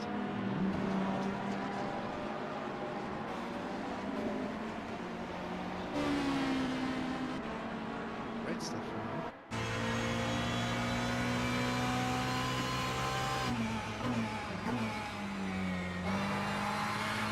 So last one, there's a drive-through penalty for the final one Motorsports 139. Causing a collision with the Always Sims Sports 159 car, the incident we saw earlier. We also put the 159 on the screen right now. Really fast. I'm going to screen out the penalty for that. Number 2. Drive through penalty. Very unfortunate. Still very much in the fight for everything. Field seems to be quite a bit closer than it was earlier in the race. One car of Penn Racing, 74 seconds down to the leaders, and had to race in earlier portions. Flanders in 11.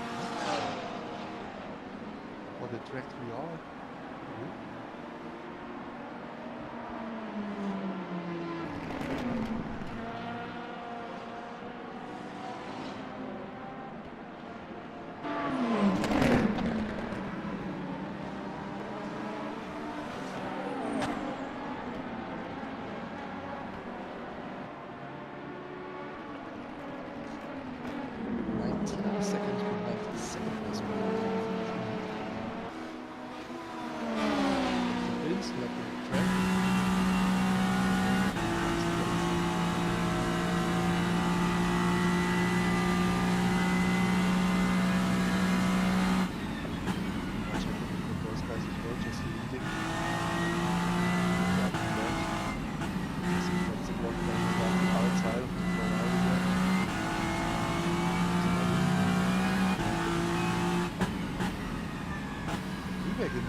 Seconds behind third place car, really catching up and not really losing too much.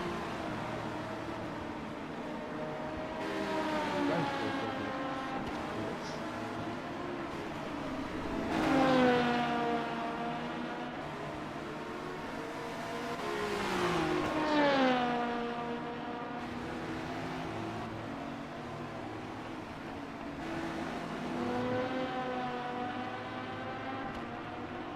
now having lost another second.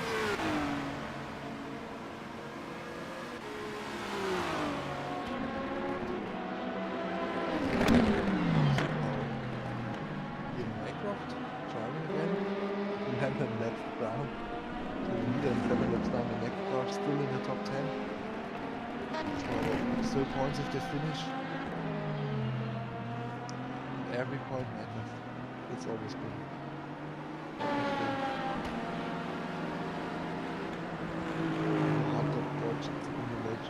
Where they get previous racing car. Very well done. Very nice on it. That's the Martin pretty well done.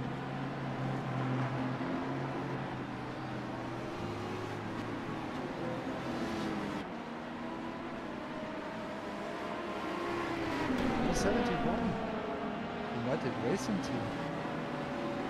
LMP2. In the 11th position. Last outside point. If I'm not mistaken.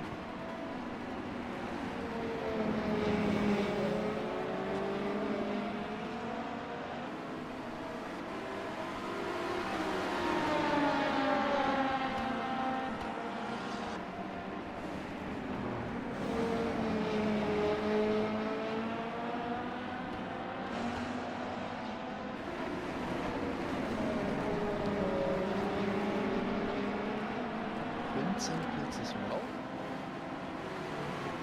It's been there for a bit of time. Of a minute. The leader of the hypercars. Let's see where he cycles out compared to the number 1 car, which has switched drivers. Number 1 car now with Toff at the wheel.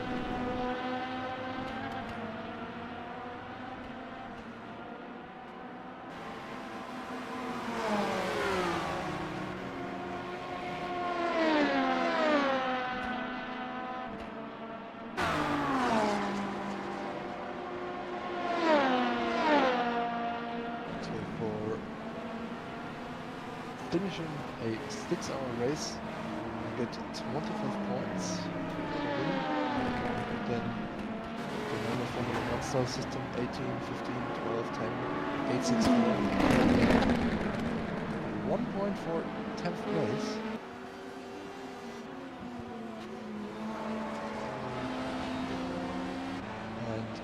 every other car, 11th place and down, for finishing you get half a point. So always gotta try to finish it, you always get points. Finishing bigger than pits, 139.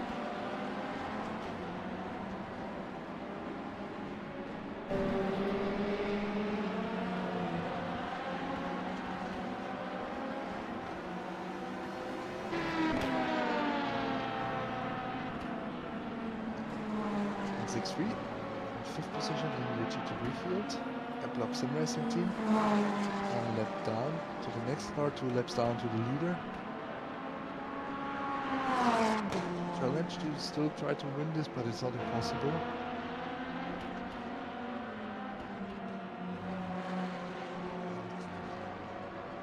We shall see.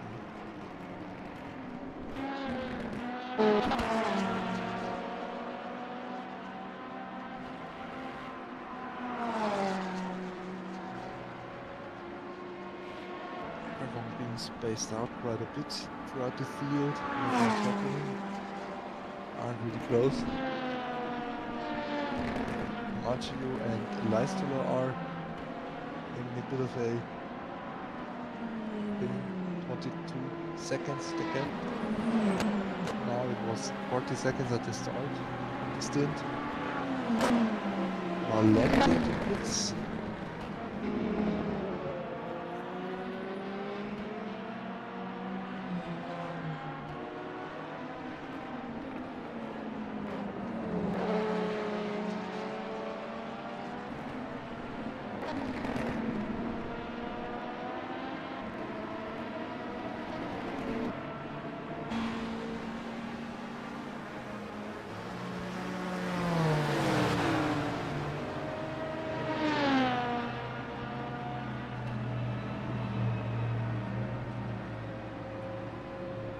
Two for one in the garage. See what happened there.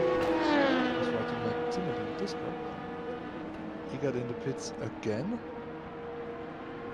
Very weird. Ian Maycroft in the pits. What has happened there?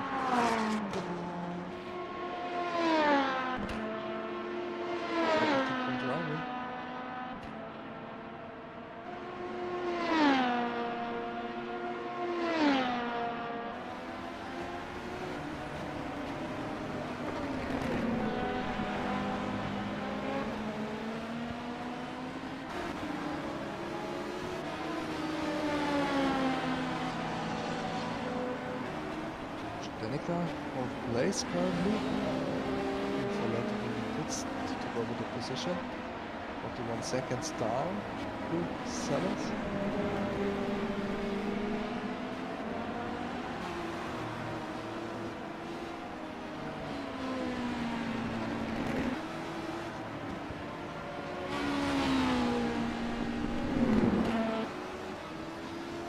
Fourth is 10 seconds down from Stints.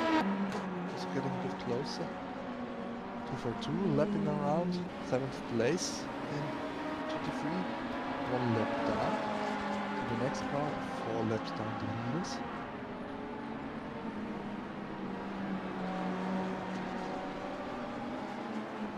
Mathieu cut the gap down to 21 seconds.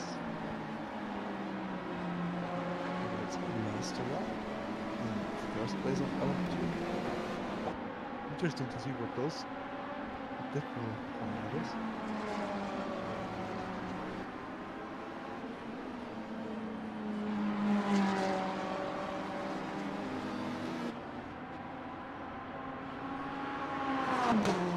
Still 3.5 hours to go. Got a lot to happen. Matteo Schmidt, second position in GT3, 55 seconds down the lead. 31 or 32 seconds in front of the 141 car.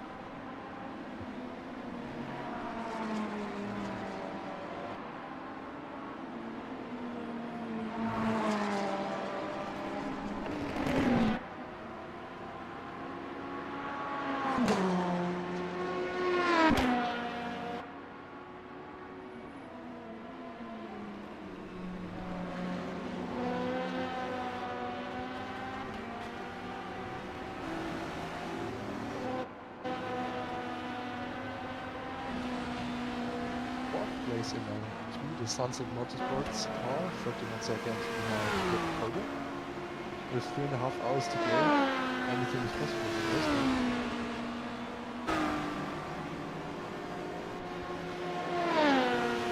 They were leading the race earlier, so don't count them out to be extremely quick.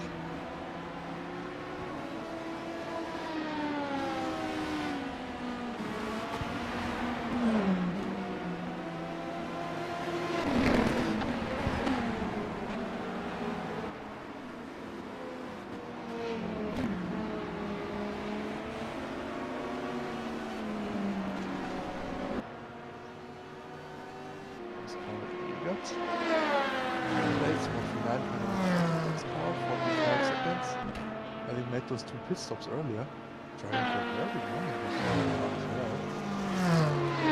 Been in the car for quite some time.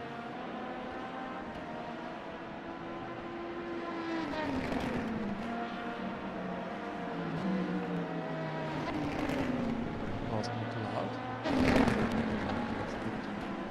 In the car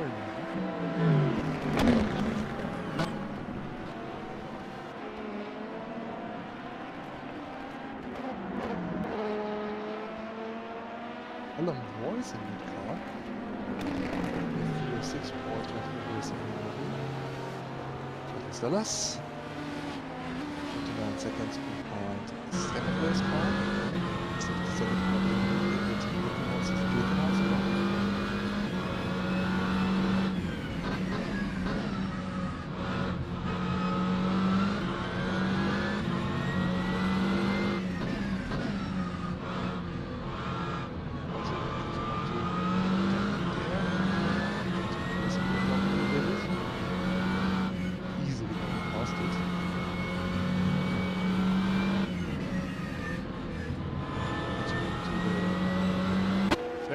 Mercedes, the leader of GT3 Qualifying.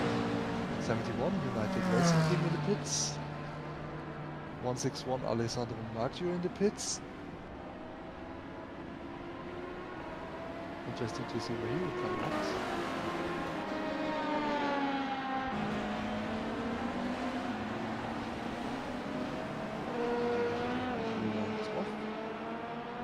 He 11 seconds behind the leader.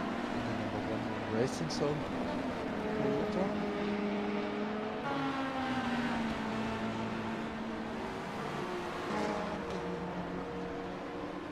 The 2 car the esports car in the pits as well. Jason Bins now with the fastest lap, a 1:30.4 after Bradley Stellas drove a 35 early in the race. Extending his lead a bit with this lap. 1.2 seconds quicker than the car behind.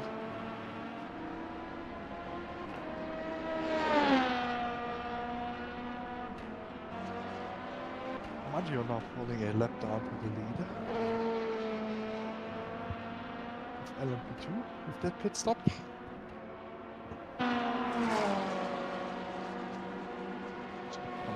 Any second out of the pits he is, and it's Jamson taking over from Maggio in the 161 car.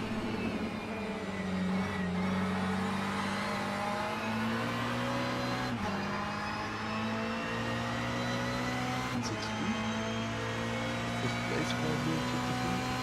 1 lap down to the next car. They started here. Coming up behind the other Ferrari.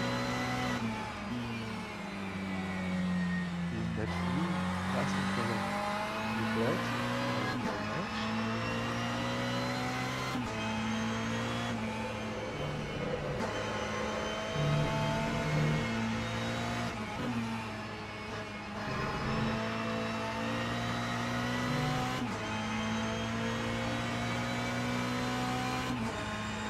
Then again, the 84 points. I see a approach the 163 easily passed it on the right side before the corner.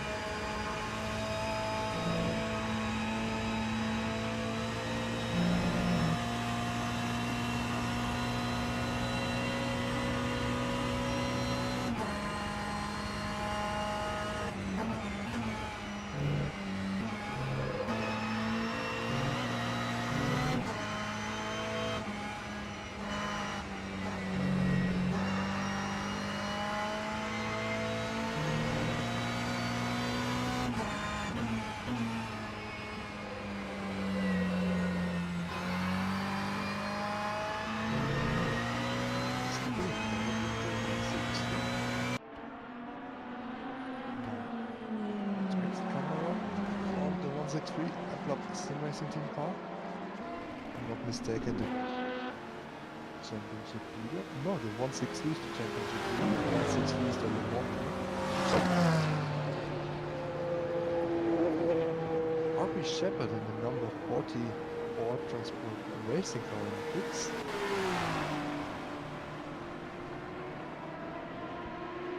Quickly following behind the Sunset Motorsports car.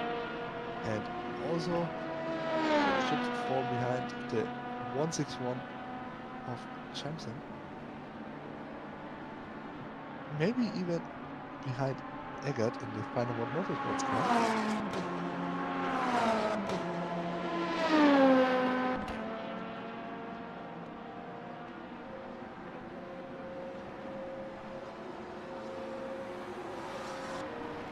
Leader, Leistung am Außenplatz. Leader.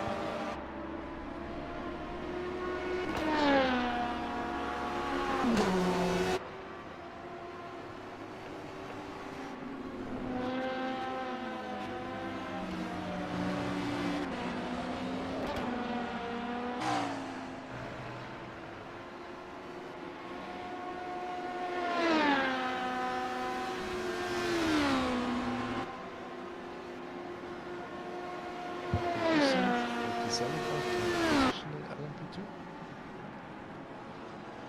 4 laps down the leaders, 2 laps down to the next car. What do we check in for those guys? Just trying to finish this race. Then, London, and Racing, 1.5 seconds behind. Alan Moore is in the Ford Transport Racing.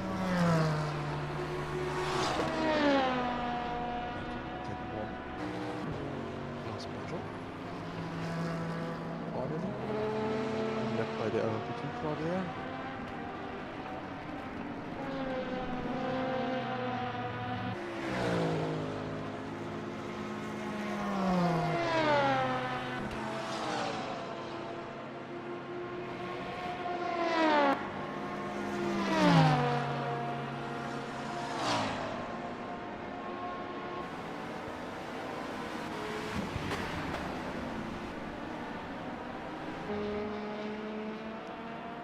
Number 46 car of Westy in the pits, 7th position in LMP2.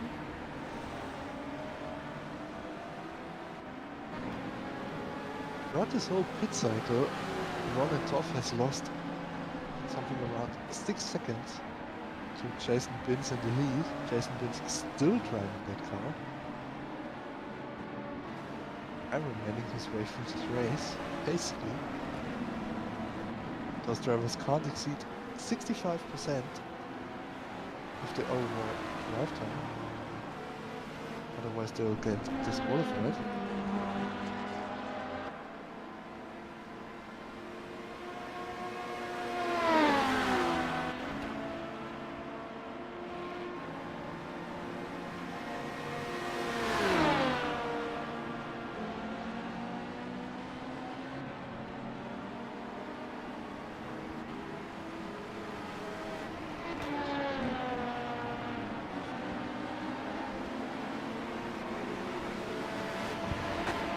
Between Holland boys and 1-1, the gap is opened up to 3.5 seconds, so no fight happening for those guys. So still nothing happening.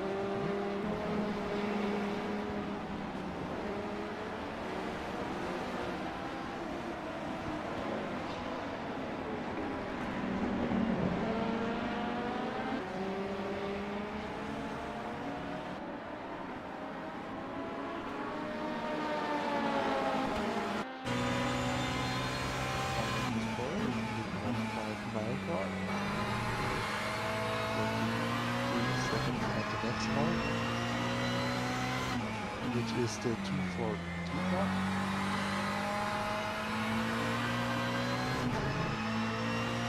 The fastest lap by Jason Binns at 1:30.1. This guy is lapping quick.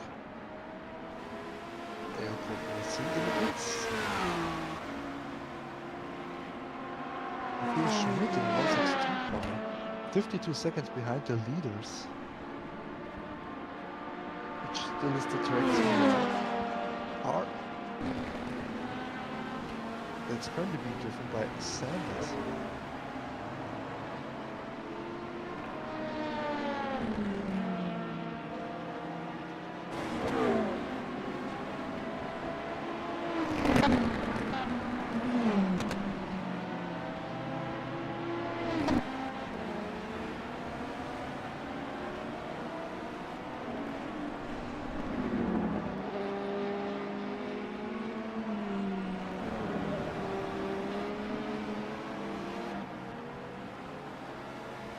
Alessandro Valente, 4th place.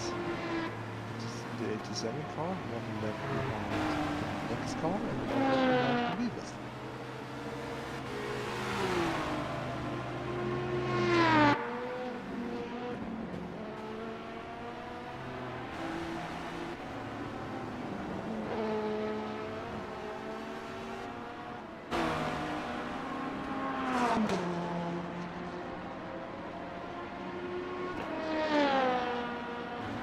Maycroft in the pits again in the 485 car. Not really having the best of races in that car.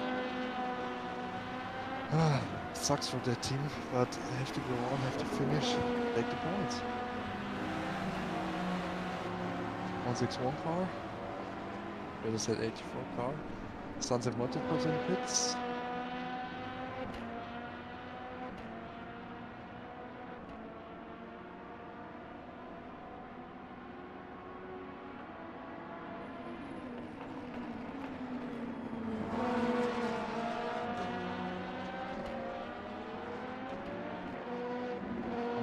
It's now still the same driver. No driver swaps for them.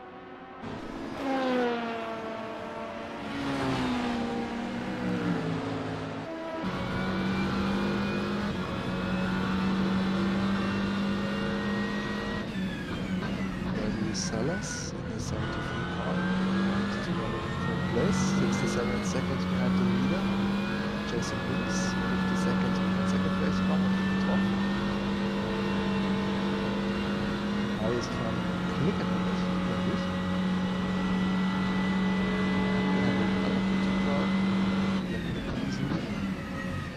Going into the chicane, 4th gear, to something of 180 kilometers.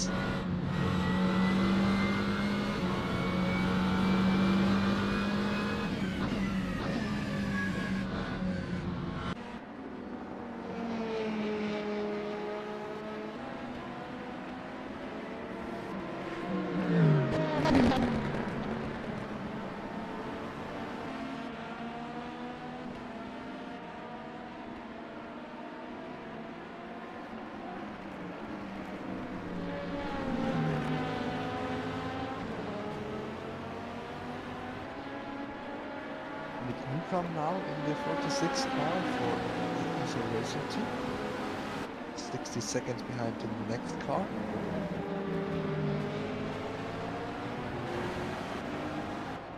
Howard in the pits in the 21 car. 6th place currently, LMP2. Danica is running in 5th place with the hypercar class. 14 seconds behind Valente.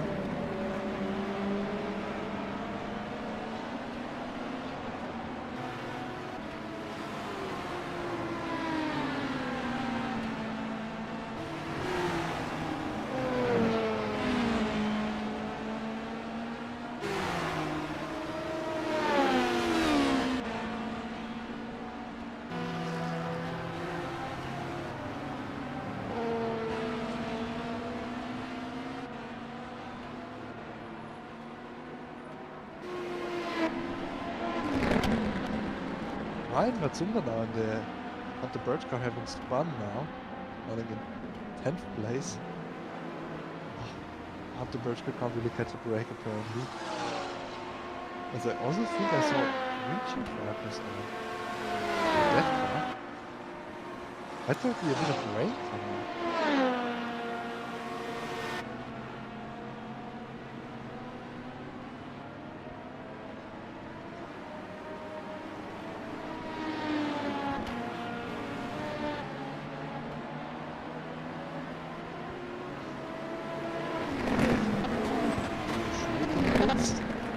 second position, GT3.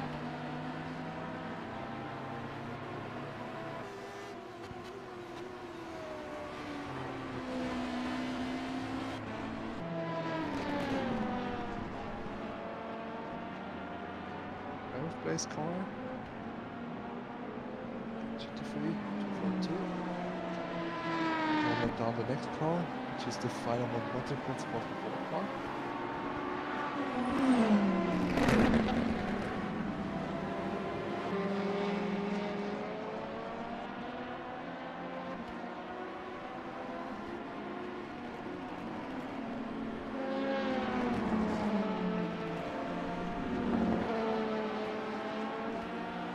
Standers in the pits as well. Looking from the lead. Ryan Matsuma in the pits as well. Probably another damage repair. I can't wait to get into that car. Can only be good. Nice Tula, leader of LMP2.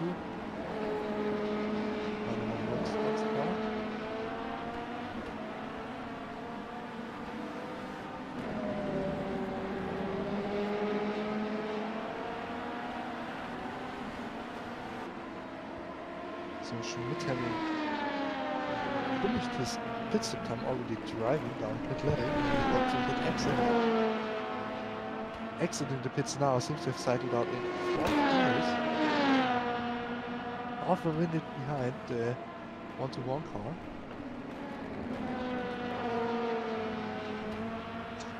Let's see where Sanders cycles out in this. He might cycle out in the lead. Roy Tomlin, the number 40 Boy Transport Racing Team, driving a Ligier 23 seconds behind Egat.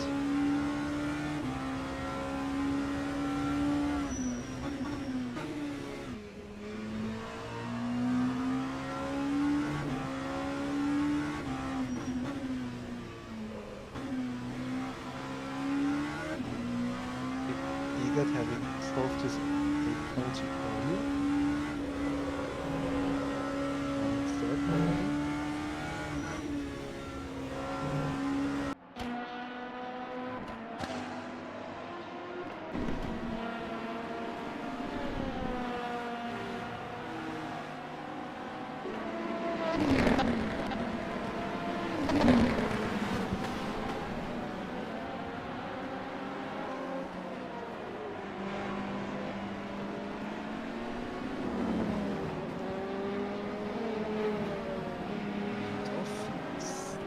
Seconds behind the leader. Still very close for an endurance standard. After nearly 3 hours of driving.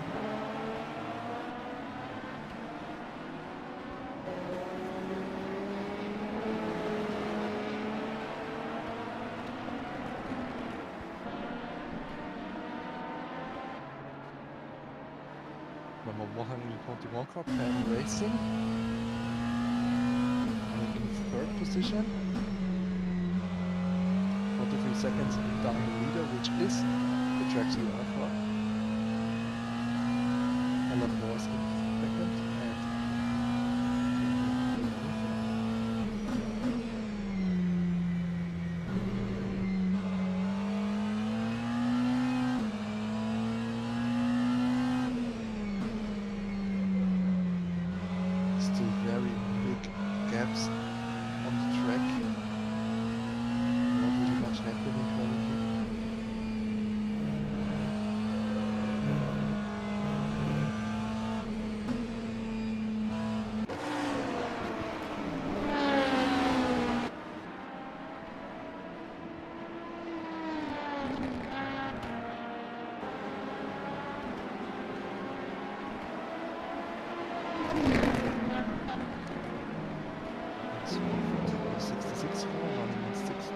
Being 61 seconds back to the next car.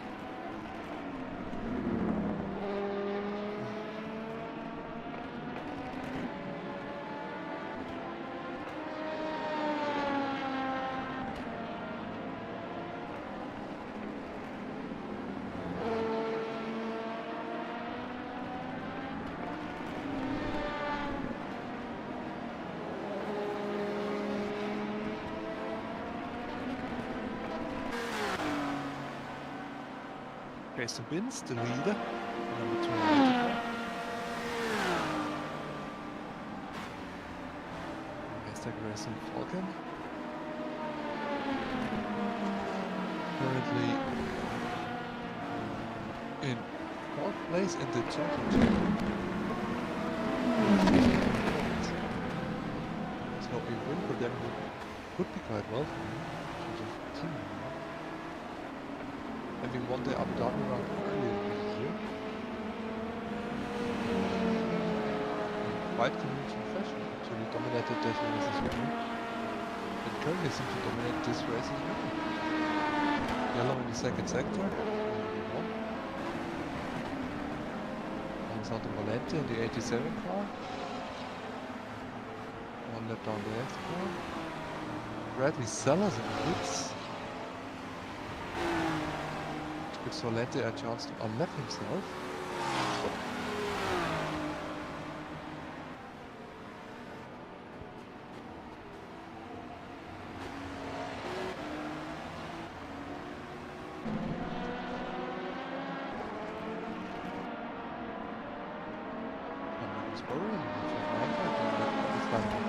LMP2 car.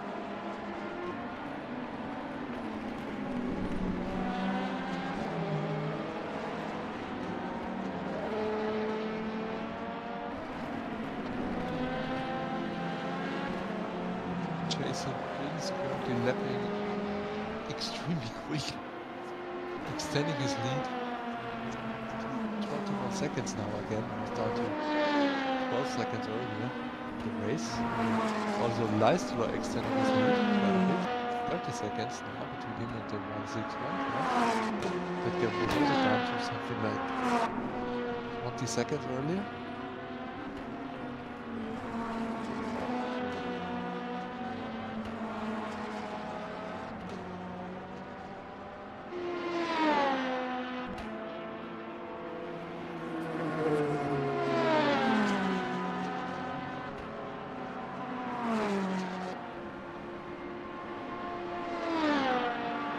Sellers still in the pits. And he's out of the pits now, but the bug has happened.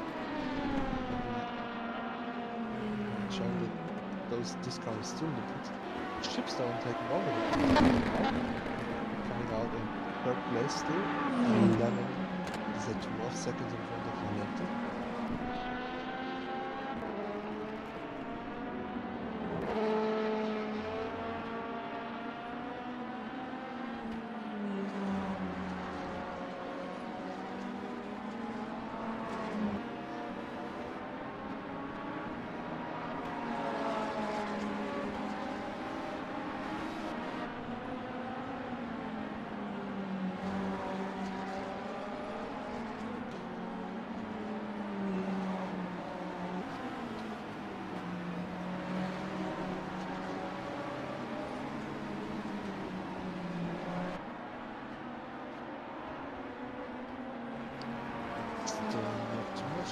Track.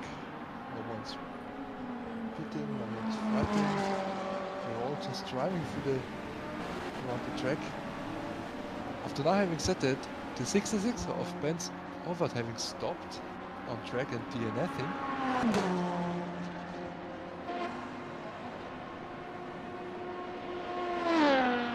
Very unfortunate for those guys. Only something has happened. 139 car, Pascal Egert, Pilot Motorsports car, riding in 3rd place. 12 seconds down to Severin's car. Great stuff for those people.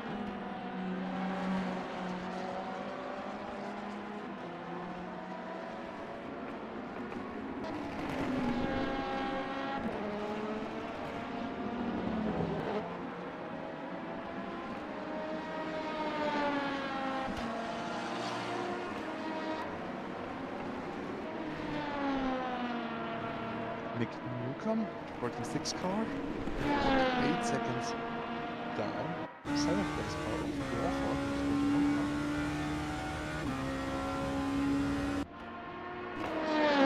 71 United Racing Team.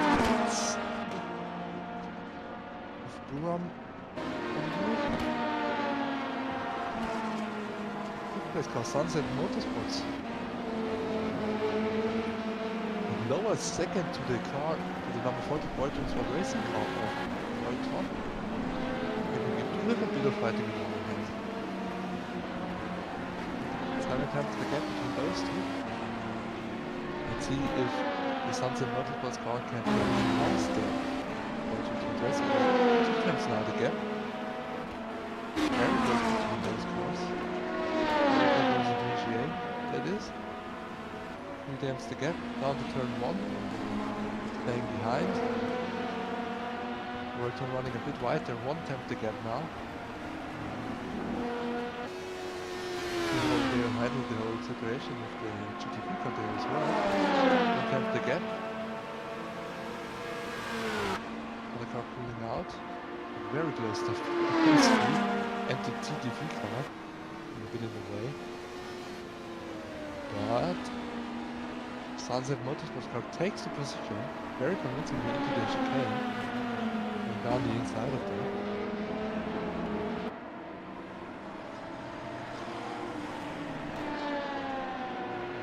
Out to Busink and the 37 car.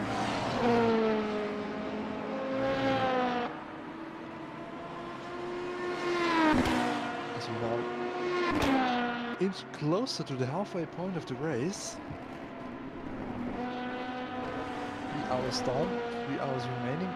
Everything's still in it for all those drivers. A lot can happen. Let's hope it will be a better race half than this one.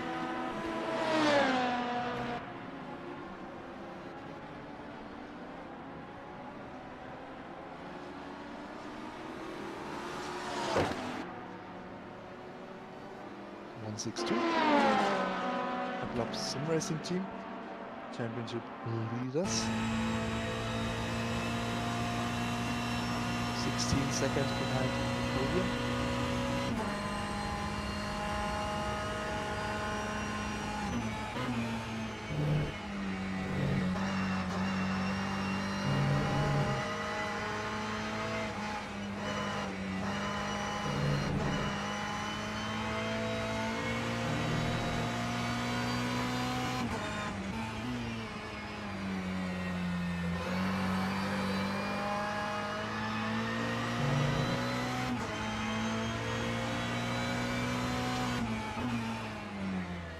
Gap between the 84 Sunset Motorsports car, which is shown as the 161 car. Now in front by 3.5 seconds in front of Royton, the Boy Transportation Machine.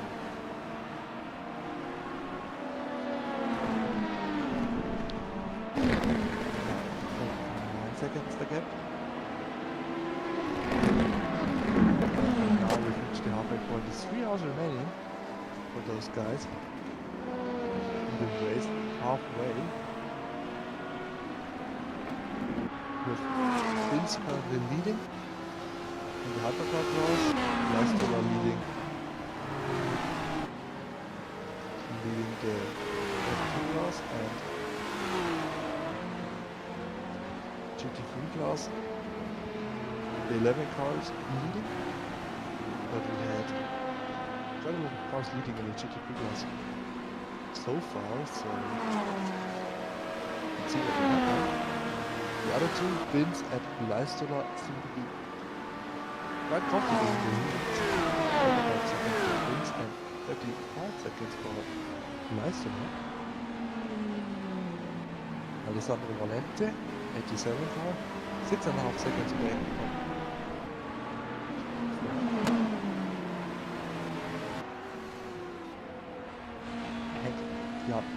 Danica in the Bromito plane are 39 seconds behind Valente, so still in the fight for the podium if something happens.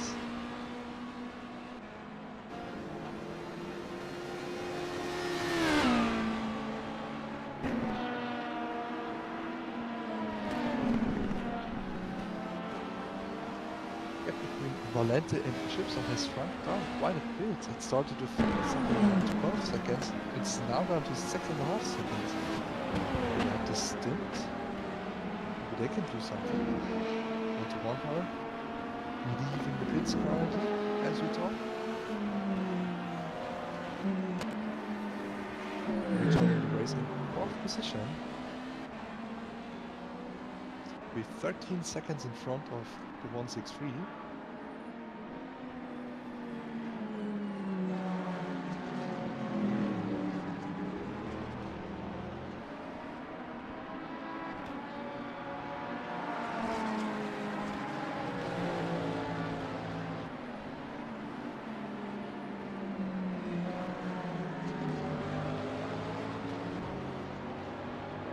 And we have Violenko in the 242 Ferrari, 13 seconds behind the next car, behind Karl Magnus Bauer in 159. Behind Matunda, 24 laps down to the leaders in GT3, in Hunter Virtual Racing car, and 20 laps to the next car, in P9 now. We're running P10 earlier. To the taken a place, Hamburg, P9 now 2 points for them, instead of 0 for not collision.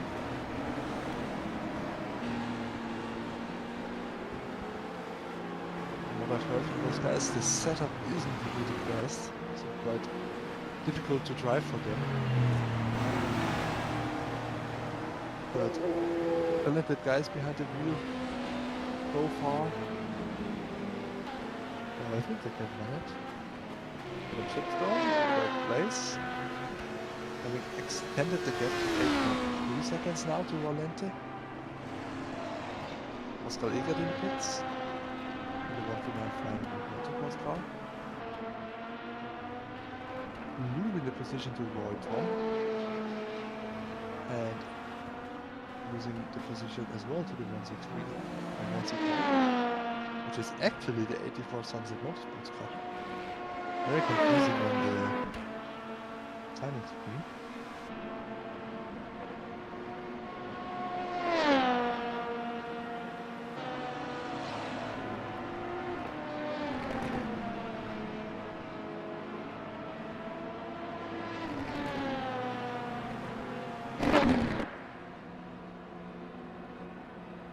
Benjamin Reinhardt in the pits. Dynamo Motorsports car.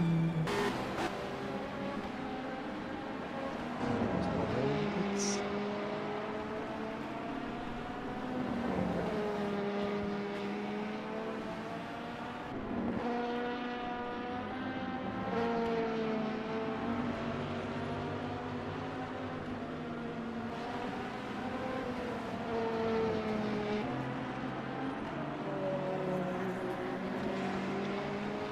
Pascal in the 159 car for Dynamo Motorsports.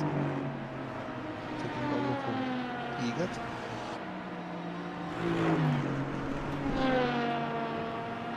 Seems like Egert has driven for 3 hours.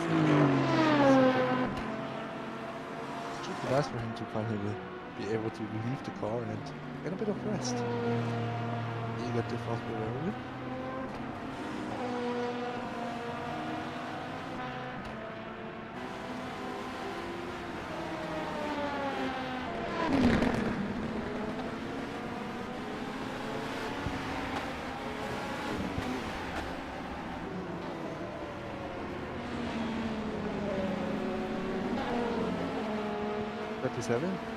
He's standing on track. The Rookie Monsters not the best strategy for completing races. 163 in the pits, 444 in the pit. Having switched to Peter Schoenemann, who has just joined me in the commentary booth. So now going from commentating to the track. The 242 car being in the wall again, apparently. Andrei Blanco.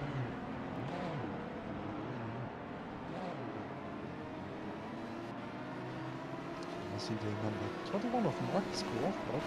50 seconds down to the next car. Only 1 lap down to the leaders. 7th place.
Pits after that little moment they had.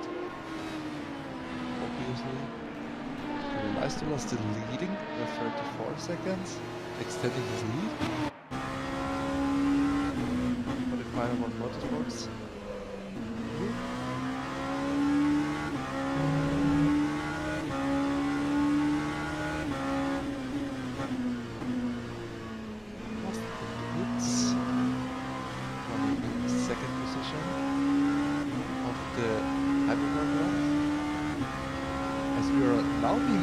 By the great Amy Saidi in the commentary booth, getting ready. Let's start talking any second now.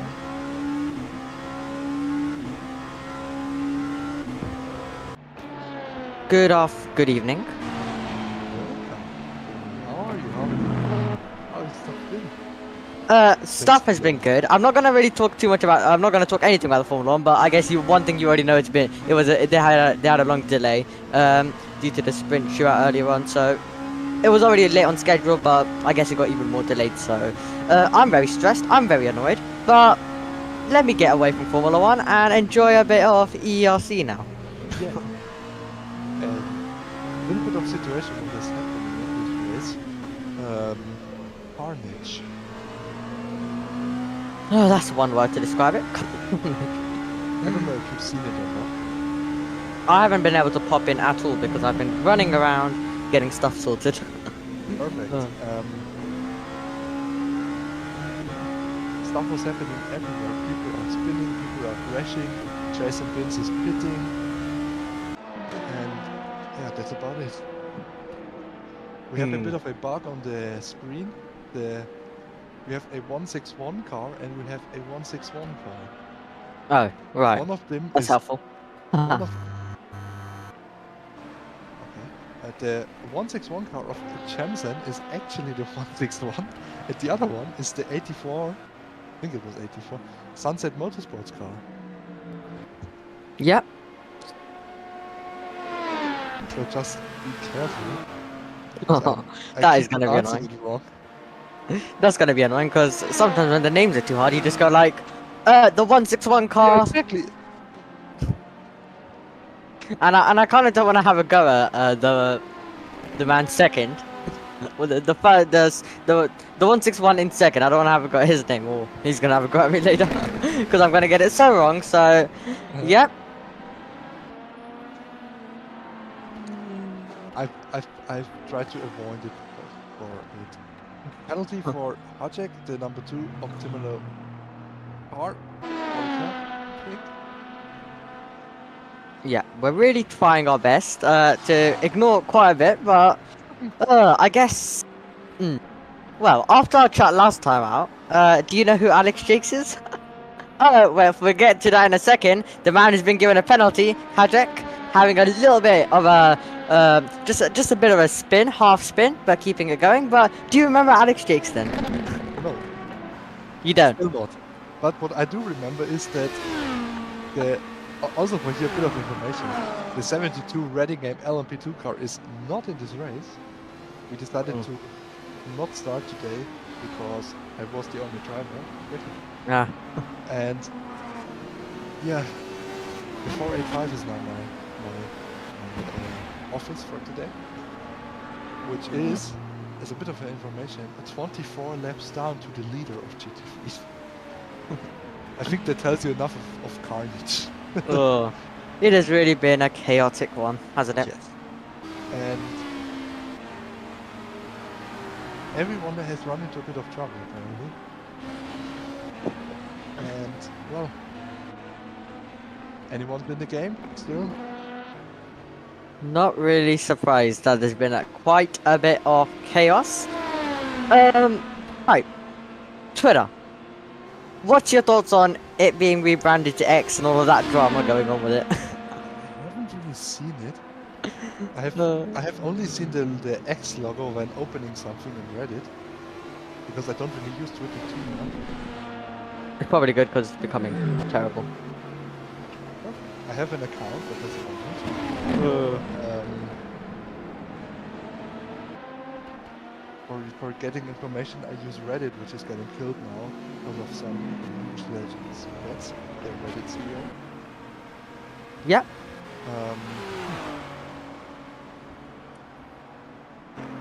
It's a very weird situation for a app in terms of stuff like that. Reddit's going down, Twitter's going down, Instagram is probably the next one that goes down.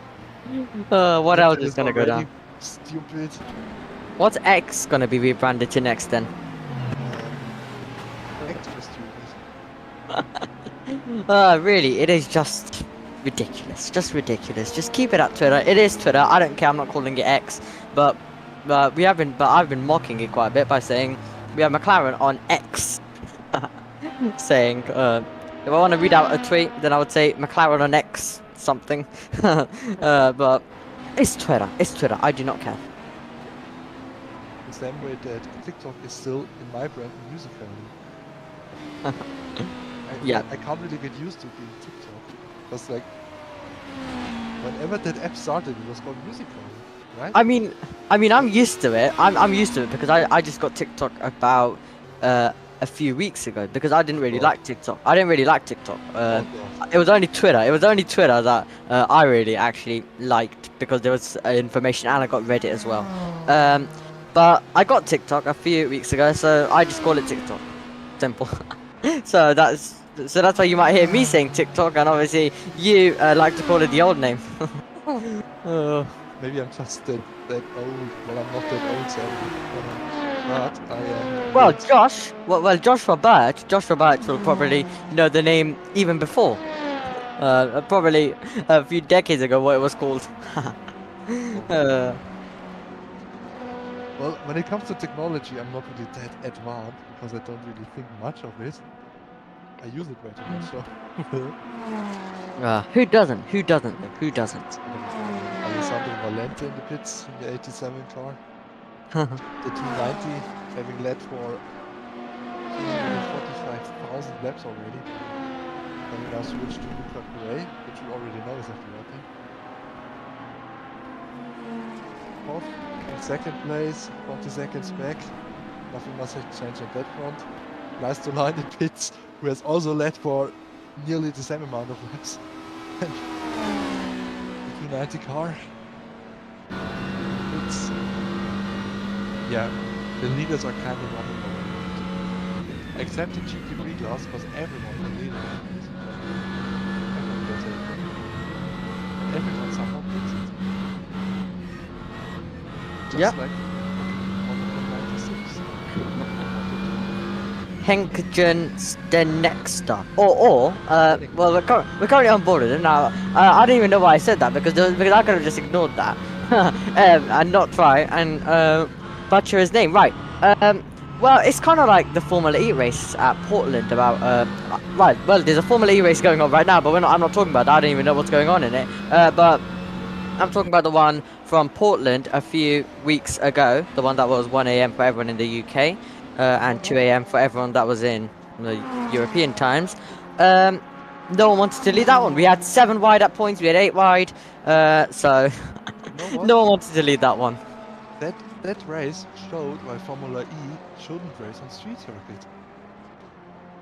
This But it race was. just proved it, because the second you manage to go on a normal track that has been there for I don't know how long, the racing just gets incredibly better. And you can say what you want. Those cars can race on street tracks. I don't have much of a problem with it. But it's a bit too much. Yeah, I remember Especially Josh. when you have that normal road course race in Yeah. between at some times, and then you just see how great it is, and then you just they shouldn't go to all those street races. They really So you're saying Formula E should start racing at normal circuits? They should still go to places like Monaco or Berlin, which The have one been that are good. staple on the Yeah. calendar, but they should go to more normal tracks. Maybe not to something like, I don't know, the Daytona road course. That won't work. We both know that won't work. But Portland will work. Tiny tracks will work. Not like those huge. I don't even think something like Bahrain could work. Because there's a Monza. Monza's even worse. I don't think that could work. But put them on, I don't know what. Maybe even something like Pocono. Put them around there. Yeah, that could be fun. So, well, do you like F1 going to more street circuits now? Or do you think that's also a terrible idea? They haven't overdone it yet. So you think they're going to soon? Yes. I mean, they're planning to replace. The money. I mean, they're planning to replace Barcelona with Madrid, aren't they? The Madrid Grand Prix at the street course. Didn't they also try to go on that Rio street track that some touring cars are racing on? Which circuit? I don't know what it's called, but they tried to replace Interlagos with some Rio street track. Then they tried to replace something with a New York street track. Then they Is went it to Miami street track. Then Would it be have the- Las Vegas street track?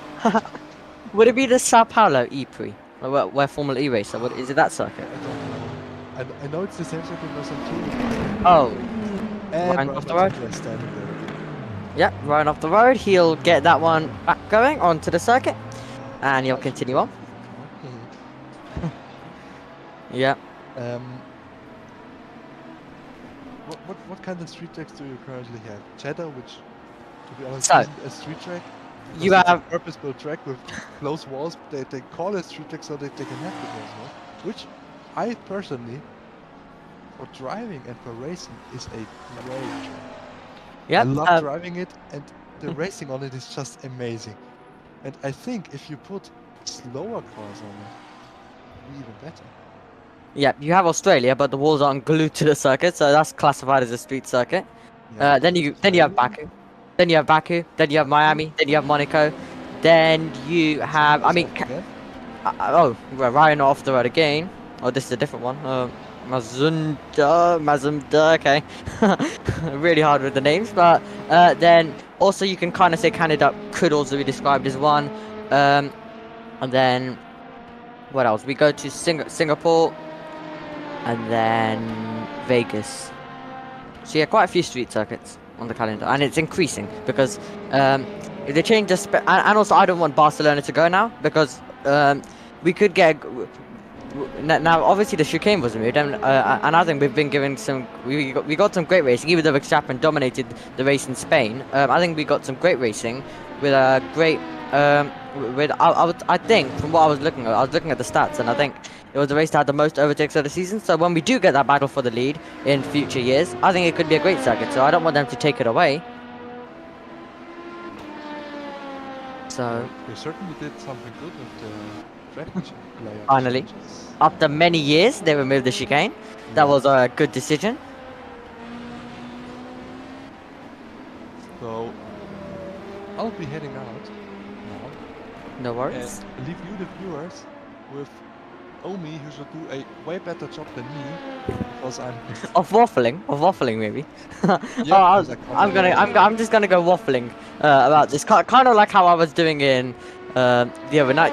Well, not the other night. I guess it was a very early morning shift I had in that one. Well, have you had a change for the lead? Tot moving up to P1 as well. Oh, interesting. Yeah. Enjoy R1. Pass. the rest of the race. Thank you. Yep. Keep the people updated, and when the next guys come in, and they'll do a way better job than I did. And I hope for you the things will be a bit better, and I also hope the racing gets better. Well, you have racing experience. You have racing experience. I'm just basically somewhat a random commentator who does F1 23 and some other real life commentary, who's just popped in and is covering a bit of endurance racing, kind of like how Alex Jakes just randomly joined the 25-hour Le Mans and started doing that. So You can commentate on me spinning all the time now. oh well, that's gonna be You're fun. on track. That's gonna be fun. Yeah. Oh, Have fun. See ya. good luck. Well, we'll let Thomas go then, and then we'll let my waffle show begin now. Out on the racetrack currently. It's going to be interesting to see how Thomas does do.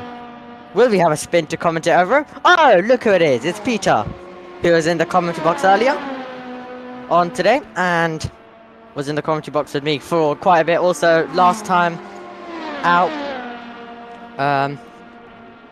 in the 24-hour of Le Mans race right at the beginning of this month, and now here at the end of this month we can just see him in the pit lane, and we saw some very dodgy stuff by him last time, I have to say.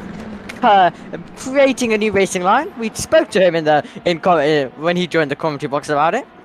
Very, very cheeky, I have to say. Very cheeky indeed. And now we're going to see what Thomas is going to do. What can he do? And the next time when I'm in the commentary box with him, I'll make sure I note that down and have a go at him for that. So, all of them making their way through then, currently, as we have 2 hours, 36 minutes remaining on the clock. And, well, Alpine.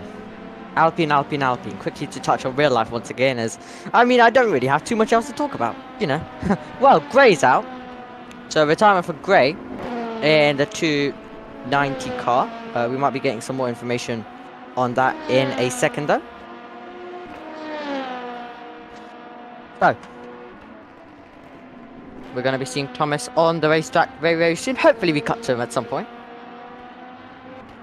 as well, but we just remind you of the top three in all three classes. Topped in car 1 in first position, then the 140 of Valencia, and then the 11 in the GT3 of Bacanarari, I think, and that's me getting the name very, very wrong, as they all make their way through then.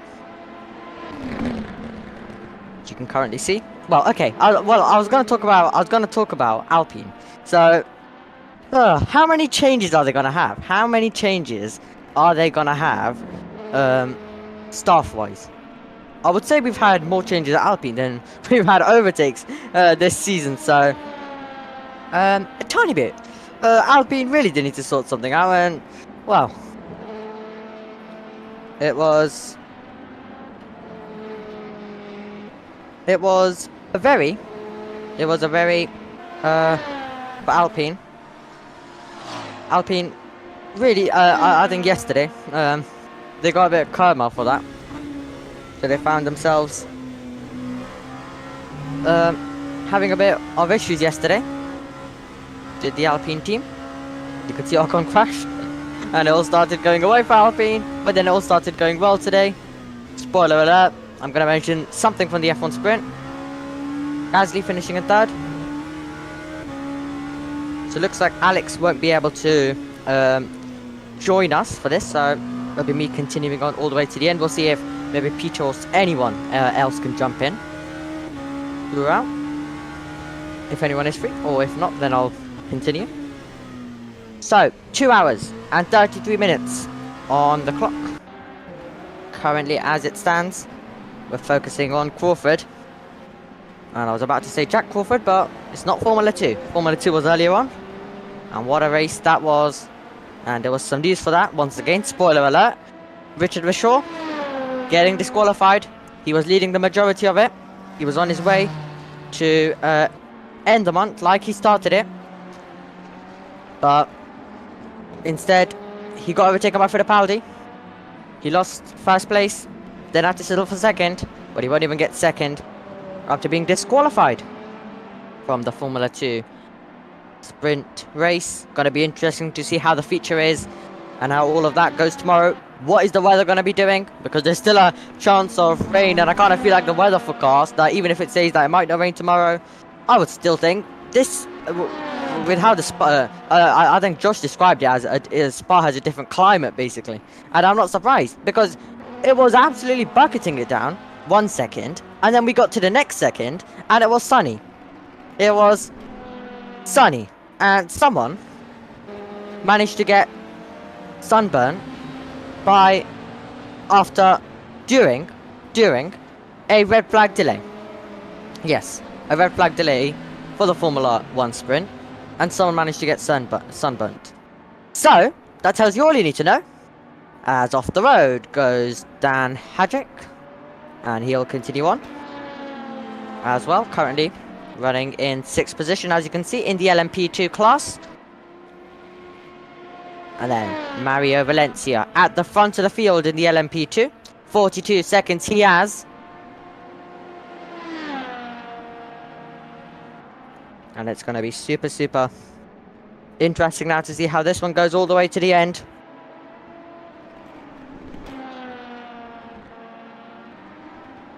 So, obviously the summer break coming up for Formula 1 as well in real life. After that, I think, could the season get a bit interesting? Qualifying this year, super interesting. They always have a lot of action to qualifying. However, sadly, the races are really boring. The races are really boring. So, qualifying this year. And if we want to just get rid of the sprint, and instead of sprint, and I saw this on Twitter quite a bit. Let's just have a new format of qualifying, or sorry, FP1 qualifying, then qualifying, and on Sunday qualifying. More action, more fun action, more chances of someone beating Verstappen in a qualifying session, because it's always tight. Hamilton finally managed to do it last time out in Budapest, and also managed to do it. And also Leclerc managed to do it in Baku in both the sprint shootout and the normal main qualifying session as well.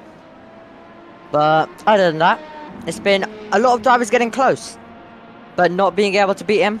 As Charlie Jemison has a bit of a slide in 2nd position in the LMP2.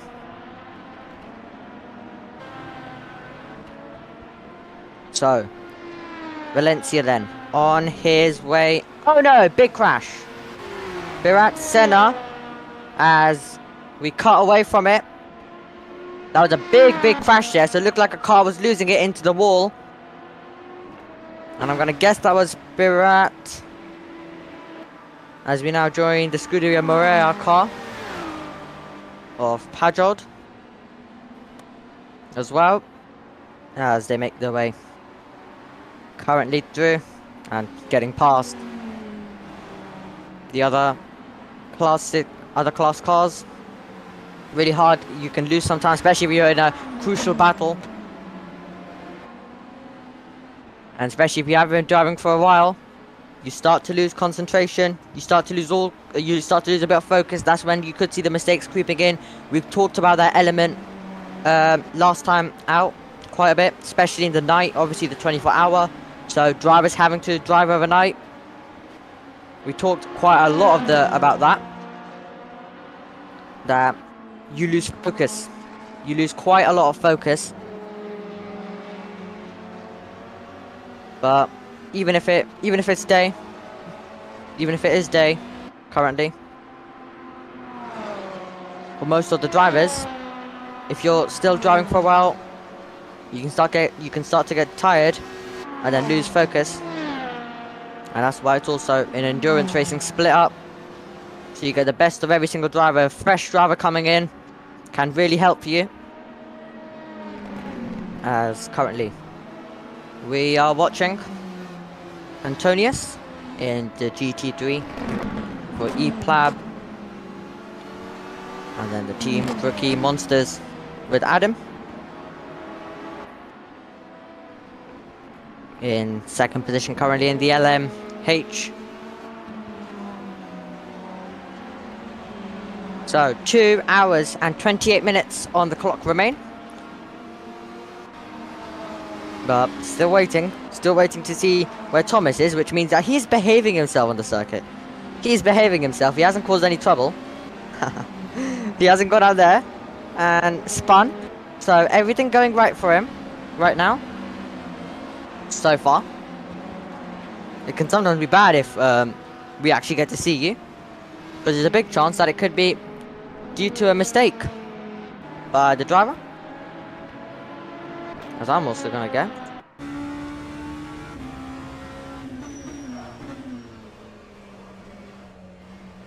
I'm also gonna get the live stream up. Just very quickly. So, just in case there is any messages. I'll check if there was a link sent because I can't actually see it. I'll just quickly find the link. Just in case if anyone does have any messages. There we go. Found it. And I gotta turn myself off. So I don't know why I couldn't see that. So I'll turn this screen off. I will take this one over. And I've got that one sorted. So there you go. Just quickly getting everything up. And I also had to run over. I had to run over from all of the action from Formula 1. Or a bit of action.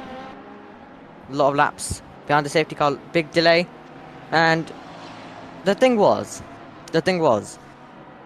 I basically, whenever there's a real life session, so it was the same thing in Austria, similar thing in Austria. I don't put my attendance that I can, that as soon as the session finishes, or I could have done it from full. I didn't put it that would just in case there was a delay. But who knew it was going to be this bad? Because yes, you got the sprint shootout that got delayed. That delayed the whole scheduling. So I was like, well, I'll still be okay, and that's also why I didn't, and that's why I also didn't put down that I can do hour 4. However, or not hour 4, but from 4 PM.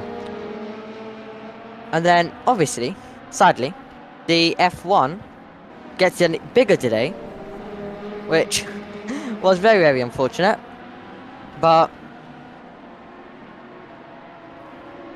yeah, there was nothing we could really do. Nothing we could really do. Thank you to Thomas for holding it out there for a bit.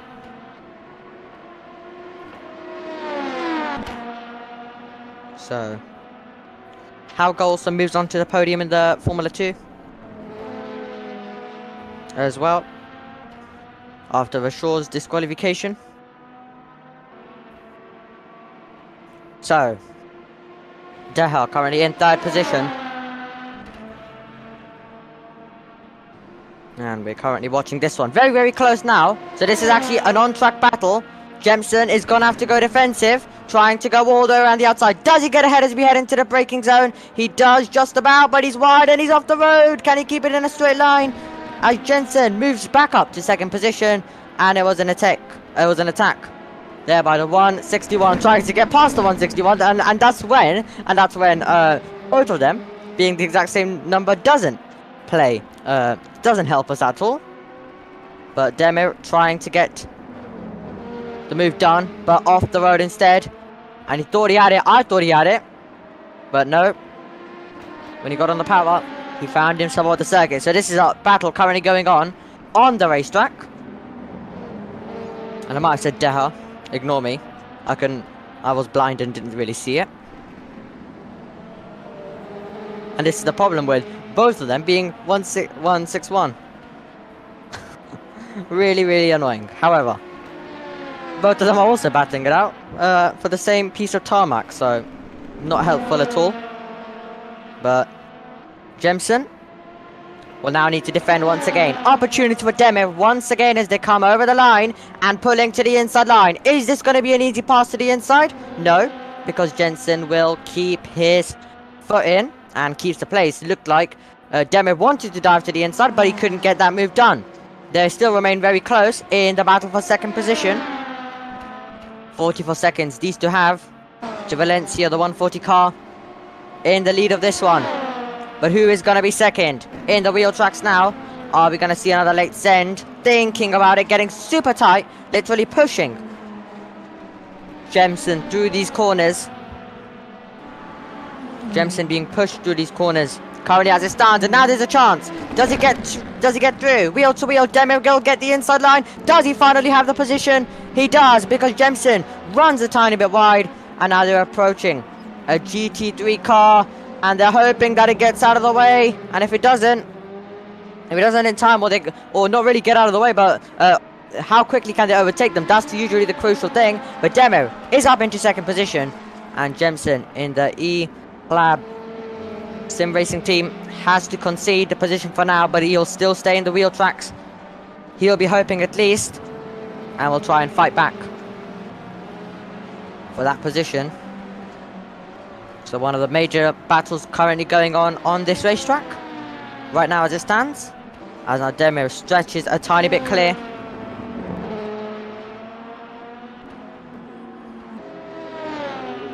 And there we go with Jemson. He knows he couldn't stay close enough. Instead, he's going to try something different. Into the pits he peels. So into the pits he goes. And we'll hopefully cut away from him as well, and focus on some other, or at least watch some other cars make their way through. But that was a battle going on for second position at the time. And we're still currently focusing on him. And as we really talked about, we really talked about it in the last broadcast. Yellows in the third sector, momentarily though. And there is Nick Newcomb as well. So we now join Ryan to watch what he is up to. The second place runner as well into the pits in the Le Mans hypercar. So Shipstone, there he is, currently in the pit lane. And that is Tot getting his way through. And a car off the road there. Could that just be to not waste any time because there's faster cars approaching? Sometimes you can be clever with that. We really don't want to lose too much time and off the road. Now, as I said, trying to get out of the way, but he was on the grass, which is a tiny bit weird. And we now cut away from him, but then he also kind of stopped to bring out those yellows. As there we see. On board with Luca Tavernari.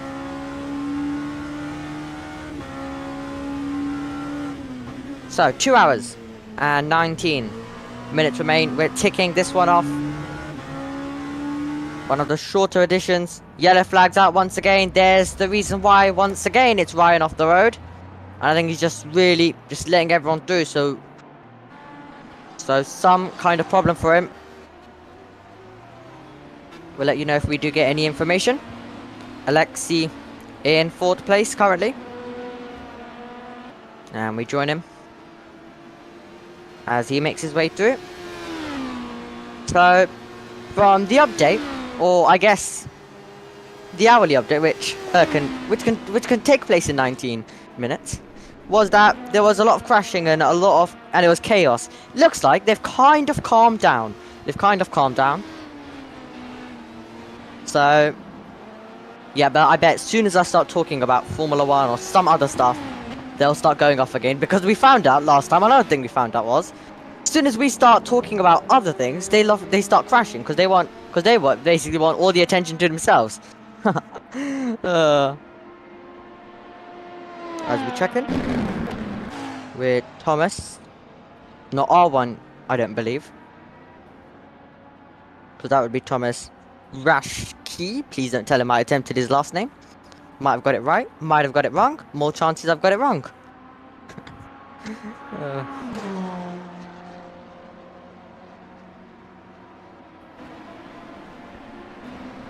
We joined once again our leader by 1 lap currently at this stage.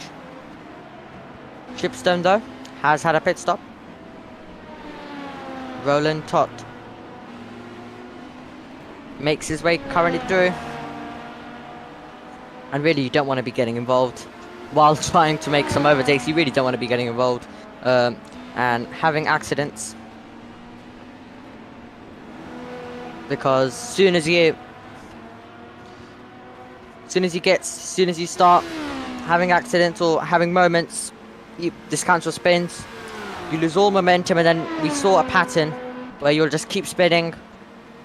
It just doesn't go right for a while.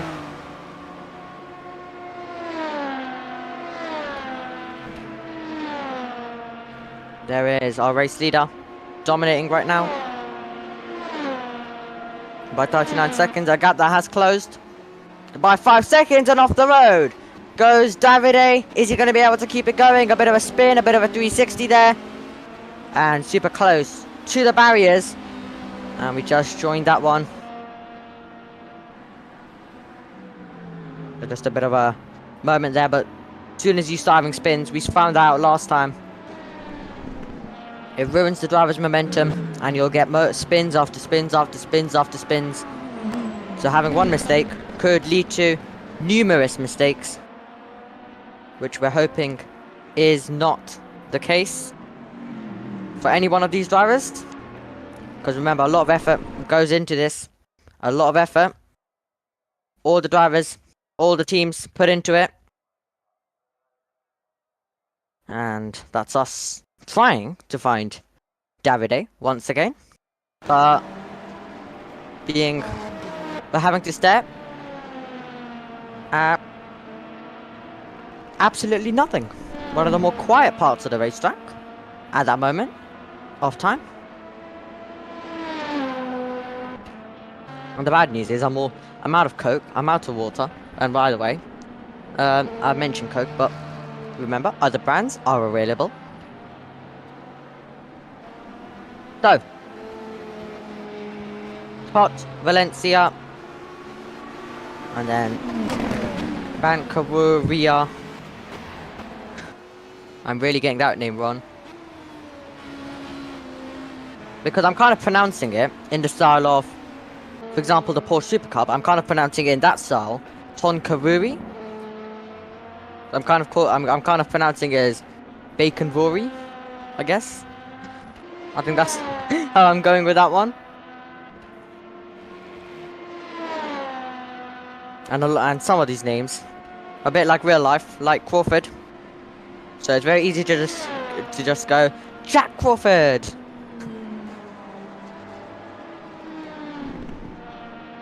But currently, as we watch him making his way through, yellow flags momentarily coming up, but not surprised with mistakes being easy to make. One dip, one tire on the grass, just overdoing it a tiny bit could lead to mistakes. No mistakes so far for this man, at least in my stint, but there's not been any major mistakes by him that have really cost Mario anything right now.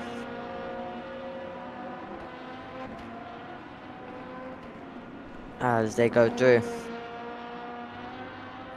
currently, and I guess what should be our next talking point? What should be our next talking? Because I don't really want to go too much on about F1, because there might be a few people, including commentators, who might be listening in, or drivers really, who'd want to watch the F1 sprint later on. So I don't really want to go too much into that, and I don't want them listening into our commentary, then while driving having to try and mute us while I say spoiler alert. So I don't really want to go into it too much. So, well, the Porsche Super Cup is going to be interesting tomorrow. Going to be super interesting, as we currently see a spin for Luca Taranari as he tries to get past one of the GT3 cars. And that's how it can go wrong while lapping. Or moving past. Not really lapping, that's when Formula 1 terms start coming in. By a Formula 1 commentator, I'll be surprised. But Taranari just trying to move past slower cars, trying to move past traffic, which can be very painful indeed. As a car peels over into the pit lane in the background. Which can be very painful. At times, especially when you're involved in a close battle. Like the one we saw between Jemson and Demir just a few minutes, about 10 minutes ago. We saw that battle. Hadjic into the pit lane. He goes. We now watch Andre.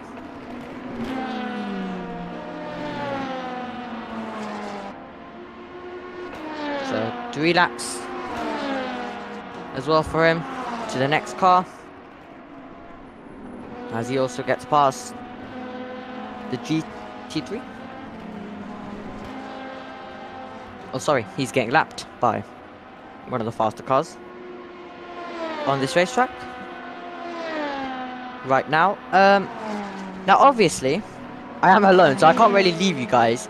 But I was planning to go for about 10 minutes to quickly sort something out, but I'll need to stay here all the way to the end. It'll have to wait. It will have to wait. Just a tiny bit. But, well, Formula 3, Formula 2 for tomorrow. Now, if I ignore this today's sprint and just talk about how the season's been in general. Really great season. Really great season. Teo Porcher versus Frederick Vesti. Ayuba Russell also in the scrap as well. Incredible. Absolutely incredible. What a Formula 2 season we have been treated to. So many different races. So many different winners. 10. Yes. 10 race winners this season. And obviously, I might be saying, it might include today. It might not. Because, obviously, I'm not spoiling it. Could be 11. Could still be 10. We could have got a repeat winner today.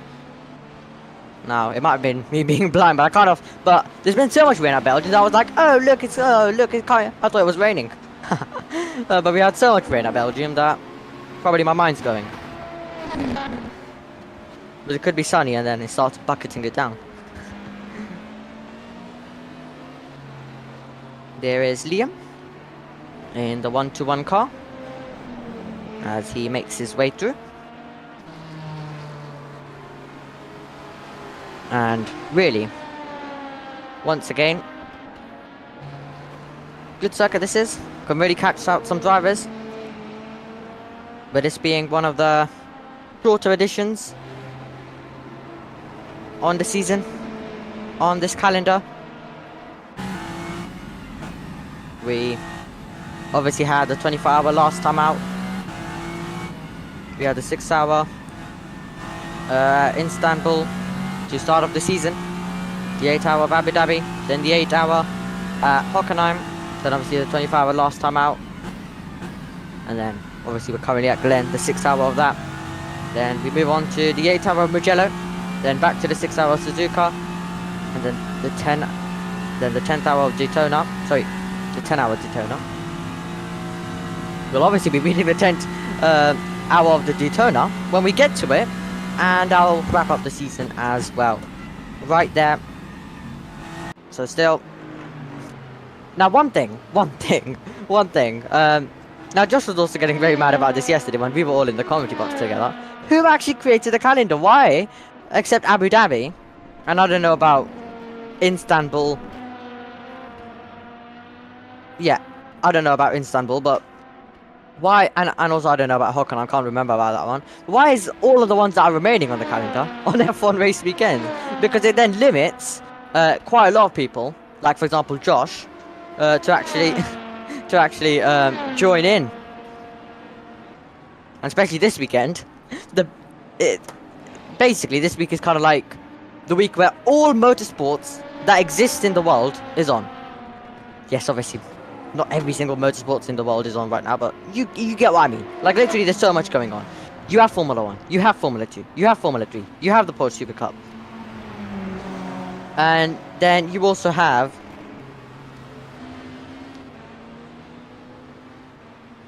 Then you also... Do you have... 1 second, I'm just quickly checking something. Right, F1, F2, F3 Porsche Super Cup. Formula E, double header. Then, touring cars. And what else was there? And I can't remember, there might have been one more series. But obviously you have some other series that we don't cover as well. There's so much motorsports on. And, oh. It's really been just one of those weekends. Well, after this, by the way, after this, once this finishes, then I also need to go run down and do a show. I literally need to run down and go and do a show. So, really helpful, isn't it? Really, really helpful. And also yesterday was absolute chaotic. I think yesterday probably would be the most busiest day I've done as a commentator. Oh, there he is. There he is. Hello, Thomas. We saw him momentarily. We were hoping that the camera would switch to him at some point. And there you go. In the pit lane. We were momentarily just watching him. But yesterday, I had one of the most busiest days as a commentator. So, get up in the morning.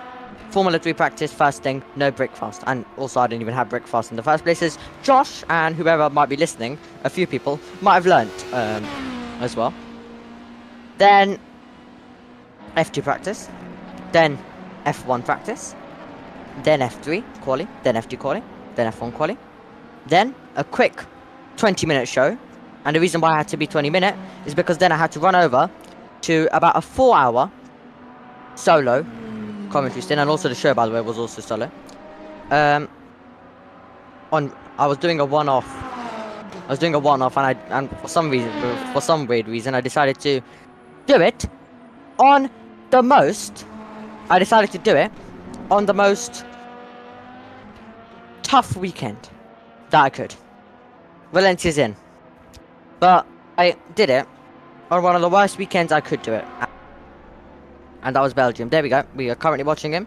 But very, it was a dumb decision. It took me all the way up to the night. Then after that, I recorded a 45-minute. Then straight after that, I recorded a 45-minute. Well, not 45 minutes. It was 50. I had to edit 2 parts out because there was something wrong with it. But then obviously I had to record a 50-minute thing.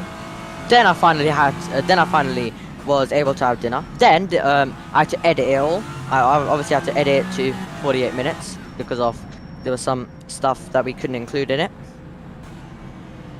Then after that, I also had to do the F1 highlights for qualifying. And then I went to sleep. Finally, at about midnight. Woke up, and then today back at it. Oh.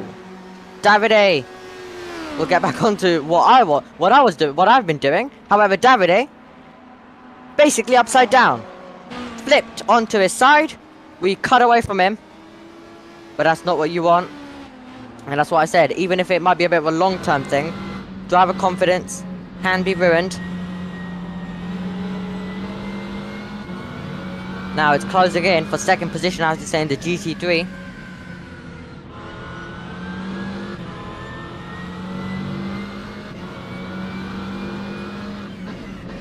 As well. However, then obviously I woke up today, Formula 3 sprint race, chaotic, safety car race, waste of our time, points weren't awarded. Then, I'm guessing most people, if they are an F3 fan,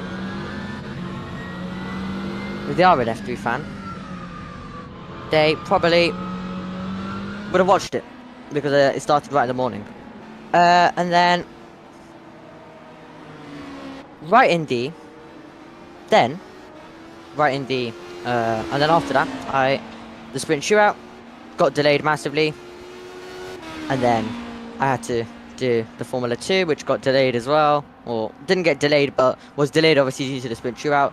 Then I had to go quickly record. Then I quickly had to go have lunch, very quick lunch, rush that, get some highlights sorted, then record an F1 sim prediction for the sprint. Then I had to cover touring car quali. Then I was able to get in. To the F1, sit back, relax, enjoy, watch it without commentating for once this weekend, and then I'm here. So that's how this weekend has gone. Checo, force feedback got lost and I crashed. Great stuff from the commentator. Thank you very much, but unfortunate, really unfortunate, and obviously not good for the, once again, spoiler alert, I'm gonna mention it. Not good, obviously, for the real life Checo as well, as usual. After what happened today. Right, a bit back onto this race, because I think we're going far too much off topic. But we are waiting for some action to happen. 1 second the gap.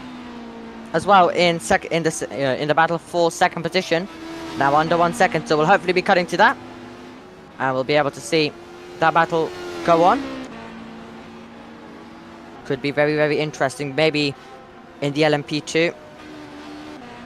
Could also see soon maybe a battle for the lead. 22 seconds, maybe one for second. Really does depend. But I want to move over and watch what's going on in the battle for second. But we're first of all checking in with Mario Valencia, the race leader, after his pit stop, now by 23 seconds. It was 22, but 23 now.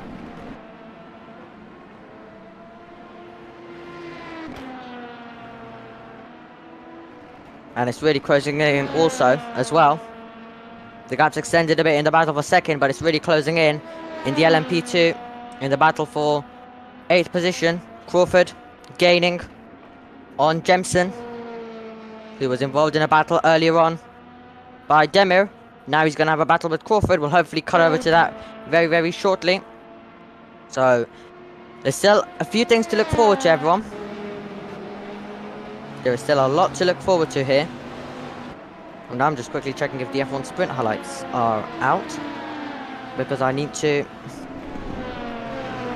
quickly go and sort something out with them.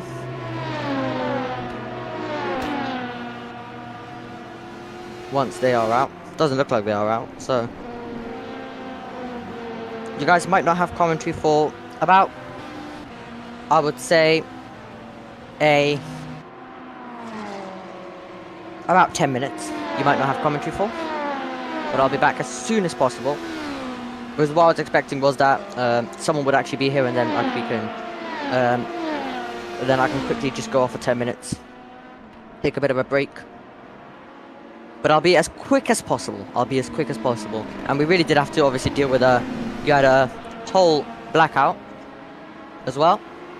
Now, in last time out, the 24-hour of Le Mans, as you couldn't get enough commentators. Anyway, enough about that. More about the action, because we're currently focused on Crawford, trying to work out where he is, as they all try and make their way through. Oh, is he into the back? It looks like he was. And he's lost some time there. So he's lost some time, and not what you want at all. Now he gets on the power, and traffic at the worst time. He closed the gap up, but as he did so, 2 hours remaining on the clock now. Into the final 2 hours we go. Really, some of the energy's now starting to build up. Well, the F1 highlights for the sprint aren't even out yet, so I'm still with you. And if they don't upload it, then and if they don't upload it for a while, then I'm with you for longer. That's even better. As soon as they are out, I do need to quickly run off, because I have promised someone that I need to show them it, and they can't go on YouTube and stuff until I actually show them, so I can't keep them waiting for about all the way past 8. It would be about 8:30 once we wrap everything up from here as well. So Crawford. Now we switch over to Thomas, our very own Thomas, and we can currently see him. But Thomas, great to see you, but I think we want to also see what's going on in the battle for 6th. I think that's something we want to see as well. We cut away. Now we're back to it. There we go. So Crawford, now with a bit less cars and traffic ahead of him, now has a chance. Can he get this move done? There is more traffic approaching. So more traffic. They're approaching more traffic now. So is Crawford going to be able to get this move done? As he gets on the power now. And he'll be in the wheel tracks. He's going to try and get past Jemson. While they get overtaken. And they become the traffic for a moment. Late lunge. To the inside goes Crawford. Does he get a slow down contact? Ground goes Crawford. And he went for a late send. That was never going to work out. It would have been brave if he pulled it off. However, he went a bit too late. And he tried it. Late send to the inside. And instead, he finds himself losing time. And all of the hard work becomes undone. And with every second it takes him to get back foot to the floor, he loses time. And the gap becomes 22 seconds. And unfortunate for Crawford, but was it a bit of a desperate lunge? Could he have waited? Because he tried to catch Jemson out there. But is it fully Crawford's fault? Did Jemson turn in? We couldn't really tell because we just saw it on board.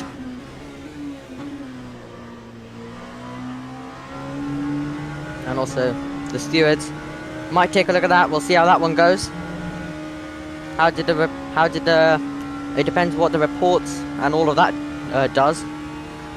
If anyone reports, I'm actually surprised. I'm actually confused how it actually works, because I'll actually quickly just double check. See, obviously the stewards have their chat, and it continues going. So I'll keep an eye on that. We haven't got any decision. If we get the 12th decision, then if we get decision 12, then I'll definitely keep an eye on that. I've actually been ignoring it. As Thomas back in the pits, there we go. Didn't fix it, and now I have to come back again and fix it again. Oh, really, that is one of the most annoying things, because obviously in an endurance race, it's terrible in an endurance race. But I know how annoying it is in the F1 game, as I do mostly F1 23 commentary, where someone would pit and their front wing doesn't get changed, and then as their front wing doesn't get changed, they have to pit again. So it's a bit, it is really annoying when you pit just to get something repaired and it doesn't actually get repaired. So and you're losing constant time. A lot of time you are losing. We're watching Demir as he tries to close in. So we're going to get a battle now for second position once again. Demir was debating this position with Jemson. Now he's going to debate it with Thomas Abascal. So not Thomas Rashke, not R1, the one who was in the box earlier, not him, another one. But Mario Valencia, 22 seconds the lead for him currently at the front of the LMP2. As now, we also check in with the 162 car in third position in the GT3. Getting overtaken by one of the faster cars, just making their way through. And that's the thing, getting super tight to the back.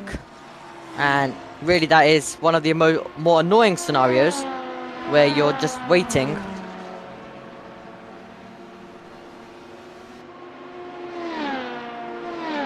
So 1.1 seconds the gap between those two drivers. And as you can see, now we check in with Hajjad.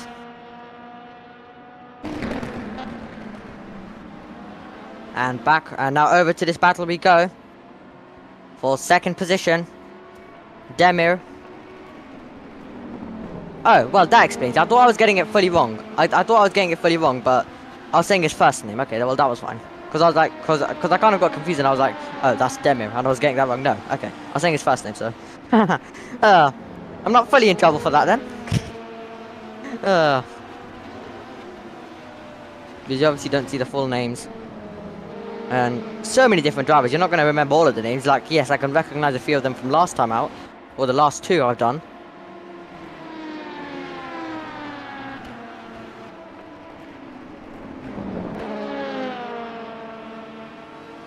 So yeah, I've got a DM by Thomas, and yep, he says Thomas Raschke is me.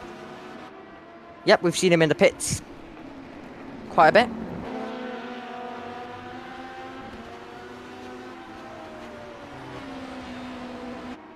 Oh, and he must also be the one in the live chat then. Okay. I basically thought it was Chego or something instead. So I was like, it could be Thomas Raschke in the live chat. But yeah, obviously we know who he is in the commentary box and while driving, but in the YouTube chat that then figures that mystery out. Because basically it's me pretending to know who I'm actually talking to. Anyway. One thing I do know is that we have a battle for second position in this one, currently as it stands. Now, where is Demir gonna make this move? Will it be a late send, trying to place his car on a different racing line and trying to get on the power much more earlier than his rival? And could they be going wheel to wheel? He's gaining. He is gaining. Could it be a late send? Risky stuff. And you know how wrong it can go. Crawford found that one out when he tried for a late send, and instead he now finds himself 18 seconds behind now Jemson, who he was battling. Deha in the wheel tracks, looking super close. Is he gonna finally make this move to the inside? Brilliant placement of the car by Thomas Abascal, currently managing to defend this place, but for how much longer? Is there an opportunity? And yeah, tiny bit wide there, tiny bit wide for Baskel. Deha getting closer all the while as well, and while he gets overtaken as well. A really hard scenario when two cars are battling and they've both been overtaken by one of the faster cars. Now here we go, glued up to each other. Now does Demir finally get his chance? Does he get his chance to make this move? He's super close. He's glued up all the way to the back of the 139 car. And yep, Thomas still having to repair it again and just not going his way at all. As we focus on in this battle for P2 on the road currently. Abascal has been able to keep it, but Demir will surely will go for something soon, as once again they both get overtaken by a faster car. That's not really the issue. It can be a bit hard when they're in a battle. They're losing all sorts of time as they now get once again on the power. How close is he looking? 5/10 the gap it is, so not as close as it has been on a few occasions. But he's still in the wheel tracks. We could be getting this move any second. Back over to 3/10 it goes now. When is he gonna? I think it might have to be a late send, but once again, you wanna force the move. But it's an endurance race, so can you do it? Can you go a tiny bit different? That is the question. Are you able to go a tiny bit different?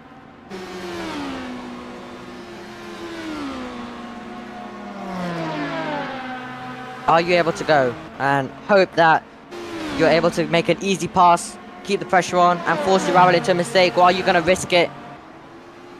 It's risk versus reward.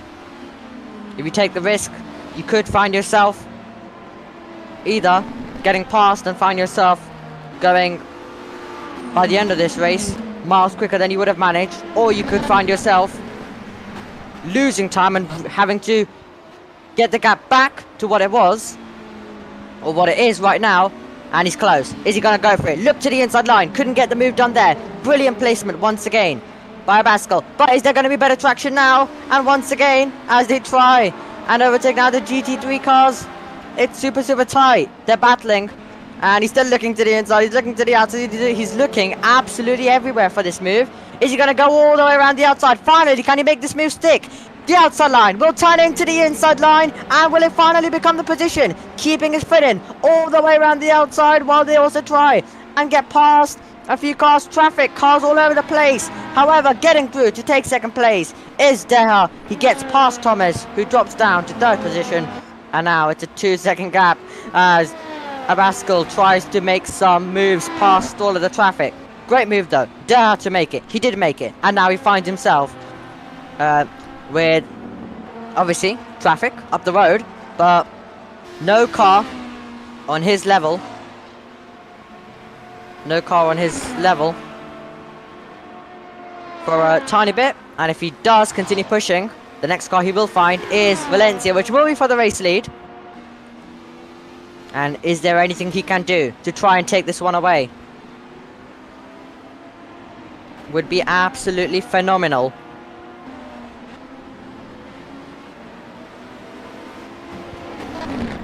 So, Deha now just trying to make the moves, and yeah, you've got the now you just got to be careful that you don't make any mistakes. You got to be careful. You got to make sure that you don't get caught up in traffic. And as soon as that happens,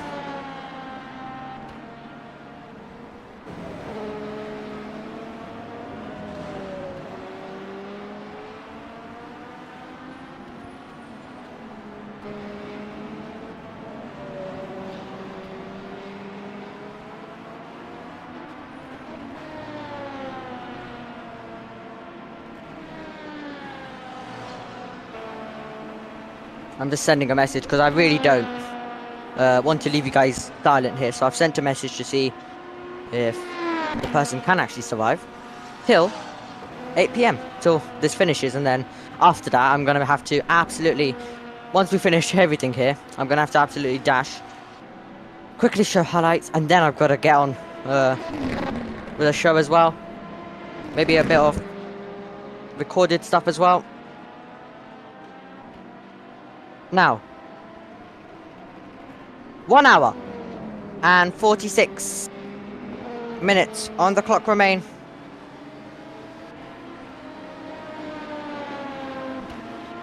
In the 6 hours of Glen. It's been a one that has included a lot of action, and it's not over yet. There's still a lot to happen in this one. One of the more closer additions, I have to say as well, when you're at this stage of the race. A bit more closer as well. Oh, moment for Thomas. Thomas Rashke has had a moment, and we'll definitely have to have words. We'll definitely have to have words as he tries to find the power. As he tries to get the power down. We now move over to Crawford in the pits. Oh. And I've got a yes. That's good news. So you guys aren't losing me. You're stuck with me now all the way till the end of this. As he's still there. He's still there as Thomas. Oh, that's so unfortunate for him. Well, there'll be words. There will be words had when he gets in the commentary box next.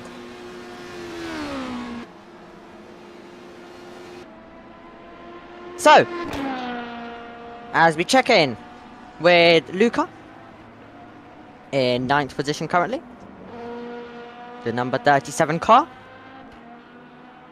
and as I was saying, one of the more closer additions to the EERC. Now, I haven't been at this stage of the race, so I can't really comment too much on how it usually is. I haven't really been at this on this side of the broadcast. I've been on the start mostly and in the middle, but I've not really been near the end at all. But now I'm actually right at the end, due to obviously trying to. But I didn't want to miss. I didn't want to miss one. And I'm also fine missing the Formula E, as I know a lot of the other people. For example, the other people who work with Josh, I know a lot of them wanted to watch the Formula E because obviously they have a title battle. Oh, race lead is off the road. Bentz is off the road in the Racing Zone team.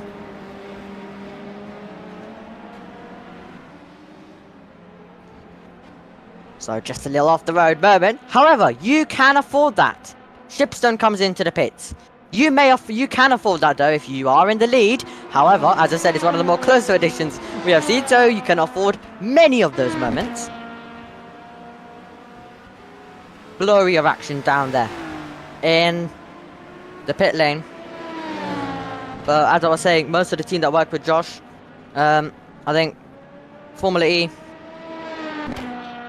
taking place in the London E-Prix, a lot of the team also from us, from the commentary side also are down there as well. And most of our hosts and stuff, all down there. So, thank you to everyone who has made this race stream possible. And thankfully, thanks to them, we are able to bring you coverage of this race. As we are currently, as you already know, because you're staring at it, looking in the pits. Not anymore though, as we join Dan Hadjock. 88 seconds he has to the next car. What else do we have in this race still to happen? What else do we still have in this race? I still think we're gonna get somewhere in one of the three classes a battle for the win on the last few laps, which is gonna be super exciting. So your class leaders. Pankarat. Right, okay. Pankutai. I think we're gonna have to go with that, unfortunately. But the number one car, simple. Valencia, Mario Valencia, one of the easier names, and Sanders as well. Oh, off the road goes Hallen Voice. Hallen Voice, from second place in the GT3, has gone off the road. He's damaged his tyres, you can see right at the background of your shot, and he will continue on, but that's a huge disappointment for him. As I am getting a few DMs, so I'll just quickly check.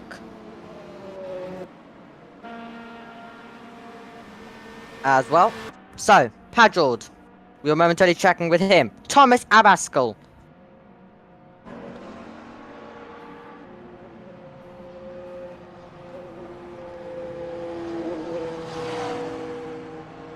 So, yeah, Chris, we'd love an interview.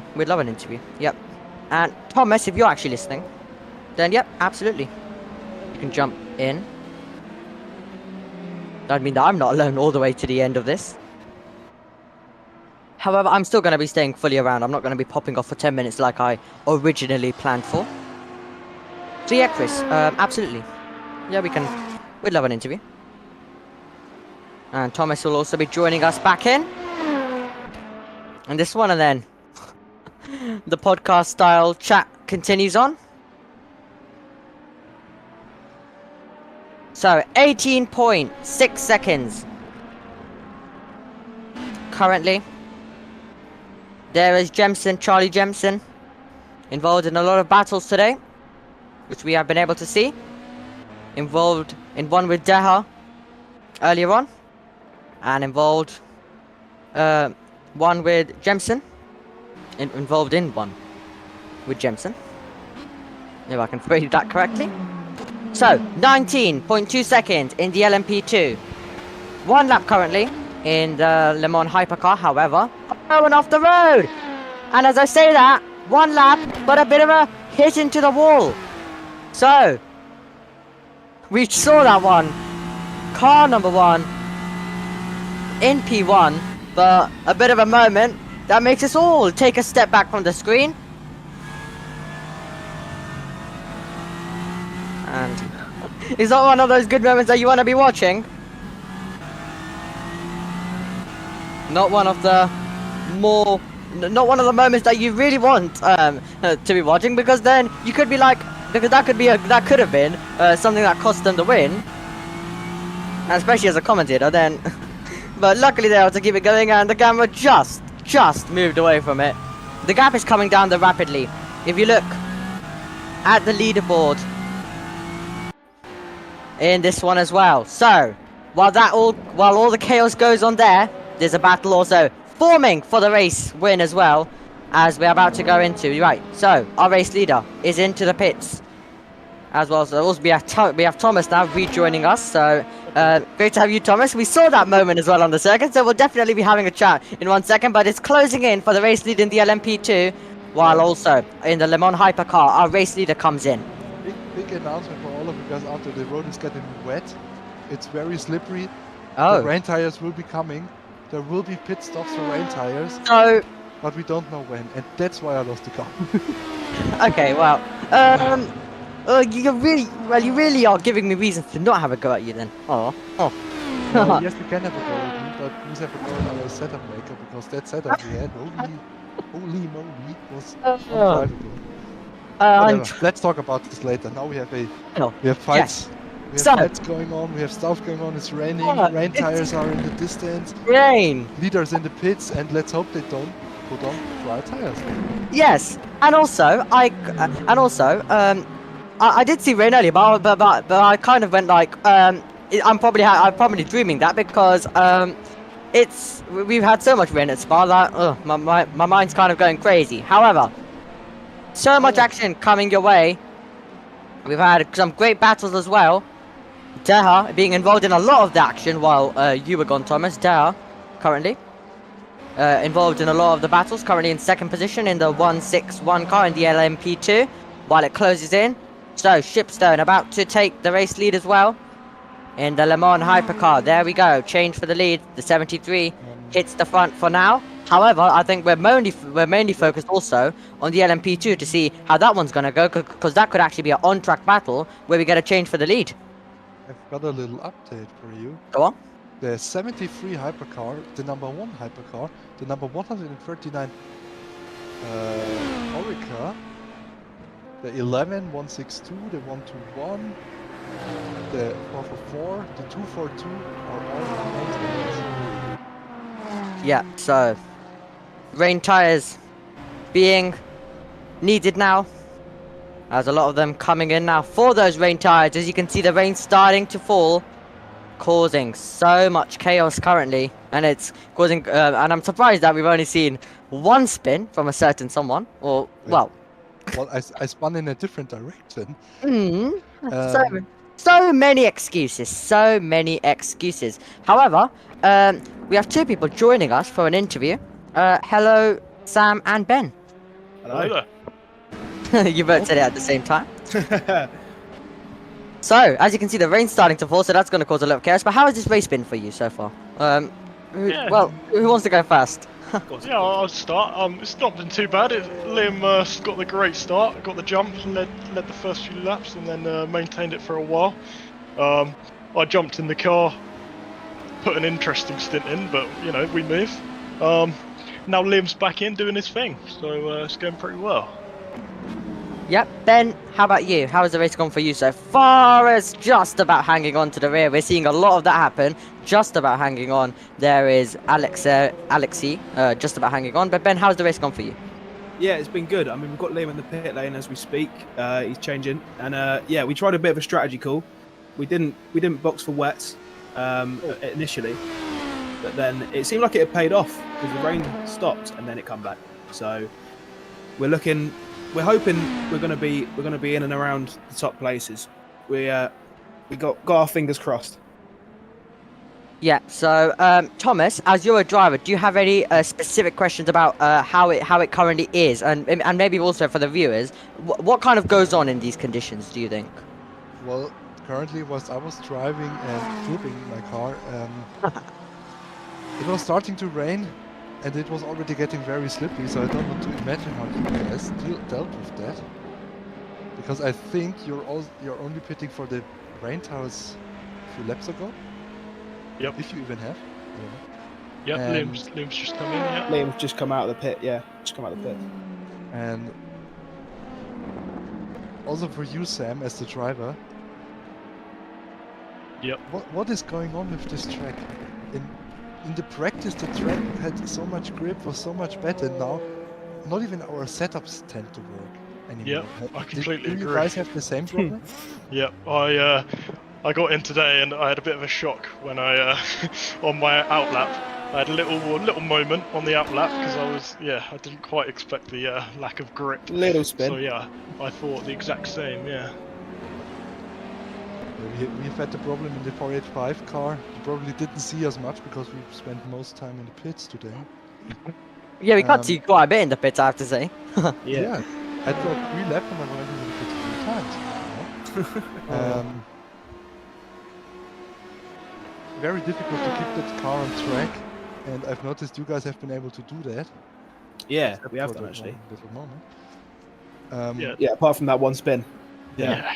But yeah, all things Well, considered, Slow and gone steady alright. wins the That's it. race. I guess. Still in the race, except us. that's it. Still in the race and fighting towards the front. What's Exactly your, what you want. what's your expectation for the rest of the race? You've got 1.5 hours remaining in this condition. Tell us. I What's mean, happening in the team? we're hoping for Liam to push us up, and then obviously Sam's going to jump back in the car towards the end. Yeah. And I think he's got something up his sleeve. I think he'll put it out of the bag for us today. I mean, yeah, we should be hoping for a podium, but you know, we'll see. Yeah. We'll see if anything else can happen. Maybe bump up another place. That's it. The podium's the expectation. Yeah. I hear Oh, it. Mario stuff can Valencia happen. off the road. Yeah, Stuff race can leader. happen, as we see. Oh, there we go. We might get a change now. Here we go. The gap's closed up and it's going to be very, very tight. Oh, it could change. Here we go for the race lead momentarily. It's 1.7 seconds. Don't get too excited yet. Wow. That's a good thing now. I wanted to talk about this. A lot of stuff can happen. Now we have Liam in the picture actually drifting around the last corner. Oh, gosh. You guys think you are in a position to capitalize? 100%. 100%. We'll be there. I mean, There we got go. our- Change for the lead. The 161 takes it. We don't see it, but the 161 has taken it now. Continue. Yeah, we've got our wet weather specialist on the car right now, so We have. he'll be doing a job. I say that as he's Oh, a little bit twitchy. Yeah, Yeah, hope for the we've got our wet weather man in the car as we speak. So fingers crossed he can keep pushing. So, usually I'm the wet weather man for Team Dark Driven Pro, but today I just couldn't. No. Couldn't. With the setup, with the grip, with the car. I knew that I would drive this car yesterday evening at like 9 in the evening. Yeah. Thomas at Pascal being off as well. So a lot can happen as we see. We wish you the best here in the commentary booth, and we obviously want to see you guys charging up there, because Yeah. entertainment. Yeah. Appreciate it. Thank you very much. yep, thank you. Best of luck for the rest of the race, and let's see if you can hold a promise to win this. Yeah, we'll see about that. yeah. You never know. Right, thank you so much, Ben and Sam. We'll let you get on with the rest of this race. Wishing you both the best of luck. But as we currently check in, so we have had, as we said, a change for the lead in the LMP2, 8 seconds now the gap. So it's going to be a very, very interesting race all the way now to the end with the wet weather involved. I thought I was dreaming when I saw a bit of rain earlier on, due to how much commentary I have done at Spa. As that's Thomas Abascal with another moment off the road as they all try and find grip. So, all of them chasing grip at this stage, aren't they, Thomas? You are, and I can even tell you which team it is. We've got a few guys running on the intermediate tires, which is interesting to me. I wouldn't do that.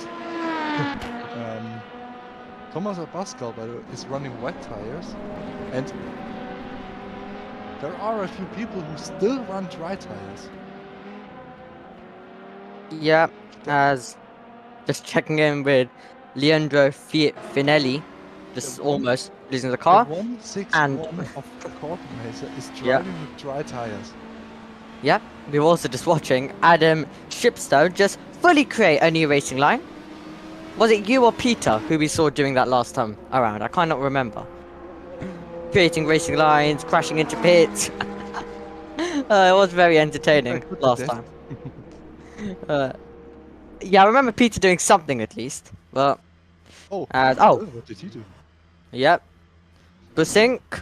Well, with every moment that he stopped there, you're losing time, and his heart will be sinking for that moment. Oh, Liam's off the road as well. And this is when the race starts to become exactly what you described it to me when I actually joined. It really calmed down a tiny bit, I have to say, other than some battles we had. But now it's kind of returning to the way you described it to me. Yeah. And I hope we get some more of that. Well, we want... yeah, we're biased. Seeing those conditions. Yep. If I would have binned it, I think I would have gotten into pace-wise in a good position. Position-wise, we were kind of lucky. But pace-wise, good position. Annoys me.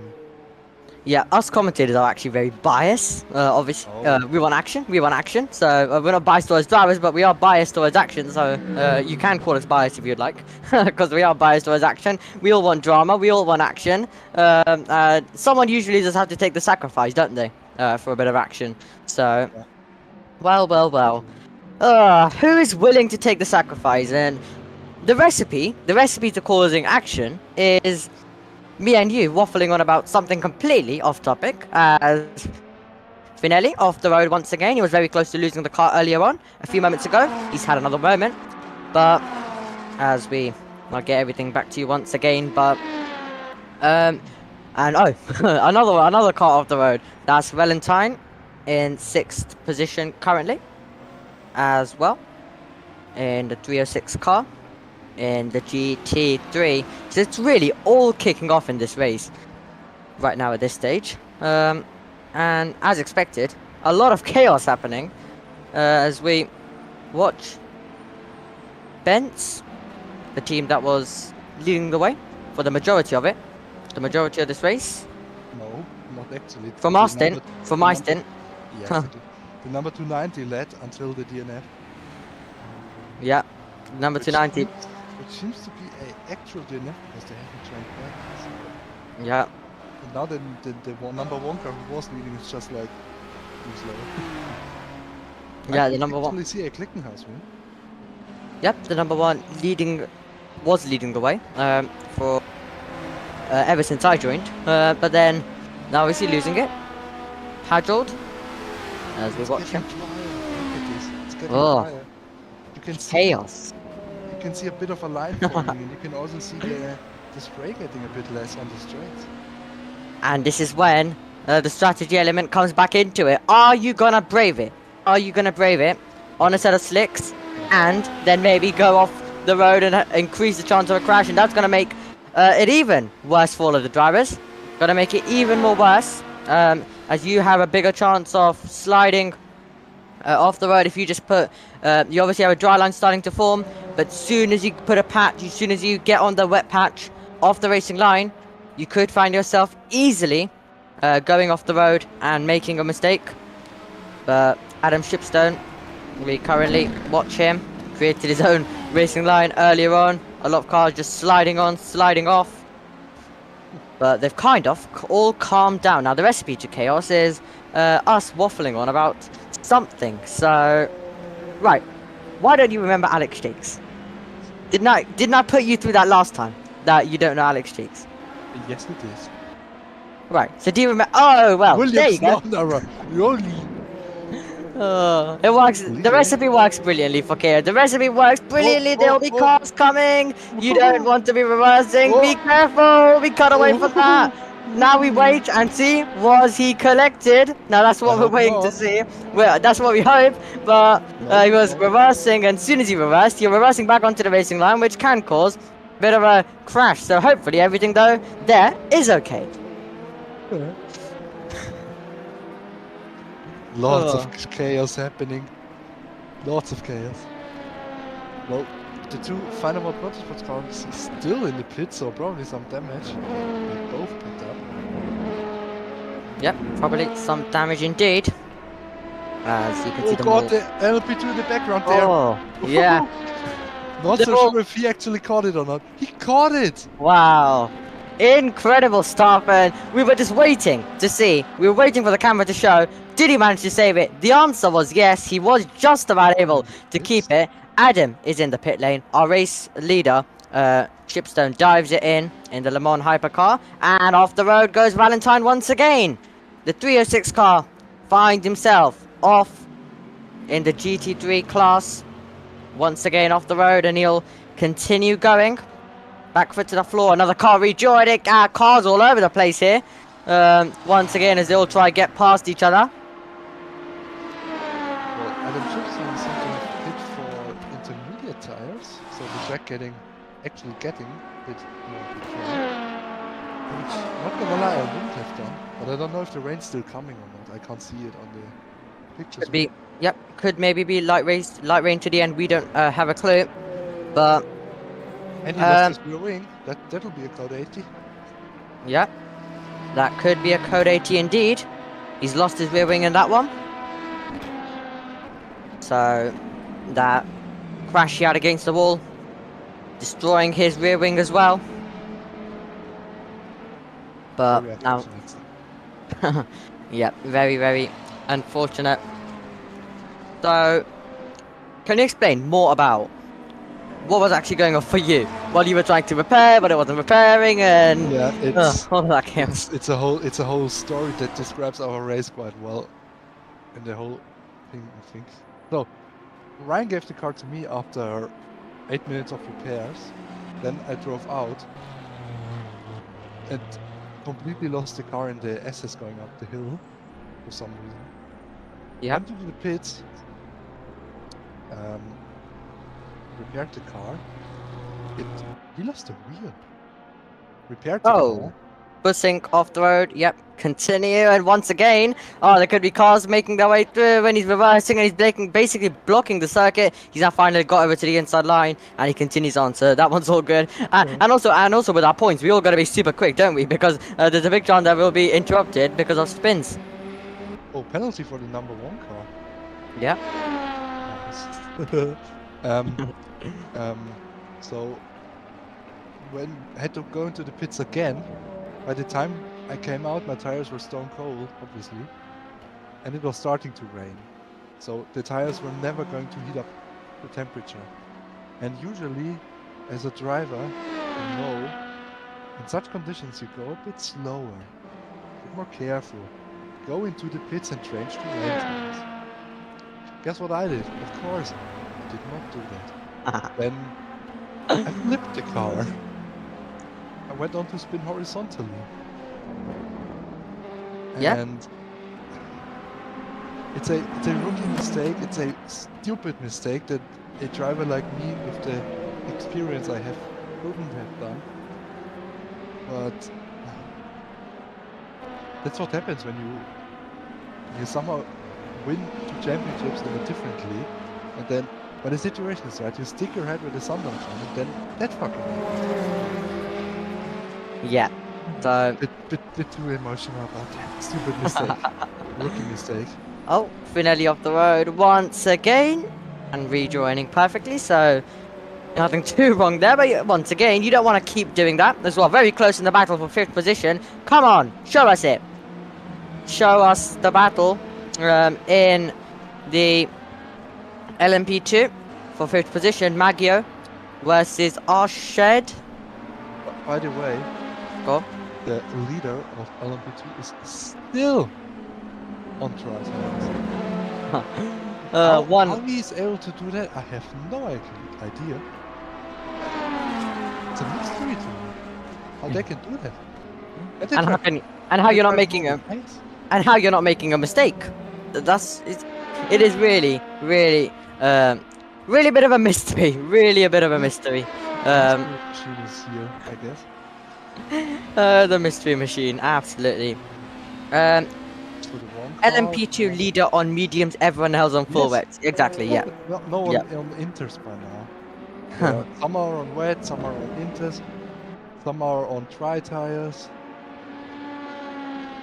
It's a bit. The guys that DNF'd are on tri tires. Just like me. Oh, it's just. Oh, I don't even know what to really say. Still, going different with the strategy and extraordinarily making it work. Well, 1 hour and 19 minutes. Look at it. Look at it. You can see a line forming. You can see the spray. There you saw it on the straight quite well. The spray is getting a bit inconsistent there. But you can see. Do you see the line going down to the apex? Yeah. It's getting drier. Getting drier, racing. Yep, the racing line's starting to form, but the only problem is when you do move over to slicks, one little mistake, one little wide moment, and you could find yourself with a mistake, as the rest of the circuit still could be wet. So you got to be careful with that. But well, First of LMP2 all, leader is making it work somehow. First of all, you have that problem. Yep. But the faster cars don't have any other option than to go on the wet part. As we see, Liam Reigns go a bit wide. Yep. Tiny bit wide. So In- it will be quite interesting if Yeah. it becomes dry enough again for dry tires, how all of them will handle that. Because as a GT3 car, you don't want to get pushed around in dry conditions, and in those conditions, you really don't want to. As we see, they're already. There you go, right in front of us, on board, and just having to avoid and luckily, Alexi did reverse the car a tiny bit more, so the all of the cars coming behind were just able to avoid it, but that was super tight, and that's when you could see someone having a spin, and that's why we always want to check, is everyone okay there? Have they all been able to get through? But obviously a bit of a mistake, and yep, everyone, and we're all confused. We're all confused. Chris is confused. Nick confused. You're confused. I'm confused. Everyone's confused with how they have so much grip on a wet circuit, while everyone else was making mistakes and everyone else is having to go on the full wet and still struggling, while we haven't even cut to the LMP2 leader once in these wet conditions. I wouldn't even be surprised if them as are as confused as the rest of us. That's not normal. You tell me what you want, but that's not normal. Maybe it's just a bug on the screen on the lifetime. Because I really can't see them just being able to drive on slicks like that. If they are, then how are they making that one work? How? I really do need a bit of an explanation, and if we are to ask any question, then that will be my #1 priority. How is he making that work? But obviously, first of all, we need to figure out, is it a glitch? Because they're really finding grip, like no one else is being able to. We haven't even cut to them, and whoever makes a mistake, we usually cut to them instantly. So we haven't had any mistakes by them, and they're managing fine. So I really hope we do cut to them at some point, so we can at least see what tire they're on. And if they are on slicks, then then I just don't know what to say. Then I just really don't have a clue, and I don't think any of us will have a clue. You know what? I'll get into the game and I'll look at it on the lifetiming of the game itself, because that's not wrong. Like in the game itself. I'll Nick tell says, you guys. Right, Nick says, one sec. Nick says I just came out of the game day on yellow walled mediums. Oh. Please, how? This is extraordinary. Extraordinary stuff right now. And keeping in a straight line, while you can see every single driver, doesn't matter who it is, we watch everyone else, as Nick says, on full wets. Every car we watch, whatever tire they might be on, which everyone is on the full wets, they're sliding around, they're struggling for grip. We're seeing snaps, we're seeing them almost fully spinning. However, our race leader in the LMP2, the 161, is completely fine. We haven't cut to them once, and they aren't having. We haven't really seen them, but as Finelli goes off the road once again, but there's not been any spins. There's not been any mistakes. I don't know how this is actually going. Probably one of the biggest shocks ever. I'm speechless. I'm really speechless, Thomas. It's amazing. Usually I do that kind of shit as well, but in those conditions, not even I would have done that. It's amazing. What this guy is doing, it's absolutely amazing. And I think no one can really comprehend of what this guy is doing. None of us can. Imagine watching Formula 1, if there's one guy that just sticks it out on the dry tires. Like, no matter what the situation is, just sticks it out on the dry tires. You can't tell me that this is a viable option. We saw that in 2021 Sochi, if we remember back to that, where the rain started falling, Norris stayed out, Leclerc stayed out, Stroll stayed out, a few drivers stayed out, and all of them went off the road. Yeah. So, Norris almost finding the wall. So, how he's making this work is magical. But in an endurance race, in any kind of race, when there's rain around, you need to be bold, you need to be magical with your strategy. And I think that's definitely what the 161 has displayed. And he's currently making this work. Now, we don't know how the rest of this is going to go, but he's making this work for now. For now, at least, he's making it work. So apparently, wait, I think that's a bit of bug. Is So, a bit of situation. it? Go on. Pipson is on wets. Yaud is on wets. Savelyev is on wets. Like the whole hyperconference. Okay, yeah. The Sunset Motorsports 84 car is on mediums. Okay. Oh, Snowden is on wets. right. Pinelli is on wets. Abascal is on softs. Macchio is on wets. And then wets throughout the field with LMP2. Oh, Colin Sanders is on. Okay, it's also on wets. It just updated now. Or I think maybe he was in the post. No, he wasn't. So, okay, all of the LMP2 field is on wets except the Sunset Motorsports car. And apparently, I don't know if that's true or not. I think not. Peter Schoenemann is on softs, but I don't think that's true because it doesn't show it properly. So he's probably also. Everyone is on wet tires except the Sunset Motorsports car, who is leading the LMP2 field. well, That's not normal. if you told me that sentence, I would have believed it, but I would have said, well, they're trundling around the back, I would have said they've already given up on the race, they're just having a bit of fun. No, they're in the lead of the race by one lap, and there is no sign currently of that changing. Absolutely incredible stuff by them, making this strategy work, and it's left everyone baffled. He's not even struggling for grip. That's the moment for Maggio.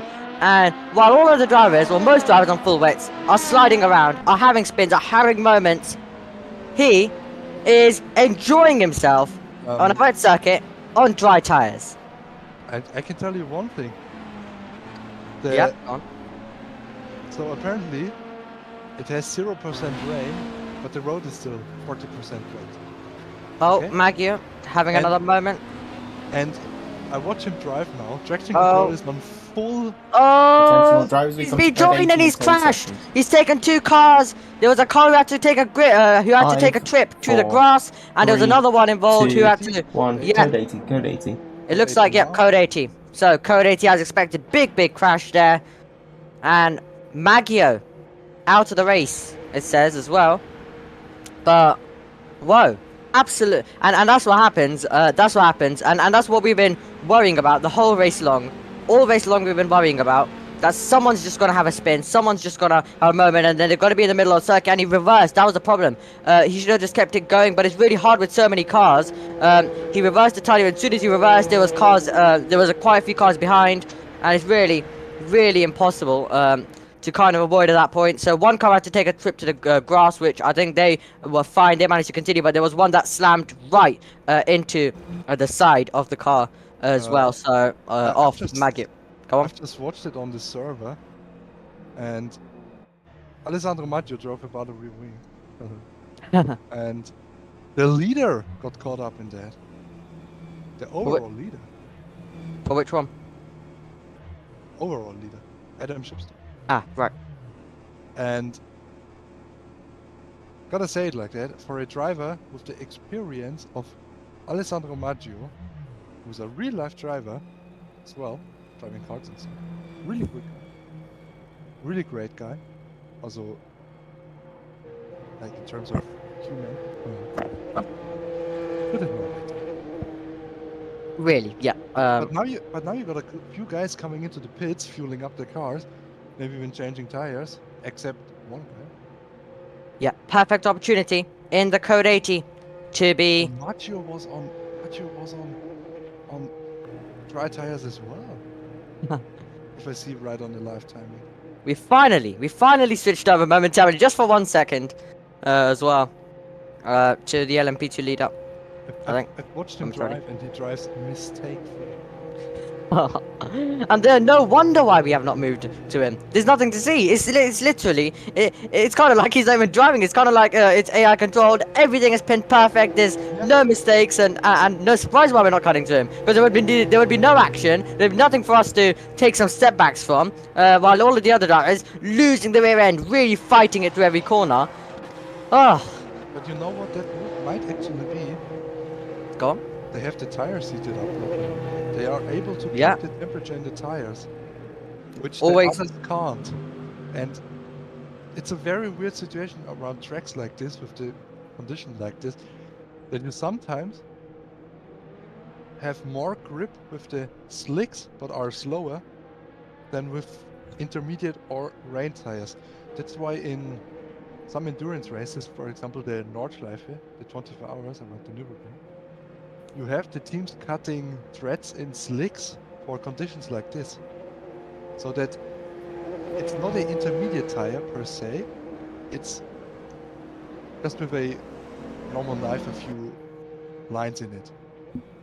So that they are able to keep the car on track. Attention all drivers, we go back to green in 10 seconds. I will get back to green, by the way. Just got the message on that. So 5, we are going to be 4, heading back to green 3, coverage. 2, There we go. 1. 1, Green and flag. we're green. Back to the floor once again as we resume racing. We're just over 1 hour Oh. to go. Oh, Adam Chipstone is in the pits, probably with some damage. yep. In the pit lane after that moment. As we watch Thomas Abascal currently, momentarily. And then we go back over to Adam, who loses now the lead. Drew goes Paul Judd in the 87 to take it.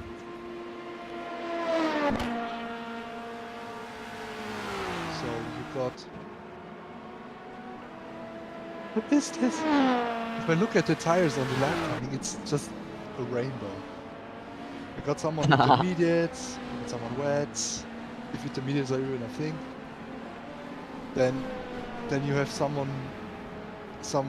medlet on fucking medium tires. They might have a big problem now. Yeah, also quickly, what's the website called? All of the timings and stuff. Sorry? What's the website called for all of the timings and stuff? I can send you. Thank you. Um, I think you just couldn't find it. There we go. Anyway, while you do that, I'll just continue waffling on. But there we go. I've now got it. Pascal without a reading. Oh yeah. Oh, ooh, and he's Oh, he's lost it. Oh, he's lost it. And he's on the race. So he's on the road, but everyone's just going to be able to avoid him. A lot of runoff there. He can just run the car out wider and rejoin. But, oh, Man. so unfortunate. Right. Okay, I've got it open then. Thank you. I think Pascal was also not on main tires, not sure. But I think the 161, it's not the 161, still not. And he's gone again. But he somehow keeps it in that direction. And Slow car in the final sector. the Sunset Motorsports car, you see driving around that slip, there might be one big problem now. That the tires have cooled down during this code 80. Clear. Yep, It might be a bit of a problem. there could be. So, currently, yep. Getting a new wheel. I'm just currently looking through the last timing. I see you all the way down here. Yes. Uh, And I take pride in it. uh, Yeah. Not really my best driver.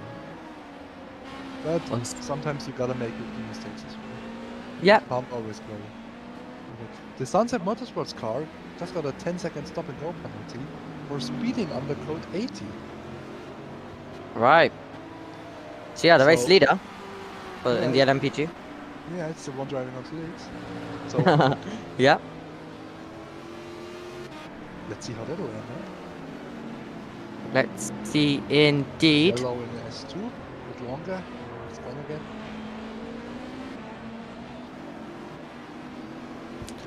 So, And he's in the pits. we I watch. think he'll take his penalty now. But he's 1 lap ahead of second place, but I think Yeah, got a bit but of... he didn't make the pit stop for the wets, did he? So, having the advantage. There he is. As we just have over an hour to go. Over an hour to go in this one. Oh, but they do a bit of a longer stop. Look at it. Ah, no. Yeah. Ah, that's the bug again. The pit bug. They're out of the pit lane. They served a 10-second stop walking in the pit. As you see, the dry line is forming. Yep. It's there. The spray Yep. has stopped. You can visibly see it. So, slick tires might come to either they are faster. Let's see if we can find a hole there. If we can do that. Let's follow a car around on the outside to see what the spray is doing. Let's Yeah. see indeed. The number 1 car being in the pits. Yep. Having lost 4 laps from the 5 laps to this whole rain situation. And that's how it can change someone's race very quickly. They found themselves in the lead.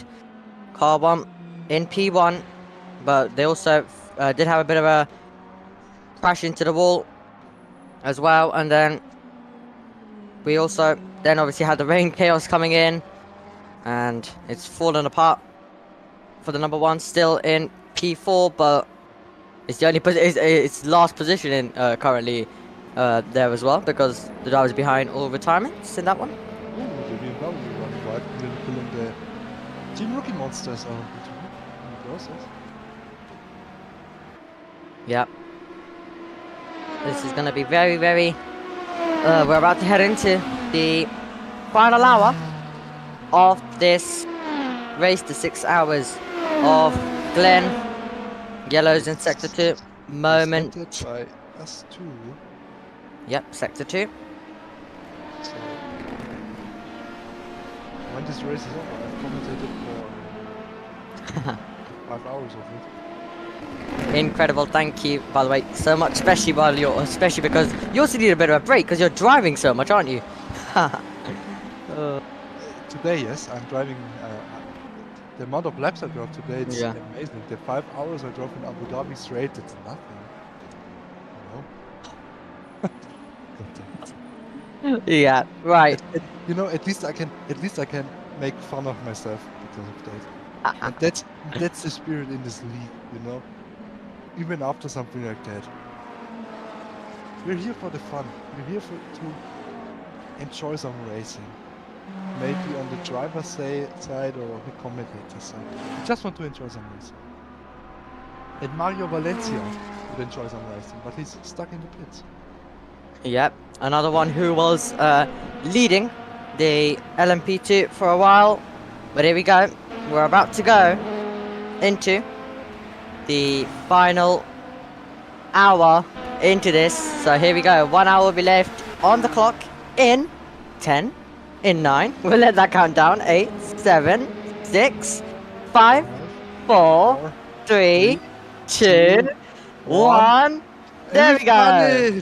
Wow! 1 hour remains, and with that off goes Barrett. Barrett's off the road. 5 down, 1 to go here. So excited about 1 hour to go that he even spun the car out of excitement.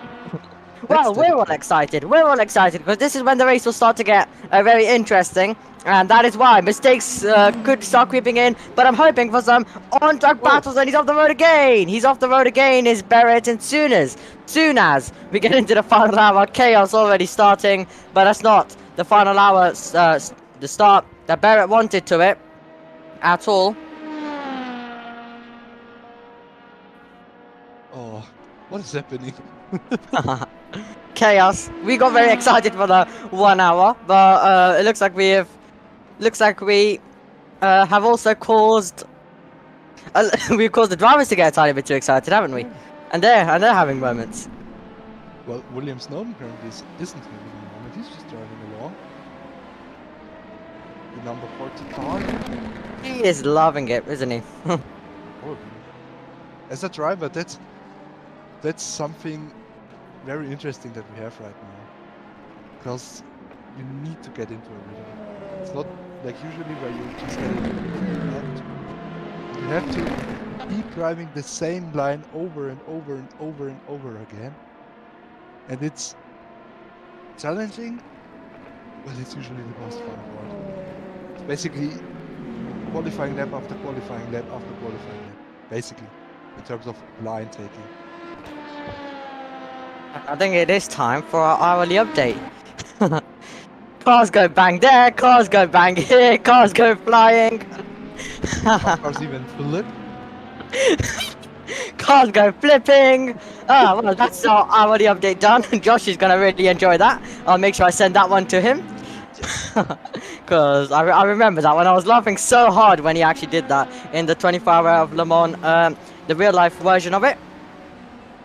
He did join us in the 24-hour one though here in EERC as well last time up, but mostly in the night hours, and me and him just started waffling about how we were annoyed at Max Verstappen in the Austria sprint race. So that waffle went on, but luckily I had to go and sort out highlights as Perez off the road again. When he's this time on the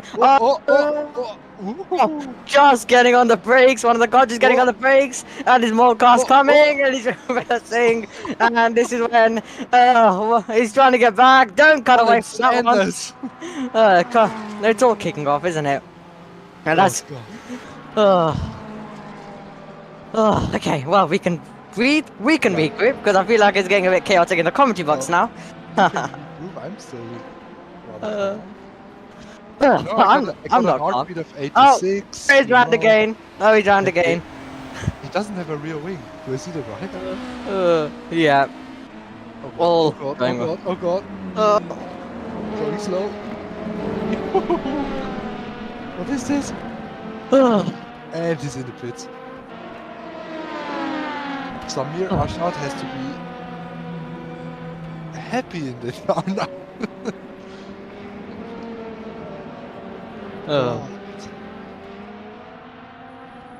So, right, I finally regrouped.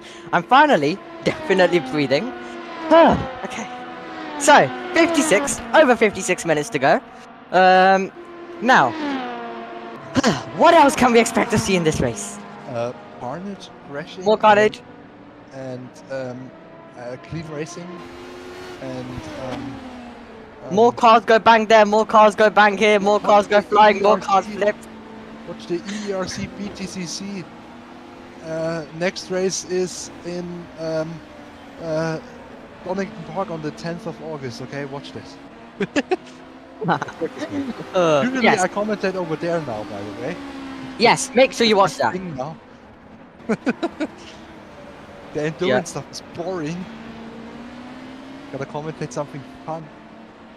Well, the endurance is more of a podcast for the commentators, and then when you get to the touring cars, you just scream. Yeah, and that's the good thing about Josh. I commentated the two events with Josh, and he can do that. And I've told him as well, when it comes to commentating, I'm more on the driver's side of it. So more of the or how the fuck you call it. more of the Jolyon Palmer to Alex Jakes kind of thing. That one. And more of the Martin Brundle to Crofty. I guess you don't know who Alex Jakes is, so more of the I don't know what the insight, extra insight, analysis kind of thing. More. Yes. And that's why it's so difficult for me to keep the stream entertained when there's no one with me, because I'm still not good enough for the commentating alone stuff. I had to do it today, and it somehow worked. And it's at the end of the day, it's easier for me if there's someone else who has an idea of what they are doing.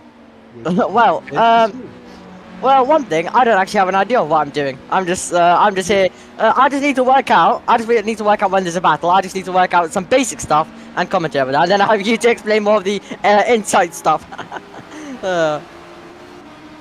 You have me to keep everyone entertained and waffle along.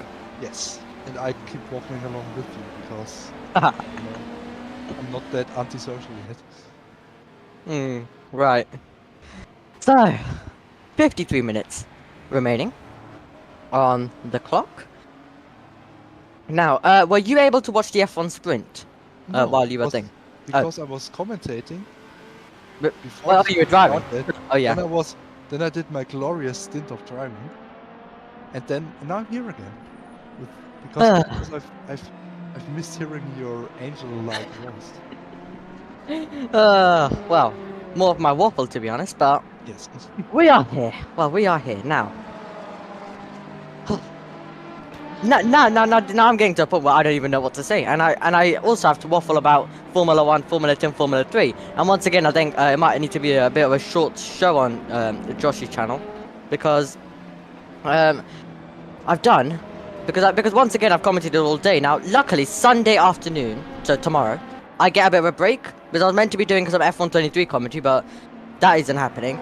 Or I would have done like 3 days, all the way from Friday morning all the way to Sunday night, which would have been a bit too much. So instead, once the F1 race is done tomorrow, I can breathe and I can relax. And also the Formula E race. But I believe I've already seen that they're champions crowned, but I'm not gonna once again say it for whoever. There might be someone in the live chat who might watch it back later, or any of the drivers who might be listening might want to watch that back later. So I'm not really gonna say anything about what happened in the Formula E race. Now, I don't even know the race results. I don't know if it was chaos. I don't know if it was boring because I didn't watch the race. I just got a message saying someone is the champion. So, so I'll spoil you a bit. So, I can't really tell you too much about Formula E, but oh, Thomas Abascal, is he gonna keep it out of the wall? No! Into the wall he goes, and we were watching him off board while he did so, and we saw him sliding into the wall. And that is, Thomas, very easy to do, isn't it? Very easy, and remember, the track might still be a tiny bit touch wet off the racing line, so very easy to do in these cars, isn't it? And we've seen it a lot in the dry anyway. No comment. Obviously no comment, because he was the one who been it himself, so. Well, we're gonna ignore that. We're gonna ignore that happen, so. No, please don't, because I find this fun. He's enjoying it. You know what the best thing is about all of that? Go on. Ed is not here currently. We will see it later. And then, you know, the one guy that is in the team because of Tom Dillon not wanting me in the LMP2 car at first because I'm new to the game. Put me in the GT3 car. I drove there for one race. Then I drove 2 races in the LMP2. Now I drove 1 race again. And then this 1 race I did for the team again. I built the car. But I have the other 3 drivers. Hello. Hello, Peter. Except Elisio, because Elisio was somehow able to drive this shit. The other 2 drivers, Ryan and Ian, they both said this car is undrivable. I said in the practice, in my 10-minute practice that I had between coming home and then going to the commentator's booth, I drove a bit, and I said there the car is undrivable. But I couldn't do much because the race already started. Yeah. And then the road was wet, and I did my usual amount of driving talent and made a rookie mistake on top of it, and yeah, now I'm back here watching the 83 car take turn 1. Well, now, this isn't Josh Roberts' commentary box. However, I have got bugs in here, which is freaking me out, so I'm gonna have to try to kill one. So, if I don't survive, then you know why, okay? Well, me and Josh don't. Yeah, I also had a rat another day. I had a rat, so that didn't go too well. Did I get it? He's done it! There we go, okay. I'm still alive, don't worry. Thank God I'm still alive. 163 decided that spinning is the better strategy for winning a race, and found out quickly it is. Yeah, he was actually having quite a few spins, I think, while you were gone, while you were driving. So, yeah. But there was a similar story about you. A lot of cutting to you in the pit lane. We've had a lot of cutting to Birat while he's been having some moments. This one, not as bad because it was a wide moment, but he did keep it in a straight line. But we were cutting to you a lot in the pit lane, and then we finally cut to you in the wall. So. Did you see the flip? Was it Yes, yes, Yes. yes. Well, We you know, love then the I did flip. something. We love the flip. We love the flip. It was the flip of excitement. And then the engine went out, and it was like, Uh. maybe I can roll into the pit stall, and maybe the game repairs it. But then I stalled. Then I stalled out, and then decided to I'd have to stop the car. If we had a second car that was in an equally bad position as the first one, I would have told them, get behind me, push me into the pits, let's try this. Yep. We would have probably both gotten disqualified by that. I don't know, but.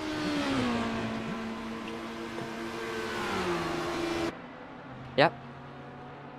So, 48 minutes remaining. I have to say this feels a bit like a bit of a slow 48 so minutes. the number 2 Optiminal that's currently running 3rd place in LMP2 will need to pit by the end of next lap to repair the damage.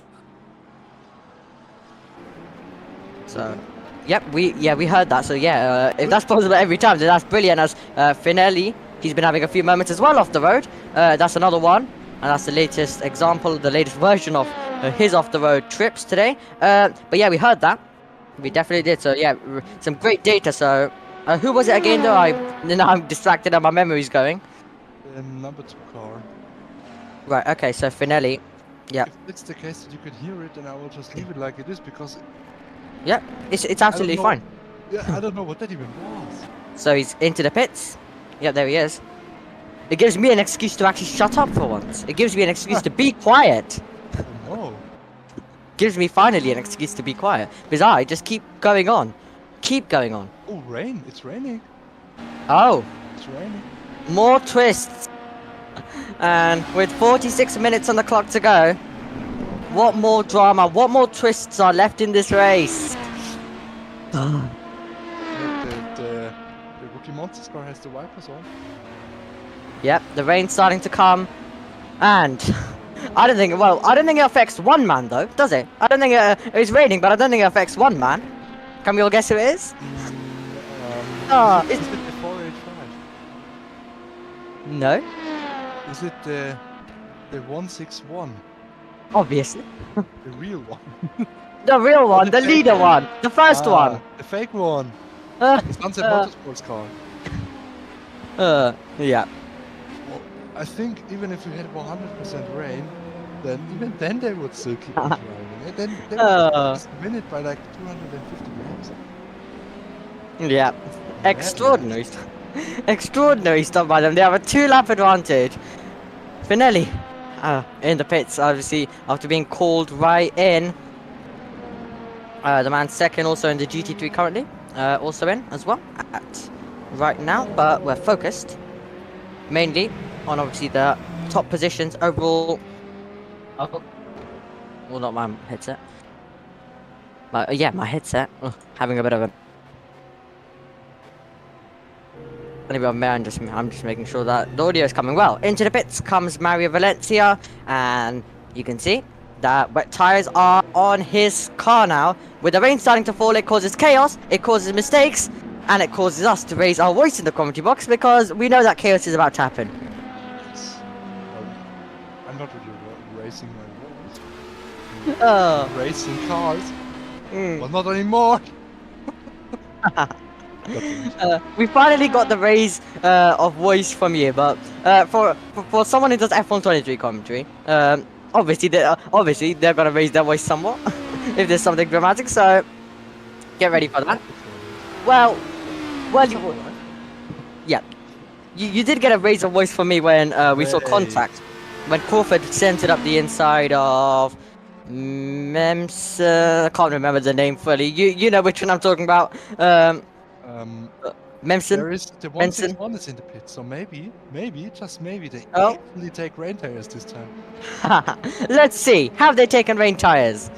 Oh, we want to know that information. Yes, they have. They are on rain tires, and they are nearly on the overall podium. They're in 4th place overall. They Yep. are in front of this car. Just saying. Just throwing it out there. Yep, 4th place overall. Now I'm gonna go silent for just 1 minute because I've been sent a video clip and I'm just gonna quickly listen to this. So I'll now so now for about 2 minutes, it's your waffle time. Oh no. Yes, you get a penalty for Pinelli, by the way. So Courtney is in the pits, trying to take on Rain Tires. Now behind the hypercar, the number 1. So 5th overall again. It's interesting to notice how that actually happened. As you see now, quite a bit of rain. Watching the ball, there are a few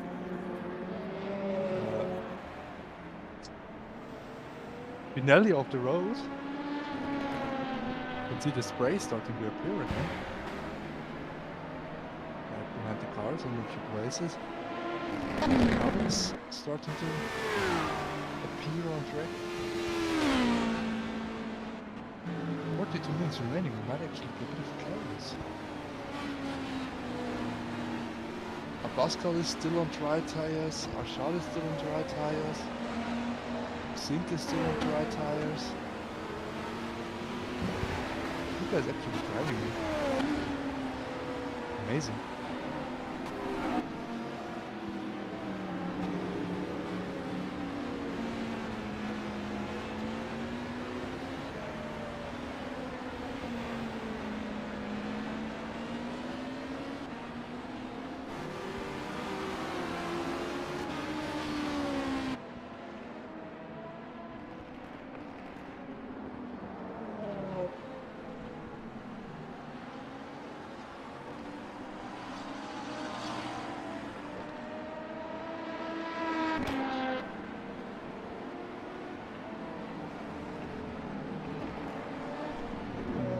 Happening on track. Not really much that I can waffle about.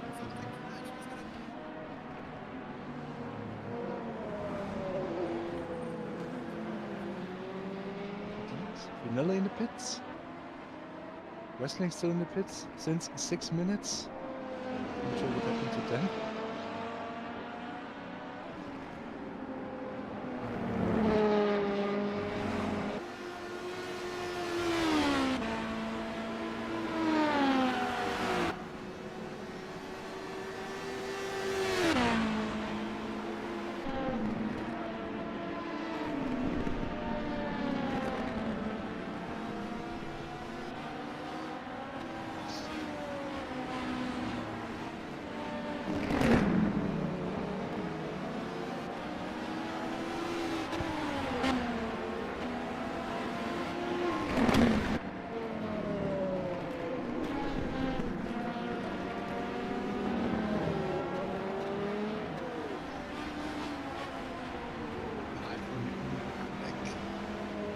So you also see EERC now going off track again in a rather weird spot. United Racing Team driver. 59 laps down to the leader right now. Really having the best of races. Wrestling's pit driver is now weirdly.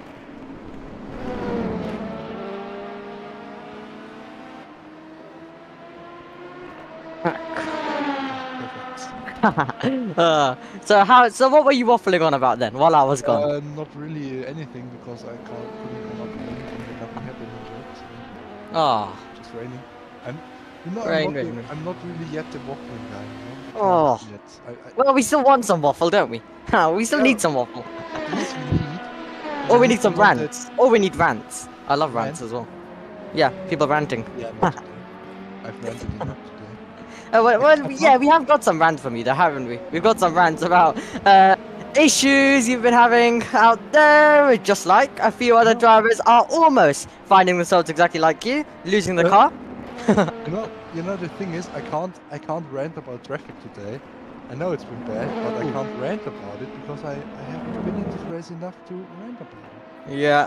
Well, hopefully we'll get some rants next time. Maybe we're just saving them up. Anyway, very close also. It was in the background as faster cars overtake slower cars and it just all piles up. We still could have a battle, I would say, for second position overall as well, I'd say. Shipstone. Can he try and get past the 83? So gonna be interesting. Can he get past the Promix Flame team? The Team Rookie Monsters trying to fight past. So that's gonna be an interesting battle that will go all the way to the end of this race. I think they might have to do another pit stop.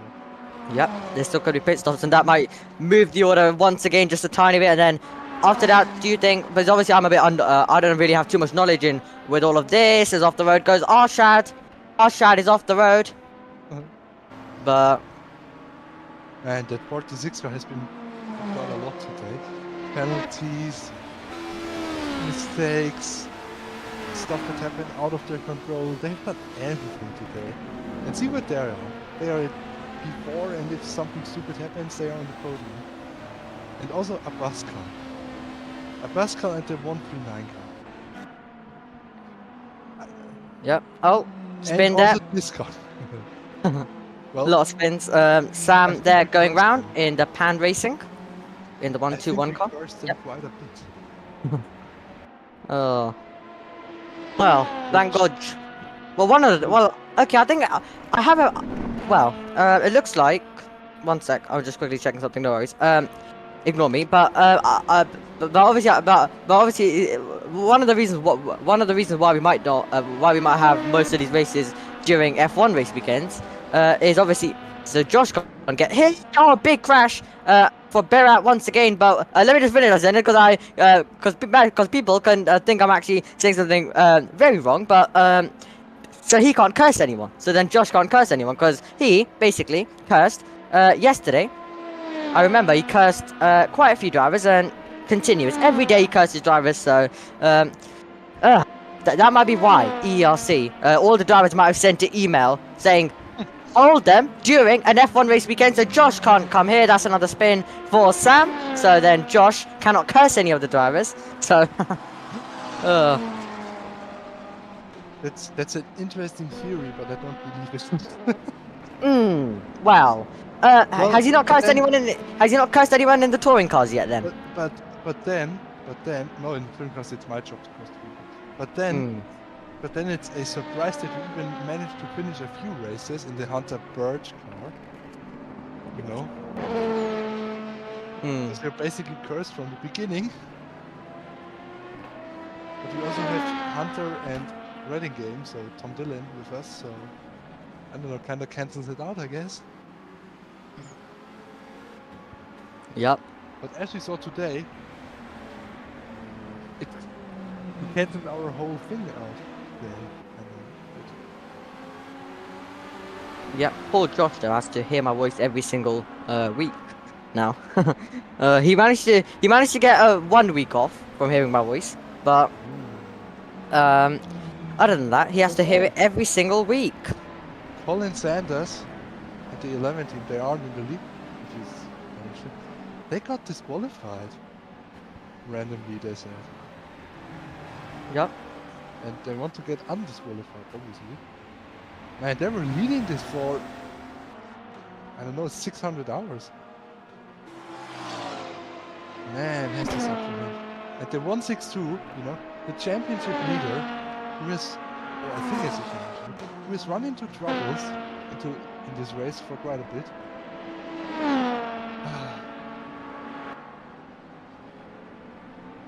It's now finding itself in the, yeah, it's the championship leader, is now leading again. The 162 people are just crazy. As well as the 84 people of Sunset Motorsports.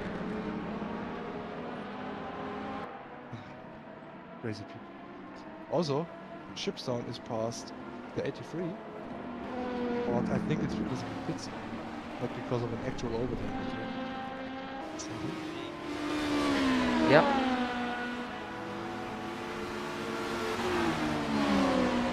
So, currently, we have 34 minutes. Oh, just over that, as it stands. We're checking in with our overall race leader right now. In the Scuderia Marara car. The 87. Yep, the 87. And if we look across the field, do you think we could get any kind of battles Do you think we could get any battles that could possibly go all the way down?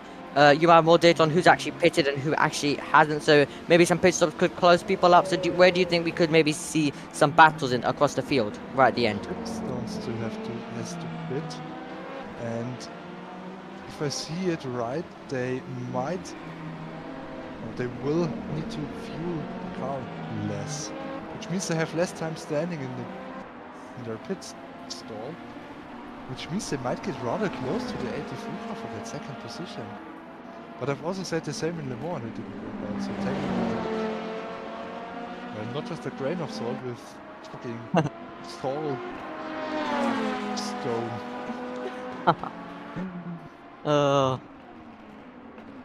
Very entertaining stuff. At least some of the waffle is dying, but it's not lasting too long, is it? No, you need to waffle about something actually interesting. Okay. Find something, tell me. Right. Oh, the 11 car is back. Yeah. In second place. So, right. Yeah. Usually the things I'd waffle about is Formula 1, but I obviously don't want to spoil anything there. So let's go to the Porsche Super Cup as Mario Valencia. Mario Valencia leading earlier on. That's changed that was changed because now he lost the lead about an hour ago, and another moment which, as soon as obviously a driver will be getting annoyed in the cockpit, they're going to be annoyed that that's a chance. The weather has changed rapidly. It's gone from wet then to dry again, and then in the last few hours wet to dry to wet again, and it's absolute chaos. And really the teams have to be perfect with their strategy, but you see the mistakes start coming in. But yeah, 31 minutes. We're heading almost to the halfway point here of the hour. We're trying to pinpoint every single occasion we can. There's not really too much going on at this stage right now. However, that won't last for too long. I'm sure there'll be some action coming our way. There always is in an endurance race. I hope so. Yep.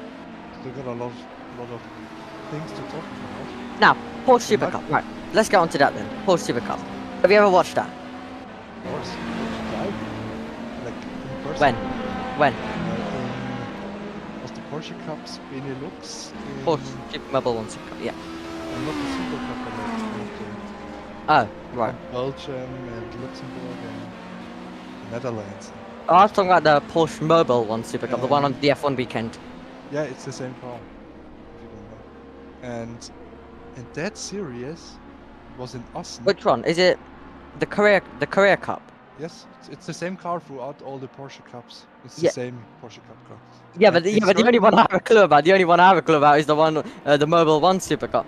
It's the same car for all of the Porsche Cups. If it's the Porsche Cup Germany, the Porsche Cup, I don't know.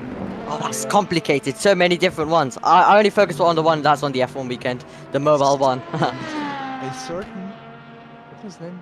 Larry King? Harry King? Harry King. There we A go. certain Harry Yes. King dominated both races. Wasn't in the Porsche Super Cup yet. And I thought, this guy has some driving talent. Porsche needs to get him. With the hypercar coming up, with the LMGT3, but then it wasn't clear that the LMGT3 would have this very weird two-car. And with that car, I was like, this guy, they need to watch that. And then this year, I watched the Porsche Super Cup randomly, like, in the Monaco weekend, and that guy was driving. And I thought, like, Oh, yeah. I think Porsche is serious. And he was driving quite well. He was battling against Larry Tenforda in that race, wasn't he, at Monaco? Yeah, Larry Tenforda, the one who's been doing really well in the Porsche Super Cup, but however, for in the last race and in Silverstone he wiped out himself and his rivals. And then last time he just had a terrible qualifying, and we didn't really get to see too much of him in Budapest due to some safety cars. Now, the Formula 3, how much do you follow that? Well, and do you know the F3 result? No, I don't. But I don't really follow that series because I just don't have time for it. What about Formula 2? I'm way too occupied with Formula 1 and all of what happens over in America with NASCAR, IMSA, Well, NASCAR. If you follow NASCAR, then I'm not surprised because NASCAR is so much, isn't it? Well, you've got the 3 Series, the Cup Series, The the Affinity. Series, and yeah. the Truck Series, and there's so much going on in there. Just the drama of the 3 Series, and I love it. And I started watching it because of, well, I think you know because of what? Obviously, all of the crashes and stuff. Oh, you like drama, don't you then? Oh. Drama is one thing. I don't like when they make such. I haven't watched the NASCAR race. I haven't watched the NASCAR race. If you use any NASCAR specific terms, then expect me to just agree along with you, but not have a clue of what you're talking about.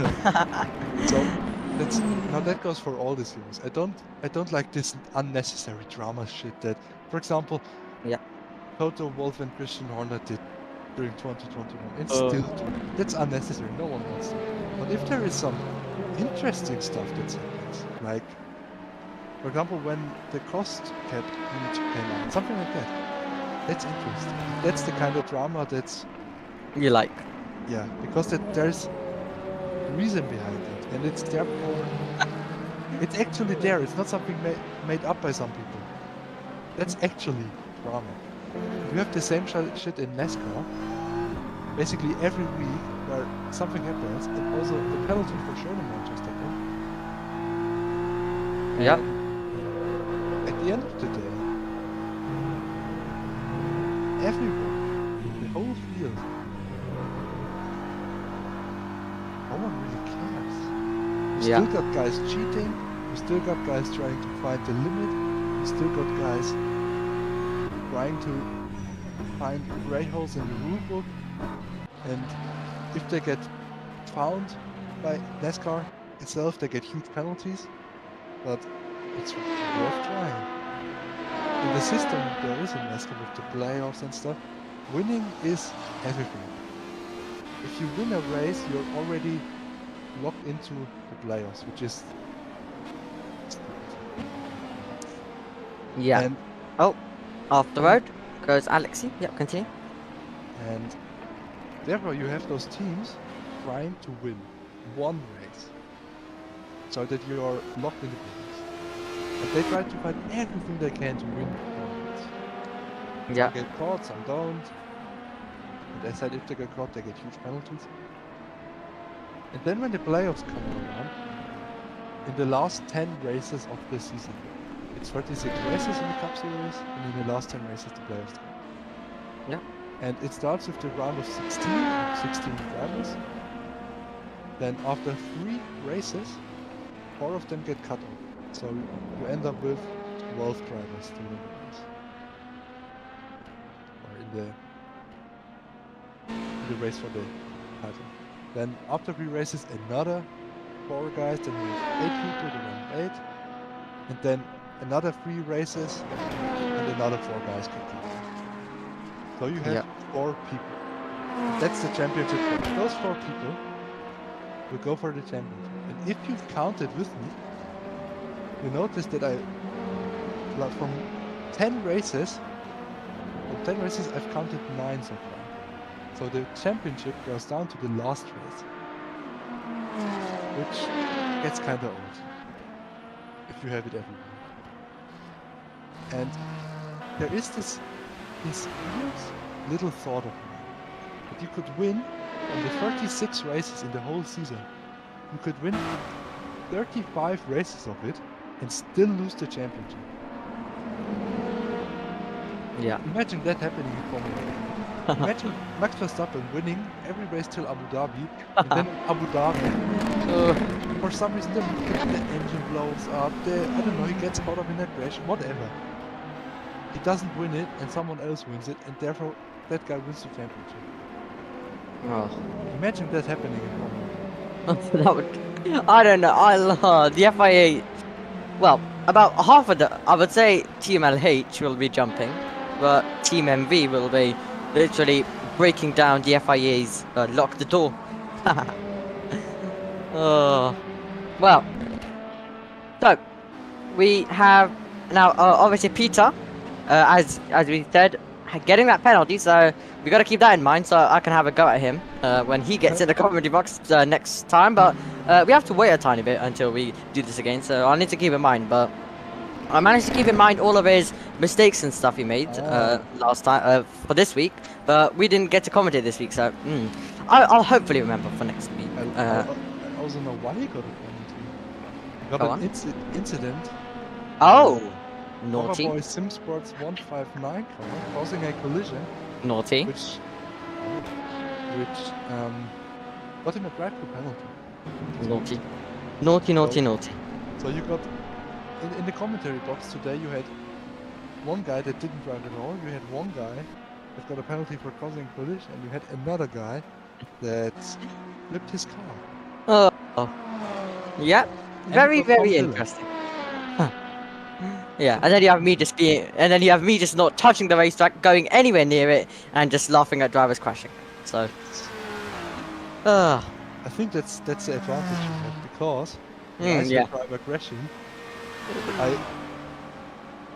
it's not even on purpose. It's just, it just happens. I think about why the driver crashed. Yeah. And then you really see it. But sometimes I wish I wouldn't be like that, and I would just be a kinda when it comes to sports. I could just watch it like, oh my god, something happened, yay! And not like, oh, he spun, yeah, he did that, yo, yeah, what because of that, oh, it's wet, oh, I don't know what. Sometimes I would just like to be able to be like, oh, he spun! And never know why. Right. What's your favorite 3 motorsports? Oh, as Spinelli goes off the road, rejoins perfectly then. Yeah. Favorite So motorsports. your 3. Endurance racing Okay. as a whole. So I wreck won't say or like as a whole? WBC or something. As a whole. Okay. there's a car. Oh, yeah. There's a car around. I think it's a Rookie Yep. Monsters car. Yeah, he'll rejoin this- perfectly then. All right. Second.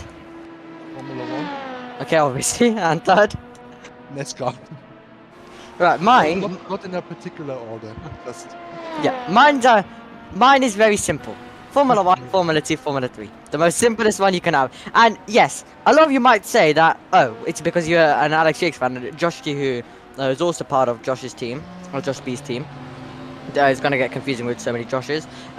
But he said it's because you're an Alex Jakes fan. Well, I guess the only reason why I liked Alex Jakes is because I tuned into Formula 2 and Formula 3 and I enjoyed it. So, so yeah.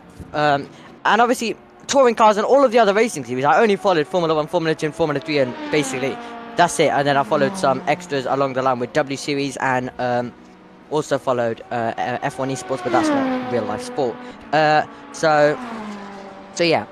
I only started watching like touring cars, Formula E properly this year, and a lot of other series that I'm now doing as well. So it's not just purely because of Alex Jakes. Yes, Alex Jakes helped me like Formula 2 and Formula 3 more, but I enjoyed the racing, and also I have to say 2019 and 2018 was just so banging in Formula 2 as Finelli goes off the road once again. It was really extraordinary racing, and especially you had Alex Jakes and Davide Valsecchi in the commentary. They got so loud in the commentary box when you had, for example, drivers like Markolov, Giotto, all of these drivers making late sense. It was absolutely incredible, and I really enjoyed Formula 2 then.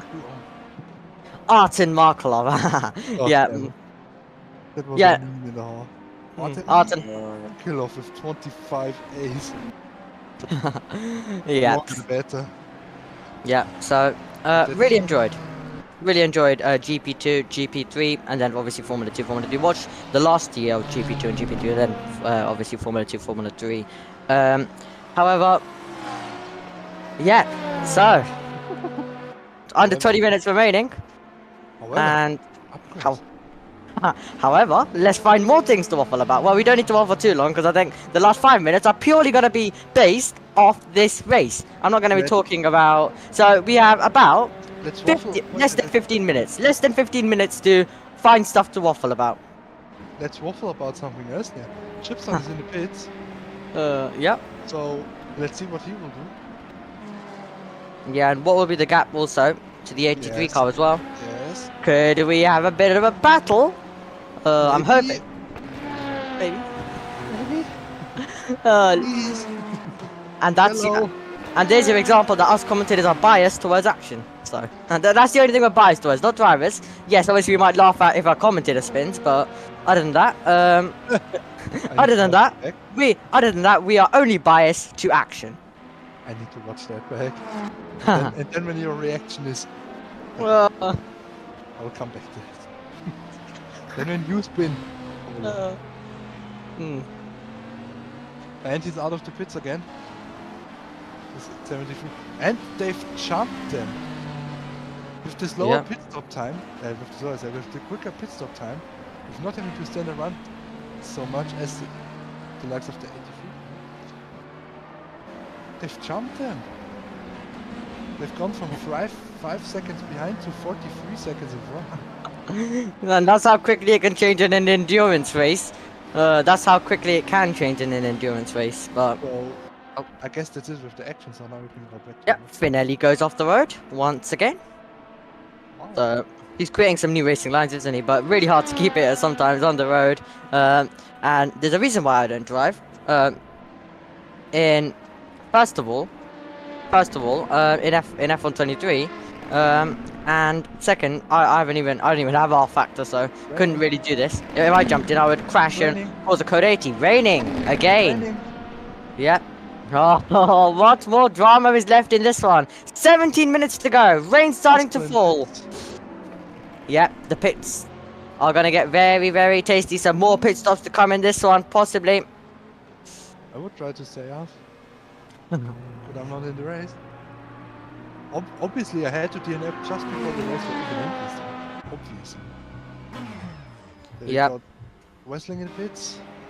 And yeah, also, as also Alessandro says in the live chat, the second place Le Mans Hypercar, so the overall, the 73 car, very, very just pitted for soft as well. As you saw, we were talking about the gap being 43, now it's extended to 48.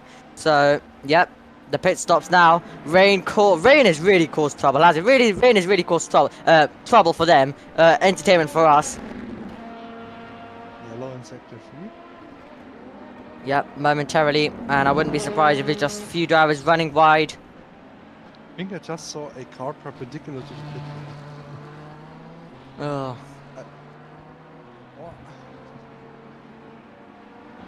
Oh, but in the 84 car, in the Sunset Motorsports car, it's a different driver now. So let's see if they can do the same thing again. Of just Let's- not giving a grab and staying out. let's see Oh, but Ash out this off the road. Yep. But for the this EPR break racing is getting thicker, but out of the racing now. There's also a little bit of spray on the racing now. Very interesting. Very interesting indeed. Now, we're about to get into the 15-minute. We're gonna get half of 30 minutes, half of 1 hour to 30 minutes, and then half of 30 minutes to 15. Here we go. 3, 2, 1, and 15 minutes remain here in the 6 hour of Glen.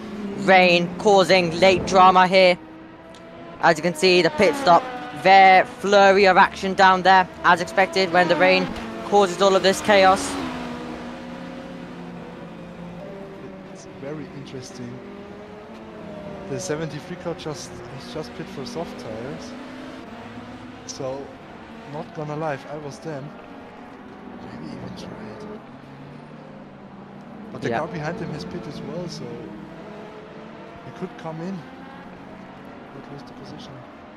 Yeah, the number 2 of Finelli, all race in the Optimal Esports, has really been struggling to get those tires fired up, get them up to temperature in the dry, in the wet, because they've really been having a lot of moments, and there's a moment in the background.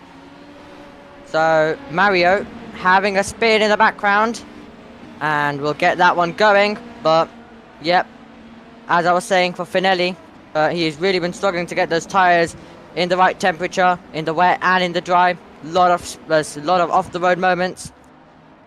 But what last drama is there left in this race?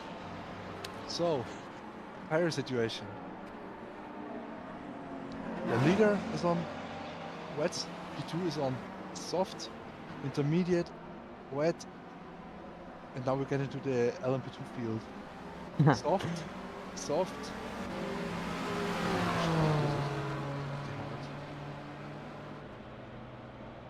So, Medium, and Finelli is the first LMP2 on wet tires.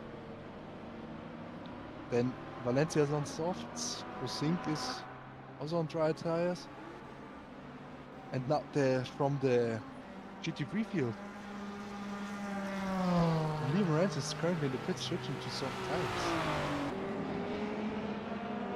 yeah. To wet tires. Because they were on dry tires. So Already. if they are not careful enough, they might lose the place to the number 11 car. Absolutely possible. Absolutely possible. Yep. The pit stops can really, and this rain has given us some action here at the end as well. So, 15 seconds the gap. yeah, Rance is out again. If stays at 15 seconds. Very interesting. yeah, 15.5. There is William. The dry tires could work because the rain has already stopped. Yeah, the rain looks like it's. Yep, the rain looks to have eased off. Still, the track surface could be a tiny bit slippery, but the rain looks to have eased off a tiny bit. And wipers. Yep, no wipers as well. That is that tells you, that gives you an indication that the rain's stopping. So the dry tires just need to kind of get a dry line forming once again, and they could find themselves doing incredibly well in these final minutes. But you wouldn't want to switch to to dry tires then with 10 minutes remaining. I think you'll just stick it out. Interesting situation. Gonna be very interesting. Here is our. Because the leader of the hypercars is on wet tires. If you now have the leader in the picture, they are on wet tires. Oh, Mario Valencia with another moment. Yep, and on the dry compound tires, exactly what is possible. Just get off the line, just get off the racing line, and you could find yourself with a moment exactly like that one. But yeah, the overall race leader, we just checked in with him on those wets, so we still could have more in the tail of this one for lower positions, maybe not for P1, but incredible. It's been absolutely incredible though. Another great race. I guess we have about 5 minutes and 30 seconds more waffle and then get serious. Well, first of all, we're about to go into the last 10 minutes. And currently... Maybe Chris could update the standings. Because you can't really see the gaps between the cars. Thank you. There we go. Brilliant work, Chris, as usual. Well, it didn't really bring us anything because I thought there would be a bit less of a gap between the cars. Yep, thank you anyways, Chris. Yep, and especially with a lot of the team, like Nick Homewood, Ed, all being at the London E-Prix this weekend for Formula E. Obviously low on commentators as well as a lot of the team, or some of the team at least, also with working with Josh on his channel, which means that kind of a bit busy. So a lot of commentators could be, but yep, great work by all of the management team who have made this race still possible in one of the most busiest weeks. So incredible stuff by them as we watch Thomas Abascal currently. So incredible race this has been. With 9 minutes now remaining, we are ticking down. We're about to hit 8 o'clock. The race started a few minutes later than that, so it'll be ending just a tiny bit later. But that's absolutely fine by us. Yep.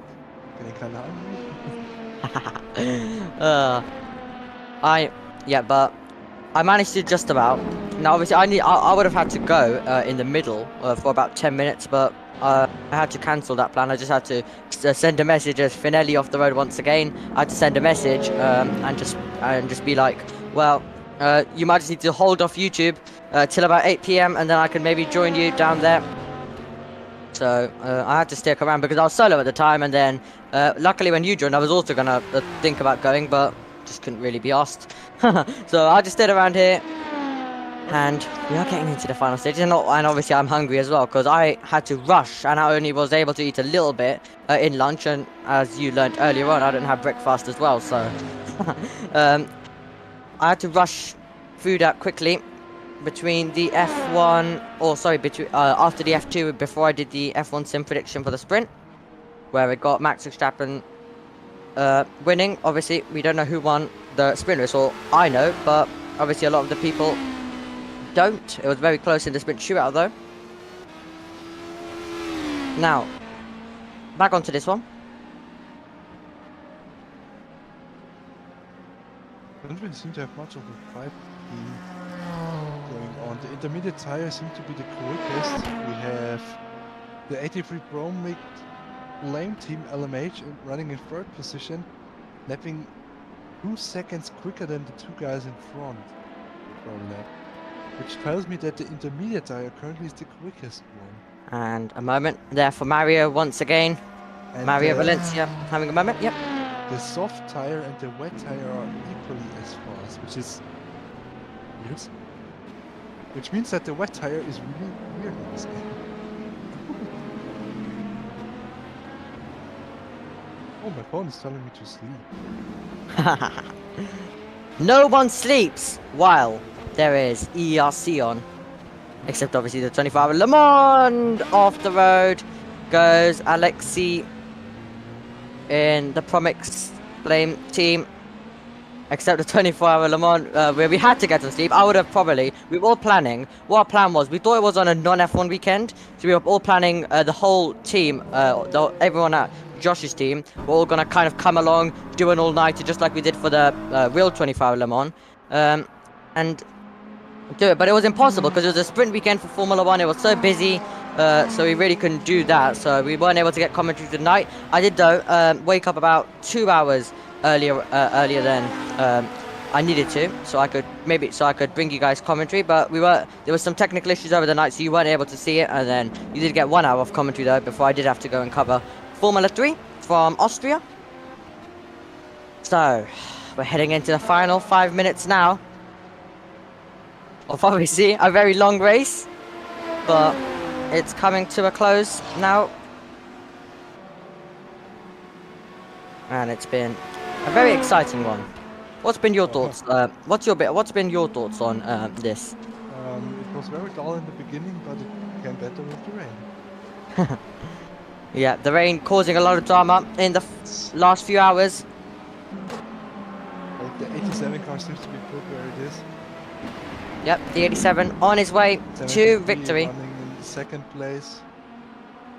The 83 running in third place. Not much of a gap. Yeah, not much of a gap indeed. Then you have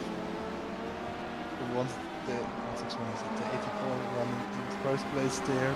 With their, I don't know how they did it, strategy. The 40 in second place. Pascal in third place. Well, he can kinda be challenged, you know, because there are only 40 seconds between Pascal and Arsha, but it's 5 minutes. Very weird.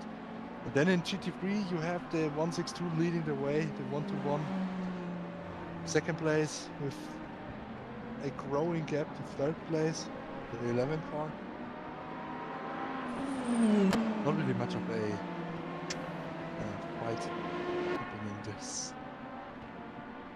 We seem to be quite put with them. Yeah.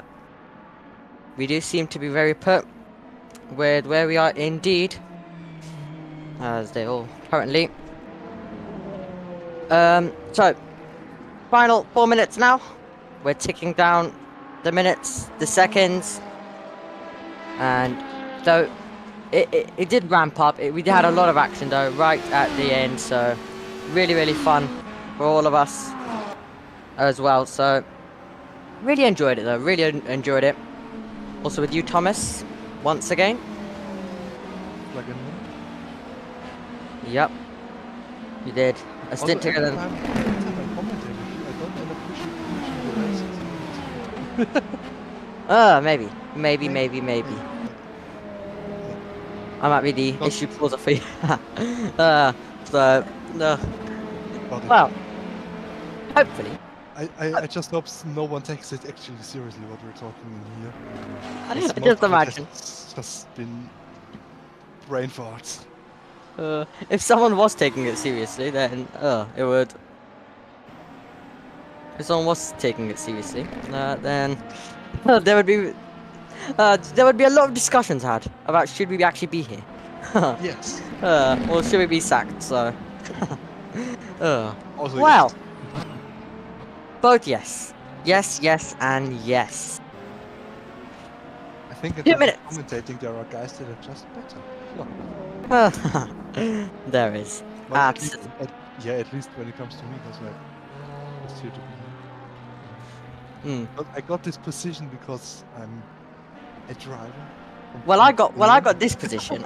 I got this position because obviously I joined Josh's team, and then when I joined Josh's team, Ed put a link in there for commentators to join, and I was like, well, most of the teams joining, Josh is there, most of the teams there, so why not? As Off the Road gets forced Deha, so Deha just forced on the road as he is overtaken by a faster car, not for position at all. Do not worry. Now quickly, as I haven't really done one of the endings of this, as off goes William. Is it plus 1 lap when we hit 0? I have no idea. No idea? I don't think so. So 2 more laps? Well, it depends on where the leader is. Would be good if we could get that confirmed though, just so we know when to actually. I think it is. We'll see, but I don't wanna have them come across the line and we just completely missed that. Well, he isn't coming Oh. across the line so far. The 37 car team Rookie Monsters. Well, he better not. Okay, he's still driving. Well, he's got it going. I can already see. I already went to comms chat, and Chris was already on it. So when time hits 0, checker gets thrown. No plus 1 lap. So lap where it's 0 is final lap. Okay, so whenever it turns 0, it will be the final lap. Where's the leader? Where's the overall leader? So we're gonna be having the cars across the line. Round goes Bussink again, and Where is that overall leader? so Maybe someone get a few of these. we will get a view of them when they do come across the line. But thank you to Chris for confirming that. Or I would have been Basil Mario. Mario was off the road again. The last lap of the race has There just he is. started. We're on the last lap of the race, going one final time around the chicane. Yep. Basically a chicane of death on this track. But taking it nice and easy. Because he knows what is Yeah. coming now. He knows he's winning this. And he better not do it now. Now. You better not bid it now. Oh, there we go. Well, 0 minutes. 0 This is the seconds. last lap. This is it for the guys. This The is it Torino then. Raya guys. Yep. On their way Right hand to victory. Turn up the hill. One final time, they oversteer at the exit there. Going a bit wide there. That's the line. Yep. One more time.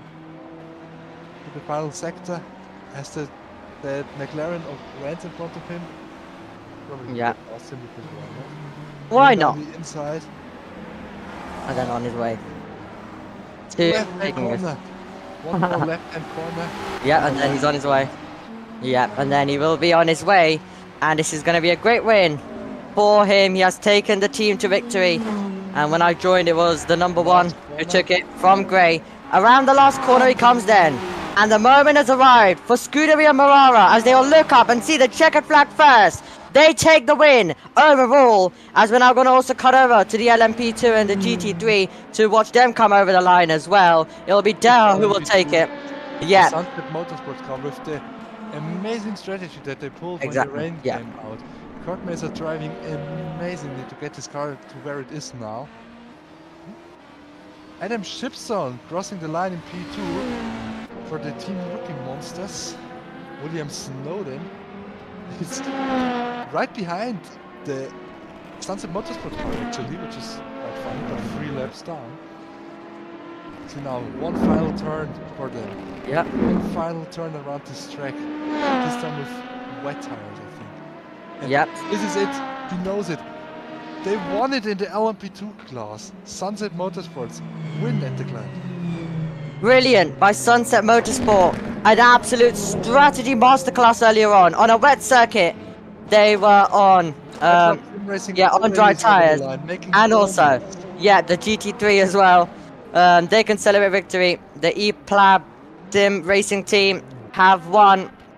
Absolutely incredible. There's going to be Thomas over the line as well. He'll take third for all that happened for that team.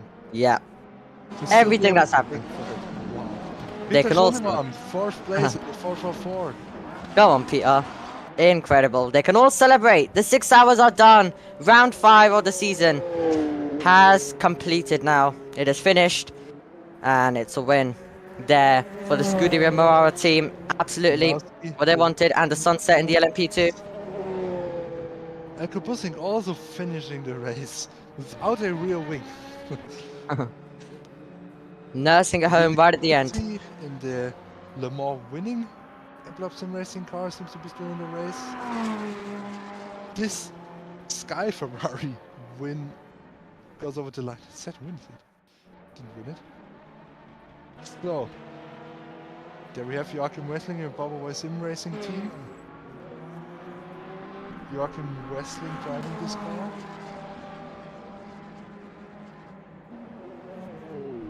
Yeah. The results there for a second. So There we go. let's actually go through the results. Yeah. Scuderia Morara wins it by 1 lap over the Team Rookie Monsters Glickenhaus. And the podium gets completed by the Profits Plan 83 car. The Racing Zone team that led for some parts of the race. Yep. In 4th, 7 laps down from the leaders, having a bit of a mare when the rain came down. Luca Gray, the Aztec Racing Falcon, and the Mirabeau Exoptinimal race car, Ford Monte in the 290, sadly DNFing this race after especially the 290 led for so long. The number 161 Sunset Motorsports car pulling a strategic masterclass in this race to win it by 3 laps over the Boy Transport Racing Ligier, best finishing Ligier in this race. Thomas Abascal, after so much stuff has happened through them, with the 139 team, still manages to finish 3rd. Samir Ashad in the Ether Racing team 4th, Finale for Optimal Esports, which we see doing donuts in the back, 5th. The other Final Motorsports car in 6th, and the Rookie Monsters round out the finishes. Eplab Sim Racing, DNF, the 21 DNF, the United Racing Team, Stena DNF'd. And we have a few more cars. The Scuderia Morara car DNF'd, Sports Junior car DNF'd, and the Online Sim Racing DNF'd. Incredible. Now down to the GT3 field. The Eplab Sim Racing team, the 162, the championship leaders, extend their lead over the rest of the field with this win, which was very unlikely from the beginning. They ran in quite a bit of trouble, but they still pulled through, with Pan Racing taking the 2nd spot and the Trax VR car after losing a few laps with this disqualification thing, finishing 3rd. And now the results are gone. Peter Schoenemann in the Final Motorsports car 4th, Baba Sim Sports 5th, Eplab Sim Racing Team 6th, the Ferrari in 7th, Boy Transport Racing in the BMW leading for some parts of this race, looking great for a podium in 8th. The Hunterbird Racing car driven by apparently me the last time, finishes 9th, and another Ferrari, DNFs. Oh, we also DNF, sorry. Yeah. And I think that might be it. Or Yeah. do we have a few more cars? Do you know that by chance? Well, I'm unsure. There we Oh, go. we have. The Aztec Racing Falcon 390 Ferrari DNF'd, and the Scuderia Morea Porsche, first time we saw a Porsche this season, also DNF'd. Yeah. Well, that rounds it then. Incredible. The 5th round of the season going today, and we'll be back. Also, we'll be back at the end of August. And yep, the 8 hours, as I said, we'll be back in August as it comes up on the screen, so perfect timing as well. 8 hours of Mugello we'll have on the 26th of August. Then the 6 hours of Suzuka as well on the 23rd of September. And then the 10 hours of Daytona to round off the season on the 21st October as well. So, interview time then. Well, Who are we going to be speaking to? and if you want to listen to us ERC people, in the meantime, we have a BTCC championship Yep. running, which the next round happens on the 10th of August in Donington Park. Make sure to join us there before you are joining us here again at the 26th of August when we race at Mugello. Yeah. Quite a Going. challenging track for the drivers, for the cars, for the tires, not much space, so lapping will be difficult. Let's see what those drivers are able to put up in this track.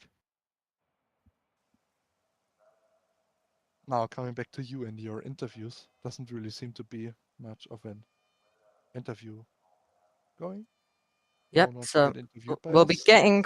Well, hopefully we'll be getting some drivers in, but yeah, make sure you check out the touring cars. Absolutely fantastic. They are short, snappy races. Action all the way from the start, all the way to the end. They're absolutely phenomenal in my opinion. Way better than the real life touring cars as well. And the real life touring cars are good, but the EERC ones Even are better. just more action packed, more better. It's like if you watch Formula One from 2012. Yeah. It's just better. You know, So it's the best thing you will ever watch. you can miss the touring cars, guys, this weekend, real life, but because you have the EERC one obviously coming up, not this week, but in a few weeks' time. So you don't have to watch the real life one, but EERC. All I'm saying is the EERC ones just have more action in it and they're more better. So Yeah. you know, you know what you should do then. Make sure you do check it out and join. Most likely Josh and Thomas, but Josh has been covering for Ed, so Ed might be back. We'll really see. But Or obviously, a lot of us commented like I can't do it because I have an F123 league on that day. So, really unfortunate because I did want to pop in for at least one of the touring cars at some point. But well, you can pop in during the round in Long Beach because I will be driving.